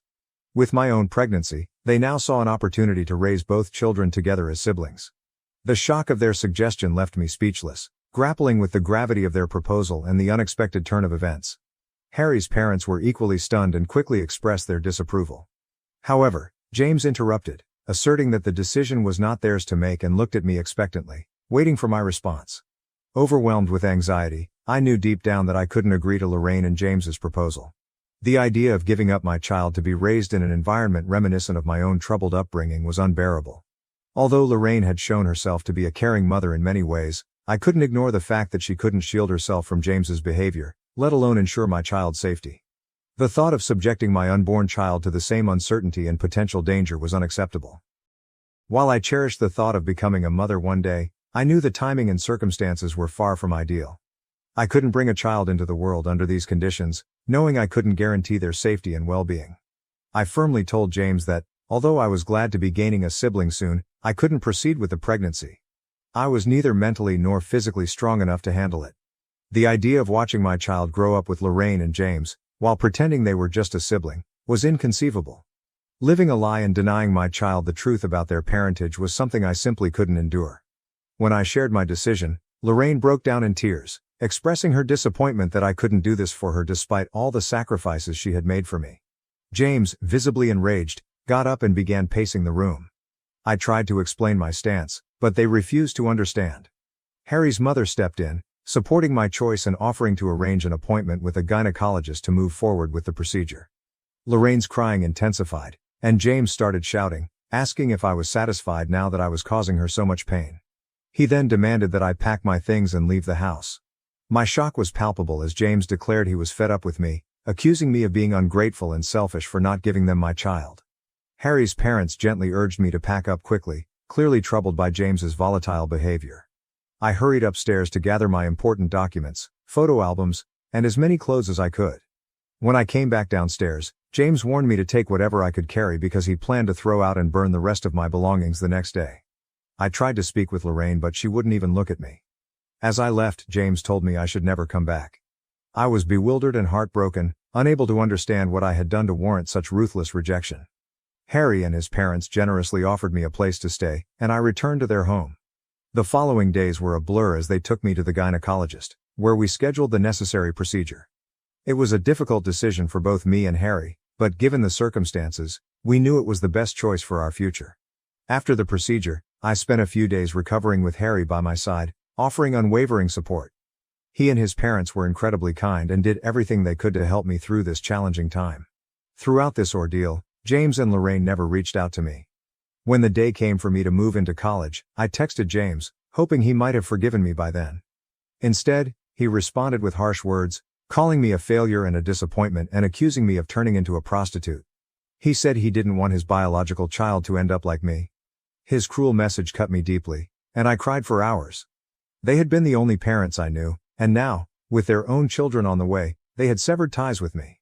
My college years were challenging but ultimately rewarding. I juggled a part-time job with my studies, working hard to maintain my grades. It was tough, but I was determined to succeed. Fortunately, Harry kept his promise and supported me throughout. He would visit me at college whenever he could, and his constant encouragement helped me through the rough patches. During holidays, his parents often invited me to spend time with them, and they began to feel like family to me. I graduated with honors, achieving the distinction of KL, and Harry and his parents were there to celebrate my graduation. I secured a good job in my field, and it was a proud moment knowing all my hard work had paid off. Harry and I eventually moved in together, and our relationship grew stronger with time. We supported each other through life's ups and downs, and after several years, we decided to get married. Our wedding was a beautiful celebration of our love and commitment, surrounded by our closest friends and family. I didn't even consider inviting James and Lorraine to the wedding.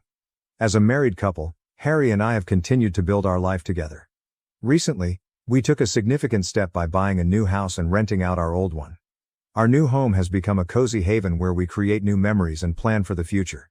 We bought the new place to be closer to Harry's aging parents, who have become like family to me as well. I want to be there for them in any way I can. It's been almost 20 years since James and Lorraine kicked me out, and I barely remember them now. Over the years, I haven't dwelled on them much, though I do recall spending my first year of college grieving their absence. By my second year, I resolved to forge a new life for myself, free from their rejection. It was painful. And building this life on my own took immense strength. They've never reached out to me, and I haven't felt the need to check in on them either.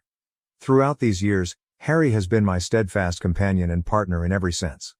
Although we never had children, our two beloved dogs have brought us immense joy. We visit Harry's parents every other weekend and frequently enjoy trips and discovering new restaurants together. Looking back, I feel that my life has turned out well, and I wish I could embrace my 17-year-old self and reassure her about her future. Recently, I received a friend request on Facebook from someone named Matt with a surname that seemed familiar. When I checked his profile, I was taken aback by how much he resembled James. I accepted his request and he sent me a greeting. I replied, and he soon asked if I knew anyone named James and Lorraine. My heart raced as I realized he was their son. Nervous yet determined to be honest, I confirmed that I knew them since they had adopted me when I was 5. Matt expressed a strong desire to talk if I was comfortable, so I agreed and gave him my number. When he called, the conversation started off awkwardly, but Matt soon shared that he had always known about a child his parents had before him because he had seen my pictures in the family photo album. Whenever he asked about it, his parents would dodge the question.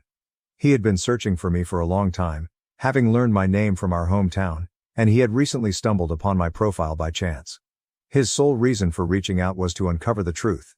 As I recounted the painful events of my past, including how his parents had asked me to give up my child and then expelled me when I refused, I could feel the weight of the emotions. I described their absence from my life over the years and how I had managed to cope thanks to the support of my husband's parents. The conversation was emotionally charged, and I revealed long-buried feelings. Matt's voice conveyed shock and disbelief as he absorbed my account. After a period of silence, he told me he had no idea his parents had treated me so cruelly. He had always believed their story that I had left on my own accord. He thanked me sincerely for my honesty and apologized on behalf of his parents, expressing regret for the pain they had caused me. Since our conversation, I've felt grateful for Matt's effort to reach out and his understanding, which has brought me some comfort and validation. However, I worry about how James and Lorraine will react when they learn that I've shared the truth with Matt. Did I make the right choice in revealing everything, or would it have been better to keep silent? Update 1. I wanted to share that my initial concerns were valid. Within just 24 hours of Matt reaching out to me, Lorraine and James began bombarding me with calls and texts. Since I've kept the same number all these years, it was relatively easy for them to find me. Their messages have been filled with anger and accusations, mostly centered around why I disclosed family secrets to Matt. James's message, in particular, was harsh, insisting I should have kept quiet as I had for years and not interfered between him and his son. Overwhelmed and unsure of how to handle the situation, I've been dodging their calls and messages, uncertain of the best way to address this unexpected confrontation. Update 2. I informed Harry about the situation. He was unaware of Matt's outreach and, upon learning that I had shared our past, he felt I shouldn't have done so. His concern wasn't about the truth being wrong but rather that James was clearly unstable and that this revelation would only stir up unnecessary drama in our lives. I also spoke with Matt, who told me he confronted James and Lorraine after our discussion. They attempted to deny everything, labeling me as a liar and accusing me of using them until I could escape to college. Despite their claims, Matt didn't believe them and told them to stay away from his family. He also informed them he would be cutting them off financially. Matt revealed that he and his wife had recently adopted twins, but James and Lorraine had refused to visit them, which had made Matt question their behavior.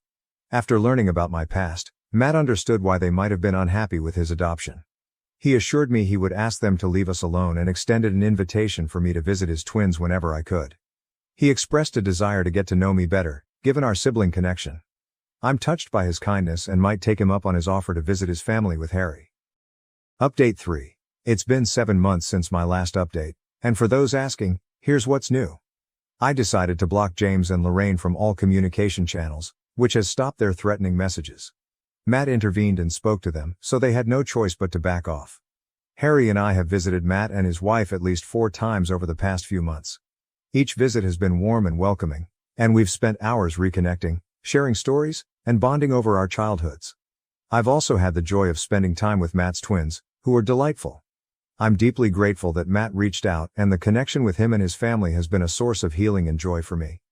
After discovering my husband's autism and kitty food preference, I faced deceit and marital stress, leading to my decision to divorce. Well, it's been a lot longer than the 1-week update I promised. I could make excuses but I won't. For those of you who don't want to read my original post, I asked for help with my husband's food preference issues and through talking with many people on here and, ultimately, his mother, it was revealed that he was diagnosed with autism as a child. Some of the comments on my original post were not so kind. I got a lot of accusations that still hurt me. Some just make me angry, particularly the person who commented simply, "Please don't bully him. He's my goddamn husband. Not a schoolyard friend, not a sibling, not a child. Infantilizing him doesn't help his case at all." Moving on. I was very upset as he had never mentioned anything to me. We've discussed all sorts of medical issues together but his diagnosis never came up. I want to stress this. This isn't a matter of me not wanting to be married to an autistic man. This is a matter of my husband keeping something important from me and causing me a great deal of stress that could have been avoided if I was aware of his diagnosis. For example, I continuously pushed him to try new foods or attend concerts or visit loud amusement parks. I knew he wasn't particularly thrilled about any of those things but they are all very normal couple activities that I wanted us to experience together.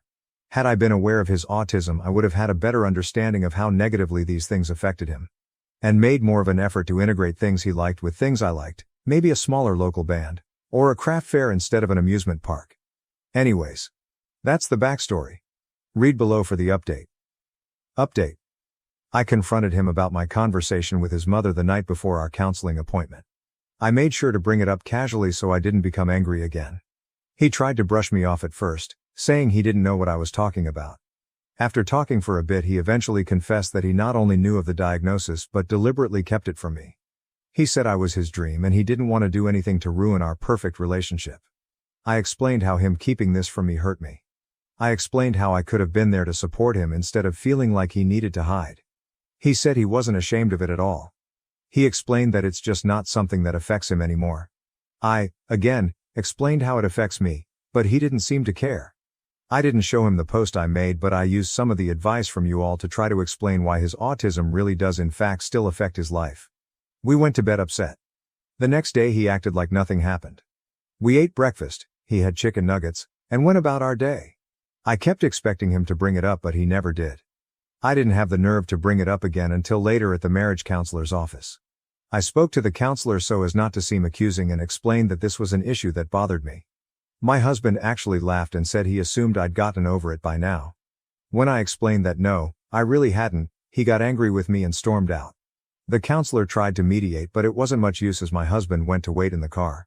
I was worried he'd leave without me so I cut the meeting short. Our ride home was quiet.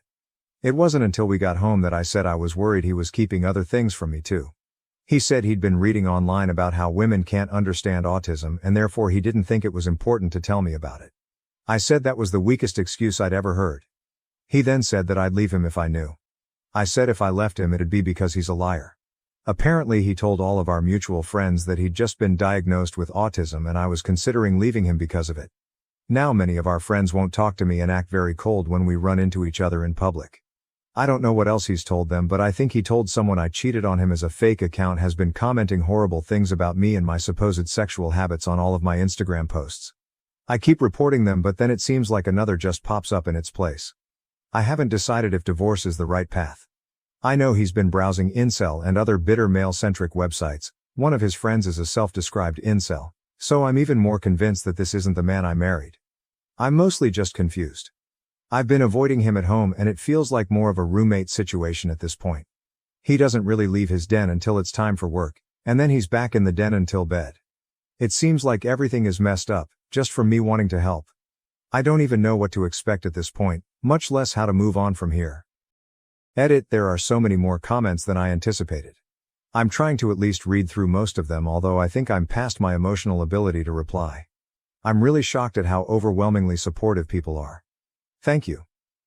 I'm going to be discussing divorce with a lawyer. I don't know how to bring it up with him, but I'm past the point of caring. You're all right. I dread coming home to him in the evenings. I dread if he will miraculously want to talk. This isn't healthy for either of us. At the very least, some time apart would be good. That's all for now. I don't think I'll update past this as I'm already uncomfortable with how quickly this blew up. But I will be living elsewhere by the end of the month. My wife will not shut up and I'm not sure I can take it that much longer. Is it possible for that to be a reason to leave? I'm not sure if I should have posted this on AITA instead. But here goes. My wife will not shut up. I'm not talking about your usual chatty Kathy. I mean she, almost literally, will not shut up.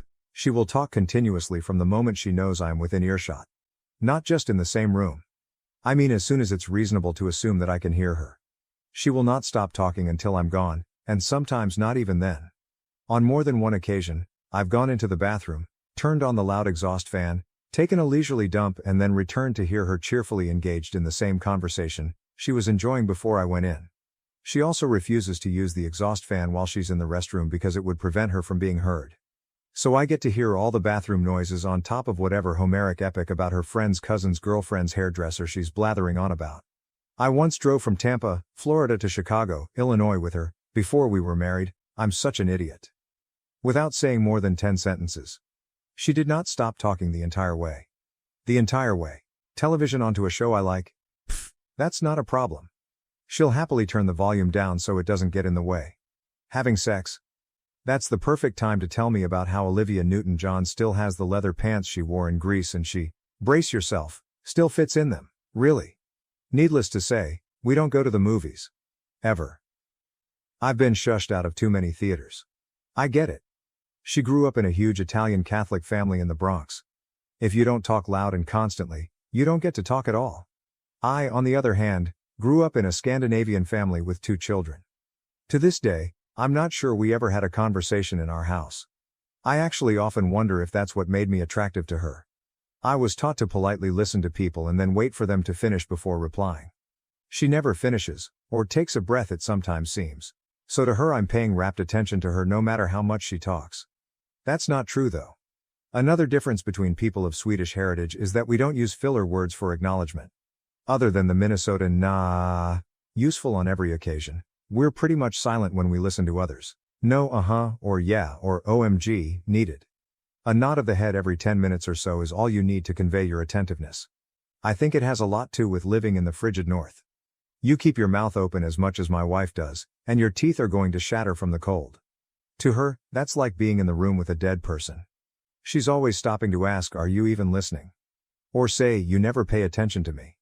Or even quiz me with, "What did I just say?" I've become an expert at storing the last 2 to 4 words she says and parroting them back at her.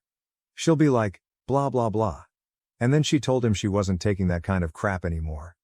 And I'll go, "That kind of crap?" As if I had any idea what kind of crap it was or who it was that wouldn't take it anymore. And she'll say, "Yeah," and think I've been paying attention the whole time. I joke about it a lot, but it's actually getting to the point where it's a problem. Our son is 7 years old, and he has developed a pronounced stutter because she interrupts him constantly. Growing up in her house, if anyone paused even for a millisecond, that was grounds for talking over them. And you talked loud so they didn't finish. My son apparently inherited some of my less staccato speech patterns, and she basically just uses that to interrupt and take over the conversation. It got so bad that he started automatically stopping and restarting words, even when not being interrupted. I didn't know that was considered a stutter until we went to one of those parent-teacher night things, and a teacher listened to wife and then turned to me and said, "Well, at least now I know why Josh has a stutter." Just like that. She's failed at least one job interview because of this. I know because I lined it up with a business acquaintance myself. He called me up and said sorry, but he just couldn't take being in the same room with her because she wouldn't stop talking. We rarely are invited for a second couple's date. She monopolizes the conversation every time we go out with other people. Who wants more than one does of that? You're probably wondering, well, have you told her about this? Yes. Many times. Sometimes jokingly. Sometimes with utter seriousness. The reactions vary from anger, talks louder, higher, faster, and uses lots more swear words, to tears. She's the only person I know who can carry on a totally unrelated conversation while sobbing hysterically. The one thing that doesn't happen is her talking any less. I try not to let it get to me. She's a very affectionate woman. Loves me to death. Mother of my child. Pretty as the day we met, prettier even. We still get plenty of alone time. Granted, she won't shut up while we're doing it, but I'm pretty busy so I don't really notice as much. But it does get to me. It's selfish and shows a lack of self-awareness. There's a time and a place for enthusiastic conversation, and they're not always and everywhere. I know the answer to the problem. I have to talk back. In effect, the only thing that possibly could shut her up is for me to do the same thing as she does. I would have to interrupt at the slightest pause. I would have to talk louder, yelling if necessary, when she tries to interrupt me. I would have to learn to use Italian hand gestures to emphasize my points and chop off her objections. But I'm not Italian. I'm a waspy pale dude who grew up in a household that would have made a mortuary sound like a middle school cafeteria. 12 years of this has finally pushed me to the brink. I'm not sure I can take it that much longer. I'm just not sure if I could get a word in to tell the judge why I'm there in his divorce court. My wife wouldn't let me. TL.dr. Wife will not shut up. Is that reasonable grounds for leaving her? Edit, obligatory Reddit. OMG, I had no idea this would blow up. Which is true. I thought maybe a couple of people would just call me an asshole and that would be it. But RIP. Inbox. It was nice to know you. So in the interest of not replying to every comment, I will try to address some of the common ones and answer some of the questions I saw popping up multiple times. Also thanks for the, often hilarious, advice. Q1. Is this BS? Implied. A1. No, it's all mostly true. I admit to some embellishment for dramatic comedic effect though. The bit about the leather pants is representative, not an actual quote. Not from sexy times anyway. She probably mentioned it at some point though. Q2. Why didn't you run away screaming before you got married? Sub-question. Was OP's wife hot? A2. Yes, she is hot, and funny, and vivacious. Also, I really was a Nordic silent bear. Thanks, you/Sarah_Dragonfire, my wife drew me out of my shell. And if I'm brutally honest with myself, when you're young and getting laid on the regular, a lot of things don't seem all that terrible. Damn you penis, this is all your fault. Q3. Did your kid really develop a stutter because of this? A3. Medically speaking, I cannot state this with 100% certainty. The cause was never formally diagnosed. However, I watched it happen firsthand. I'm not a qualified speech therapist, but I think it was a reasonable conclusion to draw based on the observations I made. I'd welcome a dissenting opinion from an actual professional though, if only to salve my conscience. Which leads to, Q4. Aren't you really the one responsible for your kid's stutter? After all, you did nothing to stop it. A4. Guilty. And I feel utterly like shit about it all the time. For the record, I did bring it up lots of times, even to the point of getting into arguments about it and speaking harshly to my wife when she interrupted my son. But I think by the time I realized it was happening, most of the damage was done. And anything I could do was more expressing my anger about it than actually making an effective change. All the rest of this weirdly long post is just ranting. If there's an actual justification for leaving, this is it, and I'm deathly afraid that she'll get full custody and just make it worse or even irreparable. Q5. Is it because she's, pick one, OCD, insecure, autistic, mentally ill? A5. I don't think so, although I've always sensed an overwhelming need for attention. I see it in her family dynamic, in that all of her many siblings were in constant competition for their parents' attention and affection. Q6. Have you tried counseling? A 6. No. Probably should have. But I know her well enough that even mentioning it would shatter her. It's bizarre that I can't bring myself to do a lot of things people have suggested, and believe me, I've probably thought of all of them. Because they just seem too cruel to me. And yet, I'm seriously considering divorce. I realize the contradiction there.